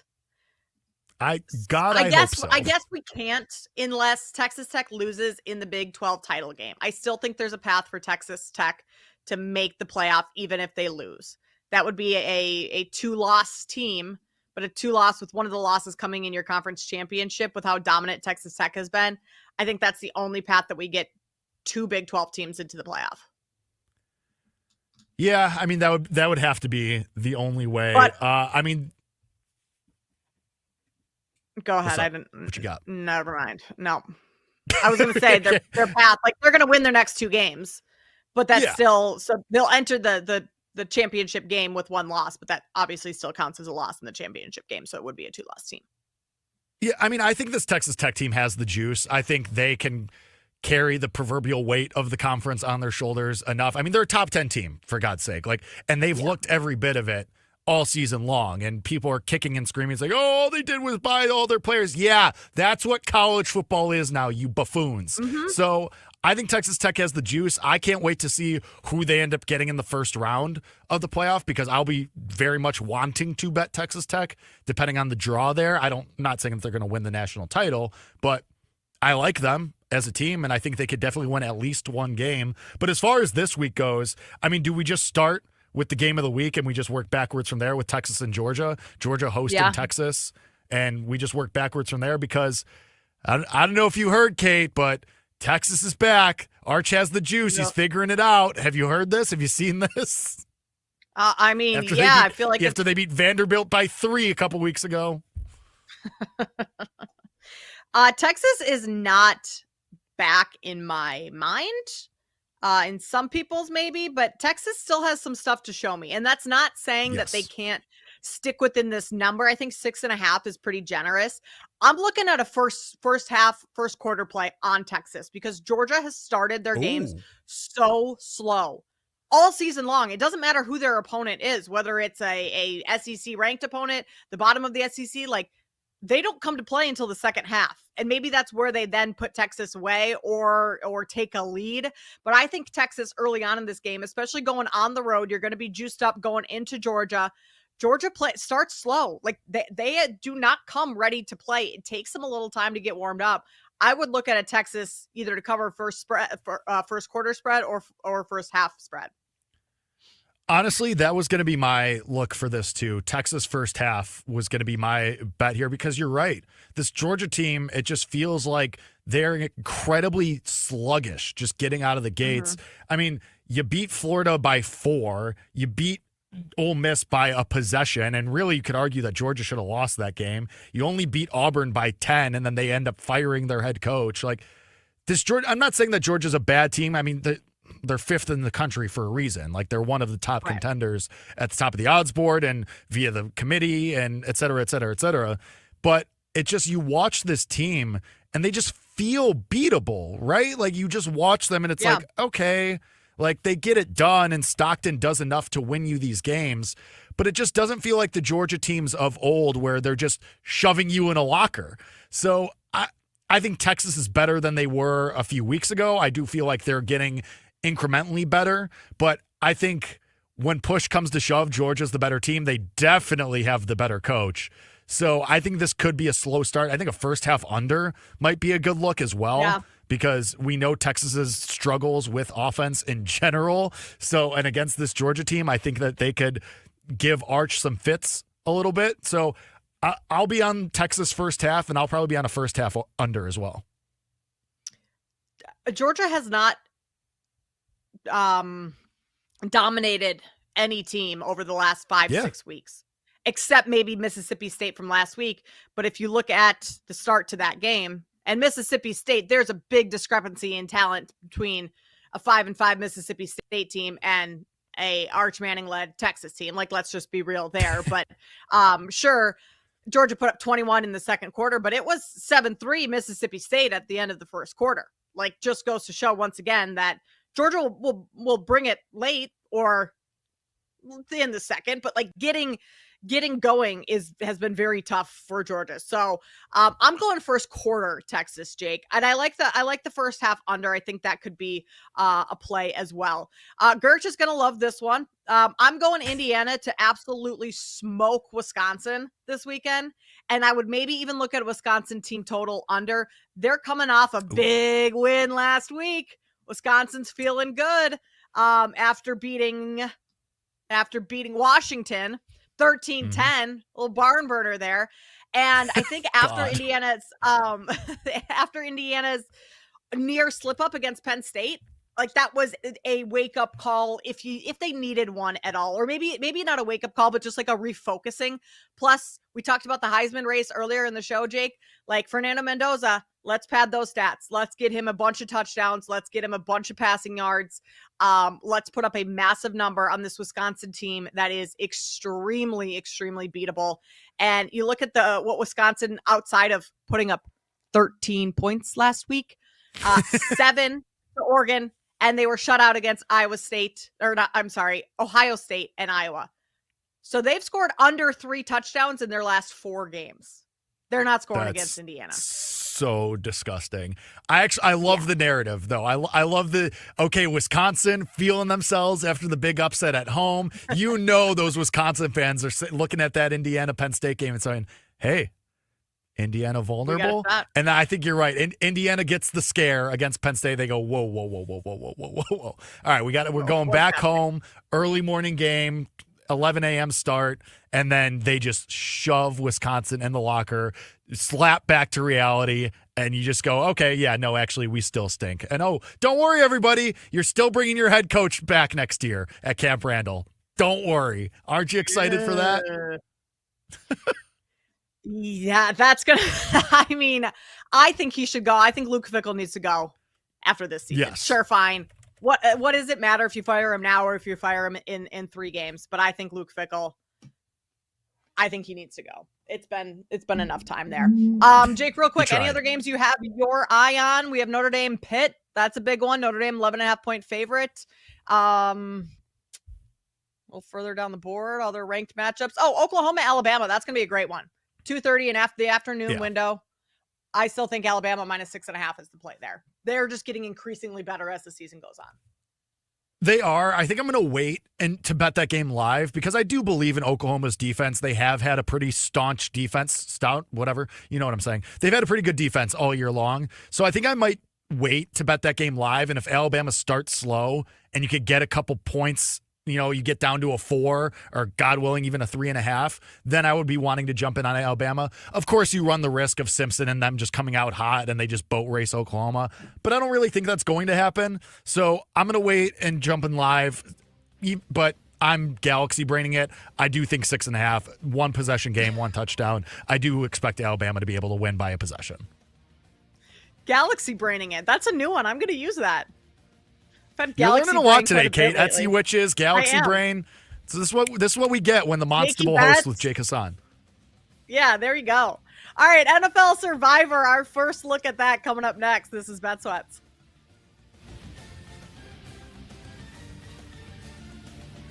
You're listening to Bet Sweats on the BetMGM network.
Welcome back to Bet Sweats on the BetMGM network.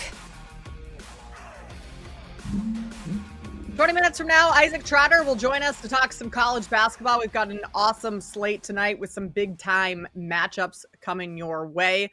Some top 25, Kentucky at Louisville, Texas Tech at Illinois. Jake's nervous for that one. And then Creighton, Gonzaga to wrap up the night. So a couple top 25 matchups that are going to be very fun. We'll get Isaac Trotter's thoughts and some bets for those ones fun. coming your way. Definitely. Can't wait. 20 minutes from now. Definitely not going to throw up. No, definitely not. And hey, if you want to check out some women's hoops tonight, we have Western Illinois at NIU. I'm going to be calling that game later tonight. Right. ESPN+. Yeah, let's get it going. Couple of teams that are off to good starts this season. NIU looking for their first win of the year. Battle of directional Illinois schools, like you read about. Exactly. You gotta love that. We have to talk a little Survivor, as the guys do on the show every week. Joe and Sam will be back on Bet Sweats tomorrow. But Survivor time, if you're still in Survivor at all, we're going to help you try and figure out who to pick. It's hard to do, Jake, because we obviously don't know every listener's Survivor story so far this season. But we'll give you our thoughts on some of the best smart plays. If anyone had the Bills last week, I'm so sorry for you. The Bills were kind of the hot play last week.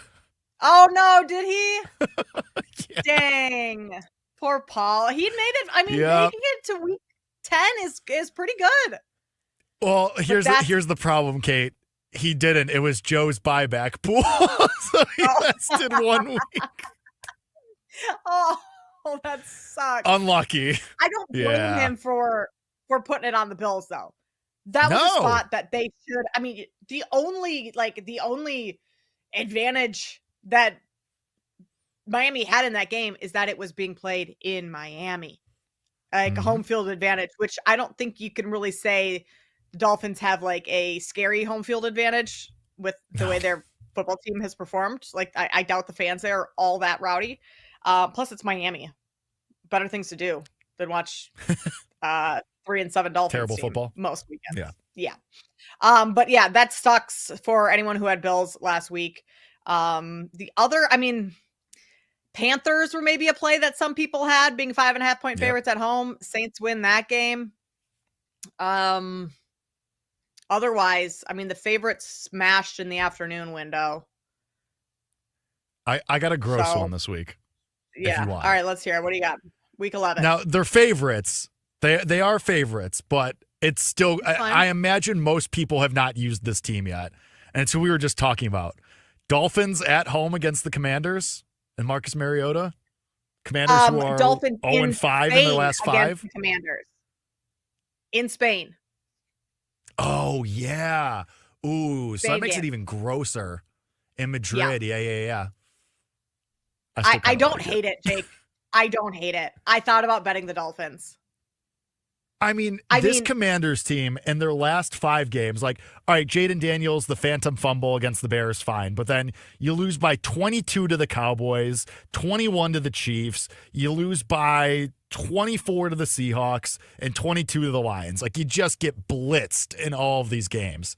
And now the Dolphins maybe feeling themselves after a win over the Bills.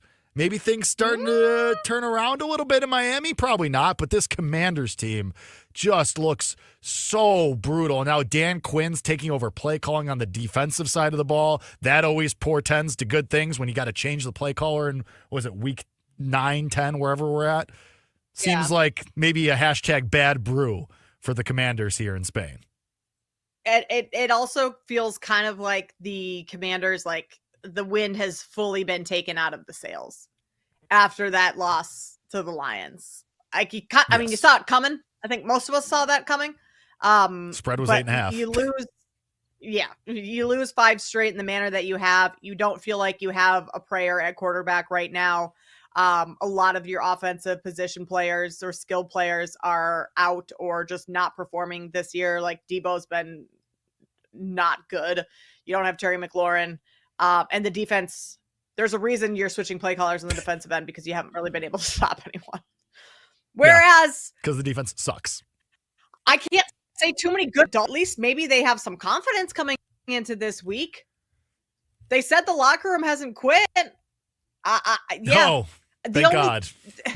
The only thing is like the variables of travel and being overseas and stuff like that always kind of makes me nervous. But then again, favorites have been winning in these international games this season. So you have to be kind of ballsy to take the Dolphins in Survivor. But if you want to zig when other people are zagging, I doubt there's going to be too many Dolphin survivors out there. Right, and that's why it's kind of gross, because you imagine not many people, if you're alive, you probably haven't used the Dolphins yet. And hey, winners of 2 of their last 3, trends, getting hot at the right time, Kate. Don't look now. It's very gross, but I mean, this Commanders team, we just read off the scores. Like, they're just getting blitzed in all of these games where it's just not even close. So, I mean, it's gross, but I think Dolphins would be at least a look for me. I mean, if you're looking for like a big, because that game's only 2.5 right now. It's one possession. Yeah. So if you're looking for like a bigger spread where maybe you feel a little bit better, like Baltimore against Cleveland, 8.5, that could be a look. The only other one that's more than a touchdown is the Texans against the Titans, or the Packers against the Giants. But most people have probably used the Packers by now. Most have. The Packers would be the team that I picked if I still had them alive, because 2 straight losses for Green Bay. Sure, you're going on the road, but you're going up against a Giants team that is garbage. That would be my pick if you still had Green Bay. I mean, I don't love the Texans. I know they rallied against the Jags this last weekend and won that game, but like that almost makes me nervous that this is a letdown spot. You're going on the road against a 1-8 Titans team where you're really feeling good after coming back last week. Like that makes me nervous. Still could be a win, but I don't love it. I have, and people who listen to Early Odds on Saturday mornings that I host on 670 The Score, I've been saying touch the stove with the Titans all year long because I've been taking them in these big spread games. And a couple weeks ago, I finally swore them off. I was like, I'm done. I'm not touching the stove anymore. Like, I don't want to keep burning my hands. And this just feels like one of those spots where if I hadn't already sworn off the Titans, this would be a spot to say, all right, yeah, the Texans came back against the Jaguars last week, but that kind of felt like it was more about the Jaguars than it was about the Texans. Yeah. Like, it feels like it's more about them. And Liam Cohen's, I almost said Liam Doyle, the pitcher for now the Cardinals, formerly Tennessee. Nobody cares. Like, Liam Cohen's throwing the headset on the sideline in disgust. Like, it just feels like it was more about Jacksonville than it was about Houston. So I'm kind of with you, but I would never bet Tennessee to win at 3-1. Like, I maybe take them on the spread, but I would never take them to win that game. But also, like, as a contrarian opinion to my own opinion I just threw out there, the Titans are the worst covering team in the NFL by far for the past how many years? Like, they don't win, they don't cover. So you probably should just not bet the Titans at all. Any game that the Titans are in. Either team. I'll throw another gross one, and I mentioned earlier. What about the Bengals? Bengals, I knew you were going to say that. I did bring it up earlier in the AFC North conversation, but if we think the Steelers are maybe DOA and Tomlin's backing the bus over Aaron Rodgers, who also Aaron Rodgers stinks. He's old. He can't throw the ball. Like, if the Bengals a little bit of a Joe Burrow bump for morale, even though he's not actually playing in the game, because you imagine most people haven't been using the Bengals in the last couple of weeks while Flacco and Browning have been starting these games. So you imagine a lot of people have them alive. I know, like, 5.5 point spread. So again, I know I've said this too many times already, 1 possession spread, but for me, it's more about the Steelers, and the Bengals are certainly going to be motivated. They're not out of it yet. They win this game, and then Burrow comes back against the Ravens, as we were talking about earlier. They're going to be way alive. I think I'm going to be better, regardless of Survivor implications, because I've been out for weeks. But, like, I think I'm going to have a little bit on the Bengals money line. I really don't hate that at all. I mean, I think the Steelers are that bad. I think their defense is that bad. It's just, can Dylan Gabriel do enough? That's well, that would be concern. Tough because Dylan Gabriel plays for the Browns. Oh, that's right. What, we have Flacco? We should have Flacco. Unless this Etsy witch is doing insane spells and Joe Burrow comes trotting out of that tunnel. But I imagine Well, because the Bengals have been oh man, off the bye too, Kate. Bengals off the bye, divisional game. All right, I'm in. I've been getting Bengals and Browns quarterbacks mixed up all season long. I mean, I know because the Browns traded Joe Flacco to them, and just the carousel of all these quarterbacks. But yeah. I'll take the Bengals with you. I'll take them to cover. I'll take them to win outright. Actually, I'm dead in Survivor, so I can't take that. But honestly, I kind of like that play. If you are still in Survivor, Pitt 4.5 at home. That's a lot. That is really gross. It's gross. Like this Steelers team, like it's not done, but you can see this thing circle in the drain. Like if Mike Tomlin already see this, now you get Bengals off the bye, the morale boost from Burrow supposedly coming back in the next couple of weeks. Can't wait. Can't wait for the Bengals to just lose by like 15. Awesome. Great. Can't wait. Betting isn't the best. Betting is the best. It's been very fun for me the last couple of weeks. It has not. The Ravens, the only other team that like the big favorite that if the Ravens don't beat the Browns, Ravens have bigger problems ahead. That would be a safe one. Doesn't this feel like such a just Browns muck it up game? Because their defense is pretty decent. Like, doesn't this feel like such a like? I feel like the Browns could cover this at 8.5, 7.5, like 8.5. I feel like this feels like such a Browns slugfest, gross rock fight where they're at home, divisional game. Like this just feels like one of those games where the Browns just drag you down to their level and they make you just stoop down to play their kind of football. And this has like 13-10 written all over it. I mean, that's how they beat the Packers earlier on in the season. Packers were big favorites, I think 7.5 in that one. And this is, I mean, there's a reason the total's as low as it is. 40.5, second lowest total on the board this week. Ugh. The only one lower is 39.5, Texans and Titans, because the Titans can't score. So Jake, I will not be betting the Browns money line, but I think betting them to cover, not a terrible, like you could certainly make a case for that. See, we're gonna have a little bit of rain, real feel of the 40s in Cleveland. That's not terrible, but yeah, a rain game in Cleveland, Ohio. This just feels like just such a slop fest of a game. Yeah. Amazing. The two best games of the week. Can you call them the best games? Bucks Bills is going to be really good. Chiefs Broncos, Lions Eagles. I don't think you mess with anything in Survivor for those two games because I think those could go any which way. I'd like to believe and I mean, most of those teams you've probably used. Denver, yeah, that's also a good point. With the way Bo Nix has been playing, but the Denver defense is for real. So, I mean, divisional matchup, Chiefs on the road. Yeah, the defense is. The offense, not so much. Also, just a tease for Isaac Trotter in about 7 minutes. He just texted me, my best bet is psycho behavior. It's on Clemson and Morehead State. Oh, boy. In a day with a bunch of top 25 matchups, we're going to have Isaac Trotter in about 7 minutes giving us Clemson Morehead State angles. That's his best bet. It's a tease. I mean, those are the early season sicko plays that you love because everyone's betting the big time matchups. Why would you not go Morehead State? It's true. Oh, my God. He's disgusting. And it's going to be an under. It's going to be some kind of under. I already know it. I'm going to call my shot right now. Have you been betting college basketball yet this season?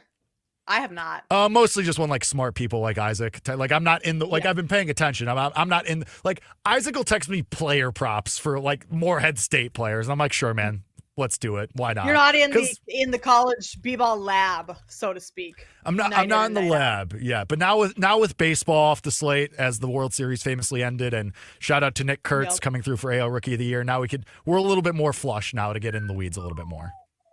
Okay, you hit a couple MLB futures. Well, they don't call me Jakey Rakes for nothing, Kate. Come on. Gosh. That one I didn't come up with myself. That one was bestowed to me by the chat of a show that has since been deceased. Jakey Rakes. What did you call yourself earlier? Jakey what? Jakey Narratives. Oh, Jakey Narratives. All right. I'll get on the Jakey train. We got a lot cooking here. All right. Yeah. Okay. Well, feel good about that one? Jakey Hassan will be back on the other side. We'll take a quick break. Isaac Trotter will join us next to talk some college basketball, as we just alluded to. And then we will wrap things up on the other side with our favorite bets for today. Lightning bets coming your way about 40 minutes from now. That is all next here on Bet Sweats on the BetMGM Network.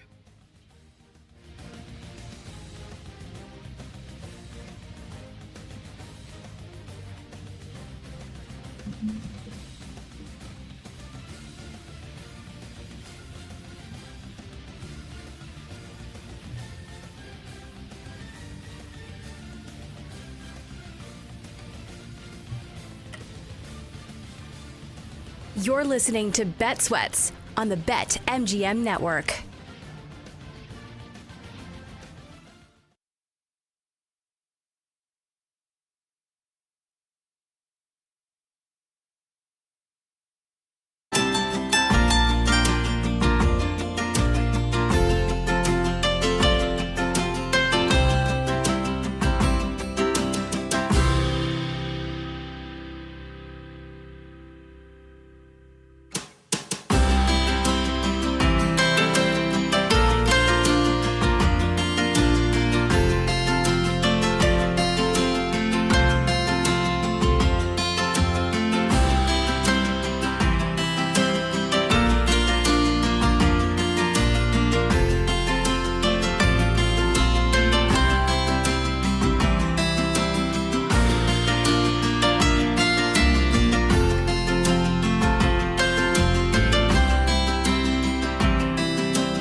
Welcome back to Bet Sweats on the BetMGM network.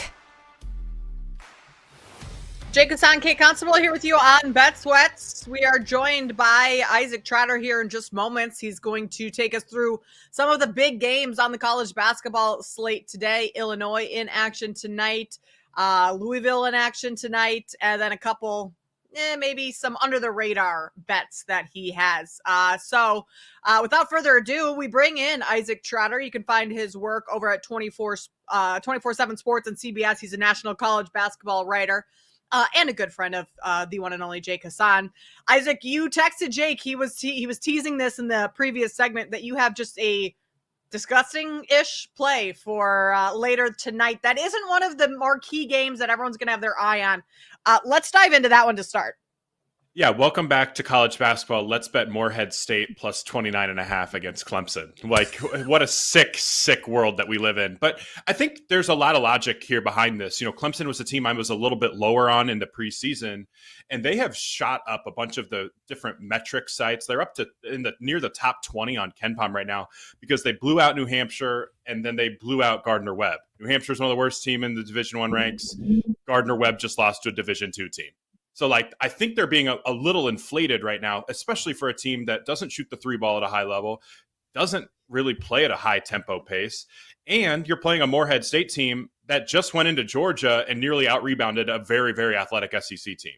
So that's the thing that I look at with some of these mid-major teams. If they can hang physically and they can out-rebound a potential high major team, that's the recipe to stick around at an enormous number. You know, I think KenPom makes this game about 26. That's even with an inflated, like Clemson's a little inflated. I think this number should be a little bit closer to 23.5.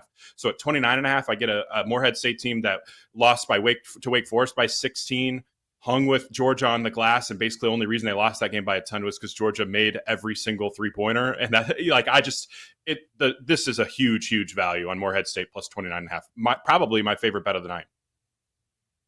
So we're not doing 33-1 money line. We're not going outright win. We're just taking the spread.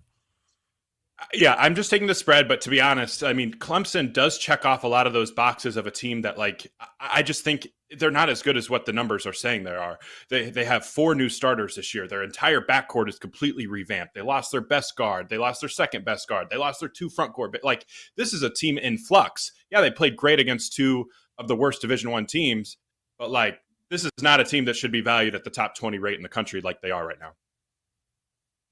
All right, Isaac, a game that you were going to be headed to this afternoon in Champaign, Texas Tech, number 11 going up against number 14, Illinois. How should we be looking at that one? The Illini 3.5-point favorites at home. Yeah, I think home favorites have been a big trend in college basketball early. They're covering at about a 55% clip right now through the first 8 days. I think this is a really good spot for Illinois. I also think the over could potentially be in play. Both these teams do not look like they can guard each other. The thing with Illinois right now, they're not going to have Tomislav Ivicic, probably their best player, but Illinois' offense doesn't change because they have his twin brother who comes in to play the 5, and Zvonimir Ivicic. Illinois will be one of the most athletic teams that they're facing a very athletic team in Texas Tech, but I think Illinois' size, their ability on the glass is huge. They have big, strong guards. That's a big asset against Texas Tech's smaller backcourt. And the thing is against Texas Tech, if you can slow down the JT Toppin and Christian Anderson pick and roll, that's the pathway to success. I just think Illinois' offense is humming at a different level right now, even if Tomislav isn't playing, right? Like, they can shoot threes at a very, very high clip. They have the best shooting front court in college basketball. David Mirkovic has been one of the best freshmen so far early. Kylan Boswell is playing his best basketball as well, and he's one of the elite point of attack defenders in all of the sport. If he can take away or limit Christian Anderson, I do think Illinois finds a way to win this one and can cover 3.5 or 4.5. God, I hope so for my own mental well-being. As you know, can't wait to text you during that whole game. Can't wait. But the other game that is one of the big matchups tonight, and we were talking a little bit in the break, Isaac, before we came on, a game that's been on the move because it opened 3.5 with Kentucky and Louisville, and now we're out to 6.5. I mean, what do you make of this line move and of the game itself? I think it kind of goes back to the home favorites trend that early bettors are kind of seeing with they're covering at a really high level. And it also kind of speaks to, I think a lot of people look at Kentucky and think they're a little bit overvalued. They look at Louisville, they're undervalued. Kentucky's the number one team on KenPom right now. Like Louisville isn't, like they're in the teens. So I think that the home favorite has been something that a lot of people are on. Louisville, I do think that they have the recipe to run away and hide in this one, just because when you play at a high level pace like they do and the amount of threes that they shoot, that's really, really tantalizing. But to be honest, the bigger that this number gets, the more intrigued I am by Kentucky on the money line, because I do think that this is a very high variance game when you add in, a Louisville team that wants to shoot a ton of threes. If they say they shoot 29% from three, like Kentucky could certainly win this game outright. And I also get worried about like the Louisville game plan of like welcoming transition. That's a little scary against this Kentucky offense that does their best work in transition. So I know that like Louisville's probably the right side. When you see a big jump from 3.5 all the way up to 6.5, that's probably the smart money is coming in on Louisville. But there's not going to be many times where you get Kentucky on the money line at plus 250 this year. They're my pick to win the national championship this year. And I think that Kentucky has a chance to make some serious hay early in the season because this perimeter point of attack defense is way better. If you're looking at a team that like, how do you slow down Louisville? You have to be able to guard their guards. Kentucky has that. But Denzel Aberdeen and Otega Owe are two elite perimeter defenders. That's what you have to have against Ryan Conwell, Mikal Brown Jr., and Isaac McNeely. I'm honestly, if this Louisville money keeps coming in, I'm going to be really, really tempted to just take Kentucky on the money line because I think they can win this game outright. Isaac, for those people who maybe haven't started diving into betting college basketball, like myself, quite yet this season, with the transfer portal, like teams have so much turnover year in and year out, and it's hard to kind of, as a casual fan, understand who these teams are. Who are the teams that you have a good grasp on this season and kind of know exactly what you can expect from them on a night in, night out basis? No, it's a good question. I think the first thing I start out with is Michigan. Michigan is a team that they are enormous, and Dusty May has done a terrific job of scouting the transfer portal and putting together a group of big men that, everybody wants to have, like Yaxel Lendeborg, Perez Johnson, and Ade Mara. Those three guys just give you such a huge advantage inside. And I think Michigan is going to be those teams, like especially in the next 6 weeks against bye teams, like those small mid-majors or low mid-major teams. They're just going to brutalize teams at the glass. And their recipe to win is basically like, we're going to take away the rim on defense and we're going to just abuse you on offense at the rim. That type of recipe where you can be plus 20 in the rebounding margin and you're killing teams at the glass, you're taking away layups and you're living at the rim with layups and dunks. That's a recipe that I think works, especially against those mid-major teams. And I think Michigan has a recipe to really make a serious run. So that's an early team that I feel like I have a pretty good grasp on early. The other team that I think I have a good grasp on is UConn. I think UConn's awesome. I thought that the offseason dialogue of St. John's is better than UConn was insane. Like UConn's the best team in that league. They're a terrific offensive team. They run terrific stuff. They have maybe the best shooters in all of college basketball. Alex Caravan, solo ball, Silas Demery Jr. When Braylon Mullins gets back healthy, he's going to be terrific. But their X factor is Terrace Reed inside. Like when he's awesome defensively and he's also pounding you in one-on-one situations, that's when UConn kind of reaches the peak of its powers. That last year's UConn team was a team I was fading. This year's UConn team is a team I'm way in on because I think Reed is better and their point guard play is vastly, vastly improved. Michigan plus 340 to make the Final Four right now. They're 17-1 to make the national championship or win the national championship, rather. But, Isaac, when you're looking at that futures market, national champion, Final Four, we've had some shifting already, and it's early, obviously, but Purdue was your preseason favorite. They've fallen down to about 12, 13-1. Houston now your favorite for the title, followed closely by Kentucky and by Duke. When you look at how the teams have shifted in this first week, first 10 days or so, is there anybody that jumps out to you where maybe the price has fallen too much or somebody's gotten their price shortened too much and you think there could be value elsewhere? Like, what do you make of the current futures outlook of the national basketball landscape? Yeah, it's fascinating because I think, I don't understand why Houston's a favorite at all. I don't understand why they're number one in the country. Like, their offense has looked atrocious. And that was something that, I had real questions about. LJ Cryer left, Juwan Roberts left, their two veterans, and that was their best two offensive players last year in the half court. So they have a lot of work to do right now. So I kind of disagreed with them being number one in the AP poll. I kind of disagree with them being the favorite to win the national championship because I have a bunch of questions about them. I think Florida is a team that has lost a little bit of its steam because they lost to Arizona in that, great first game of the season. that team is going to be so much better in March than what they are right now. And I still have some questions about them, like their roster and their lineups aren't quite as optimized as they were last year when they won the title. But I still love the talent that they have up front. I still think that their bigs are terrific, and I think their guard play will continue to get better. And here's the other one too, like St. John's, let them lose non-conference games. I swear, they're going to lose non-conference games like they did to Alabama. But they are going to be a team that in March that will be much more matchup dependent and much more able to like create problems for others. They're a team I'm kind of like fading right now that I will be buying at the dip when it comes around because they have insane size, awesome rebounding, big guards, an awesome Hall of Fame coach. It's going to take time, but when they get it right, like St. John's going to be a problem. Talking with Isaac Trotter of 24/7 Sports, CBS Sports, National College basketball writer. Isaac, the other top 25 game tonight is the late night one, Creighton at Gonzaga. Any thoughts on this one with the Zags laying 11.5 points at home here, total 164.5? Yeah, that's a big number, but I totally understand it because I don't think Creighton can guard a pole this year. Their defensive personnel is one of the worst at the high major ranks. Now, they're doing a great job with math. They're going to play a deep drop coverage. They're going to try to force tough twos. You know, I think Gonzaga has a recipe, though, that they can get out on the glass, and if they can run and get in transition, especially with Graham Ike and Braden Huff, they're two front court bigs. I think that Gonzaga is going to have a lot of pathways to find ways to score. You know, I think maybe the best way to attack it could just be Gonzaga team total over 88.5.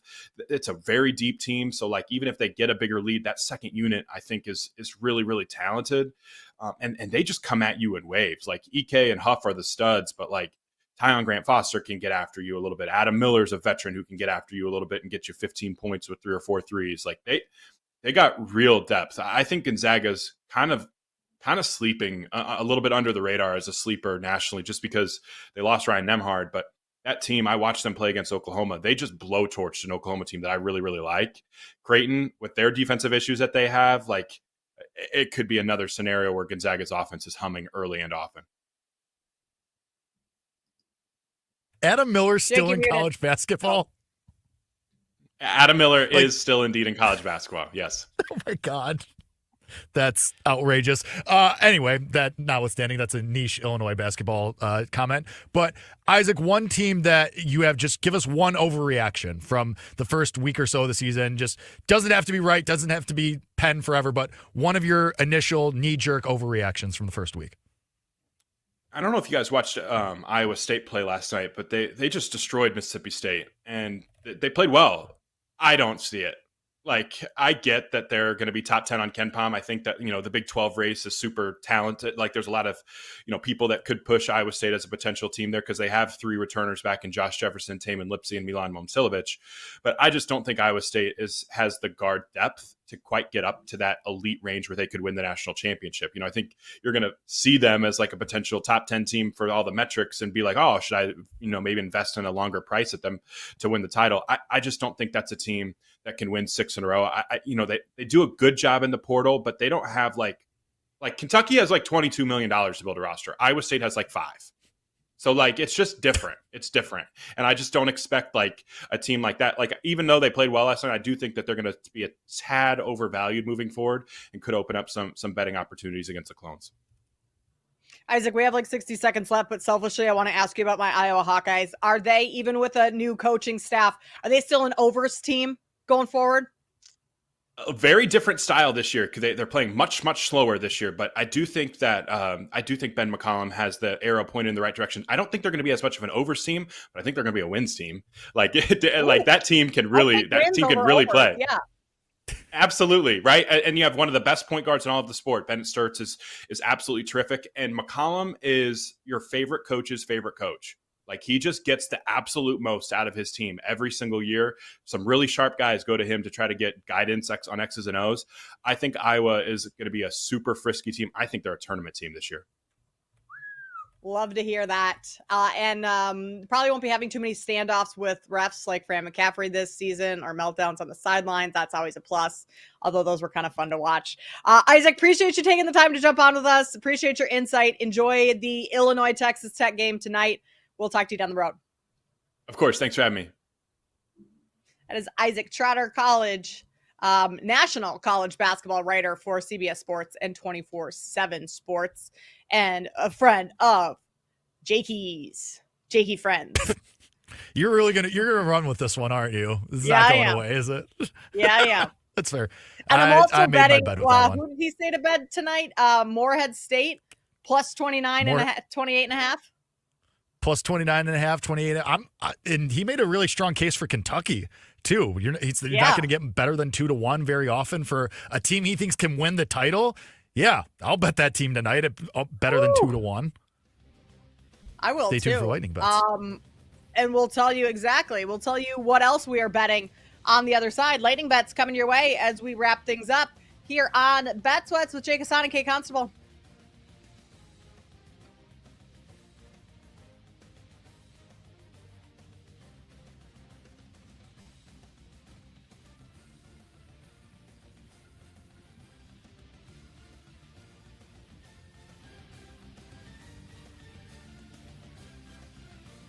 You're listening to Bet Sweats on the BetMGM network.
Welcome back to Bet Sweats on the BetMGM network.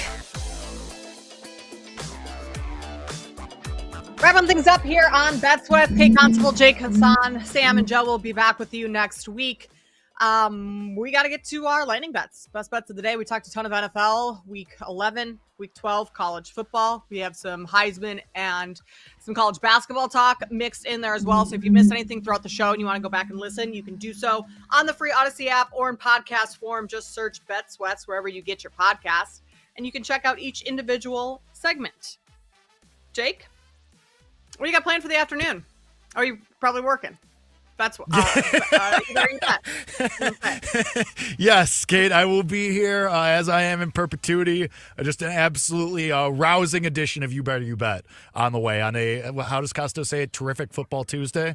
So that'll be on deck. I will not be on camera or on the microphone. I will be put back into my cage on the board. But that's fine because the people can only take so much Jake Hassan in one day anyway. So that is true, and you will be with me on Saturday for the Better Angle. Oh, we'll be back, Kate. A lot of Monstable and Jakey narratives time coming up over the next couple of weeks. Coming your way. That's right. Oh yeah. I do. I didn't get to bring this up earlier. I do have a complaint, not about you, but just in general, as I usually have complaints about life anyway. Because as Kate, as we've talked before, because we're friends, we talk about stuff that isn't sports all the time, and my gripes with the CTA.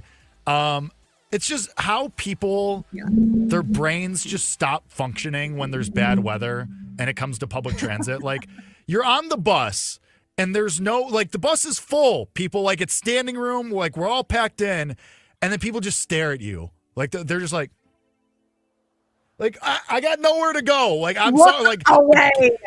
Get on an earlier bus. I don't know what to tell you. Sorry that I was a stop before you when there was still room. I don't look around. Where do you want me to go? And they just stare at you like the girl from Finding Nemo staring at the fish through the glass. And it's just well, they're waiting for you to move and make room for them, but there's no room to be made. Right. There's no I already have my gym bag in the little space that they have at the front of the bus for bags that's and the crap spot right there. Yeah, I already put my bags. What do you want from me? I got nowhere to go. People just, their brains don't work when it's inclement weather and public transit. It just doesn't mesh. Well, this is you're entering in the danger zone because now that it's getting cold, this is when public transit gets nasty too because it's cold season. You're all smacked in like sardines. Where you're not sweating when you get on the bus. Well, maybe you are from walking to your stop or the CTA, whatever. But once you get on and you can stand for a second, then everyone starts sweating. So it gets smelly and it's just the grossest thing ever. You're up against someone who sneezes and, I just want to die. I thankfully haven't had to take the CTA to work. I used to for my old job. I used to take the bus every day and it's so gross in the winter.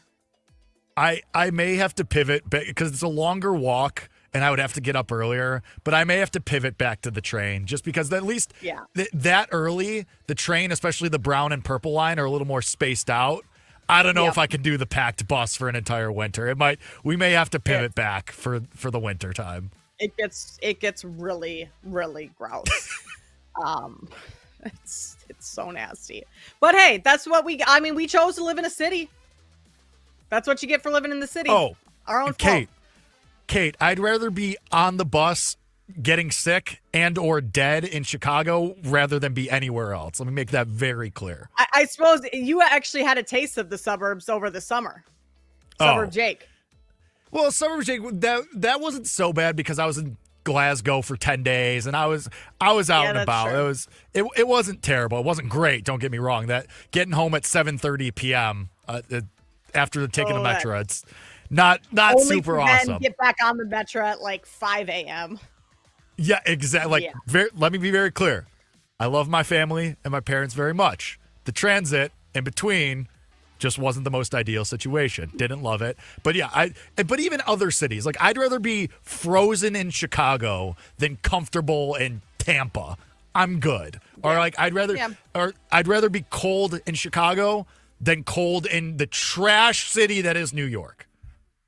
And I mean that literally because there's trash in the streets. There is quite a bit of trash. in the streets. Yes. They don't have Sucks. alleys, famously. Yeah. They very much let's don't. get to our lightning bets for today. Jake, start us off. I'm gonna do it. I'm gonna put in the Bengals 20-1 AFC North. I can't get. I think they win this week. I think they beat Pittsburgh coming off the bye. I think the Steelers can see the proverbial light at the end of the tunnel, but the light is just the end of the season and getting away from Aaron Rodgers. So I'll take the Bengals. They still have to play the Ravens twice. Burrow comes back for those Ravens games. I'm in. I like the Bengals. I'll put it in 20-1 to win the AFC North. Can't wait to see how it loses. They just lose to Pittsburgh this week. It's going to be really awesome. And then I'll tell Isaac. I'll take the 29.5 with Morehead State. He made a really strong, compelling case that Clemson maybe isn't that good. And I'll take Kentucky on the money line, better than 2-1. A team that Isaac thinks can win the national title, and you're getting a great price on them on the money line tonight. I'll take that money line play 1,000%. I'm going to join you with Isaac's plays. I mean, when you get someone like that who knows college basketball inside and out this early in the season and is telling you to take Morehead State plus 29.5, you kind of listen to him. Like those are the plays that you listen to. So I just personally bet that myself. I like that one. I'm not going to bet the Kentucky one, but I mean, I'm not going to argue or try and talk you off of that one whatsoever. Over in the NFL, I am going to, if I can have this pulled up here, get the lines. Where are we going here? I'm going to bet I know this is great. I'm going to bet the Bills minus 5.5.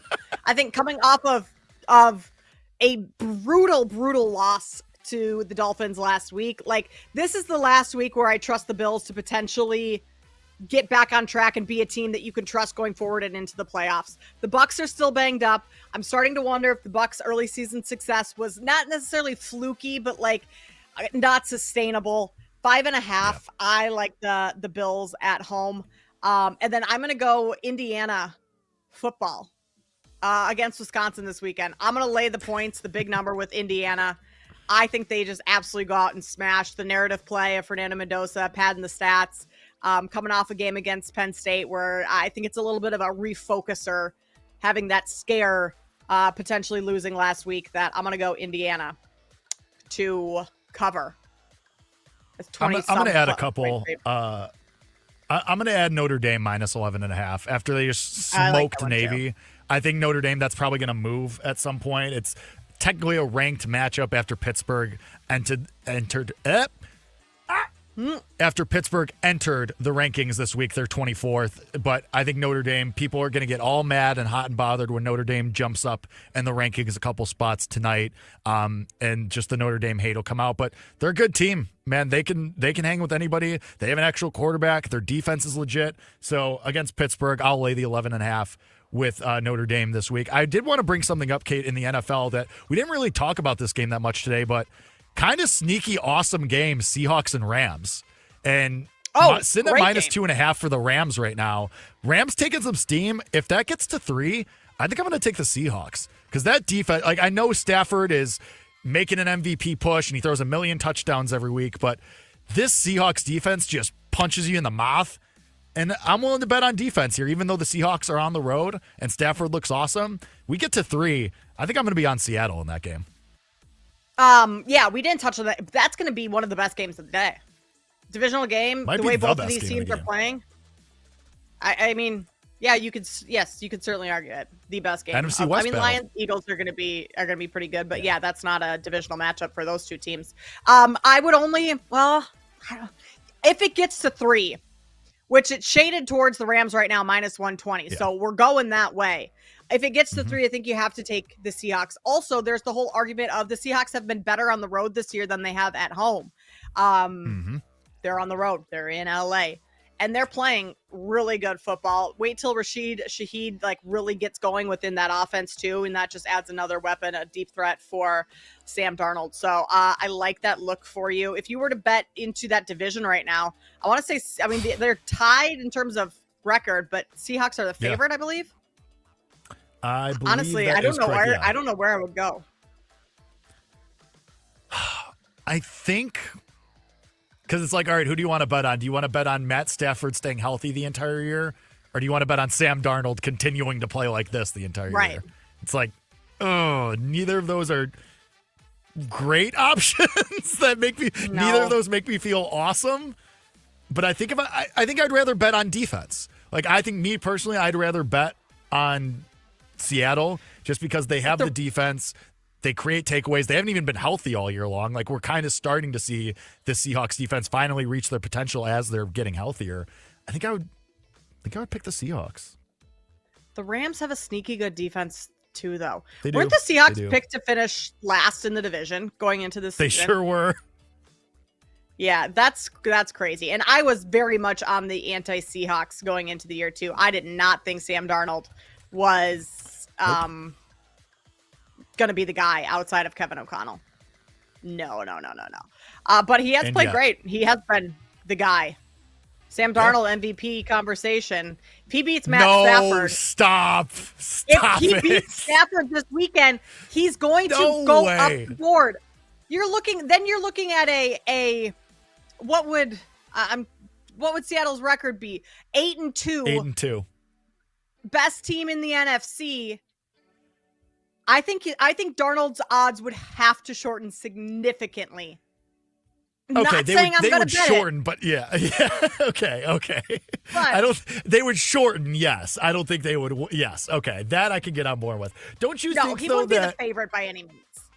Yeah, well, I was going to say, don't you think that the coaching staff would maybe get the credit instead? Like, maybe Mike McDonald would maybe become maybe the favorite for Coach of the Year? That could be something to consider. Yes. That could be something to maybe bet into. All right, that's going to do it for us here on Bet Sweats. Thanks to Isaac Trotter for joining us to talk college basketball. For Gerch and Zach behind the scenes, Jake Hassan, I am Kate Constable. Sam and Joe will be back with you guys next tomorrow for the rest of the week. This has been Bet Sweats on the BetMGM Network. Bye.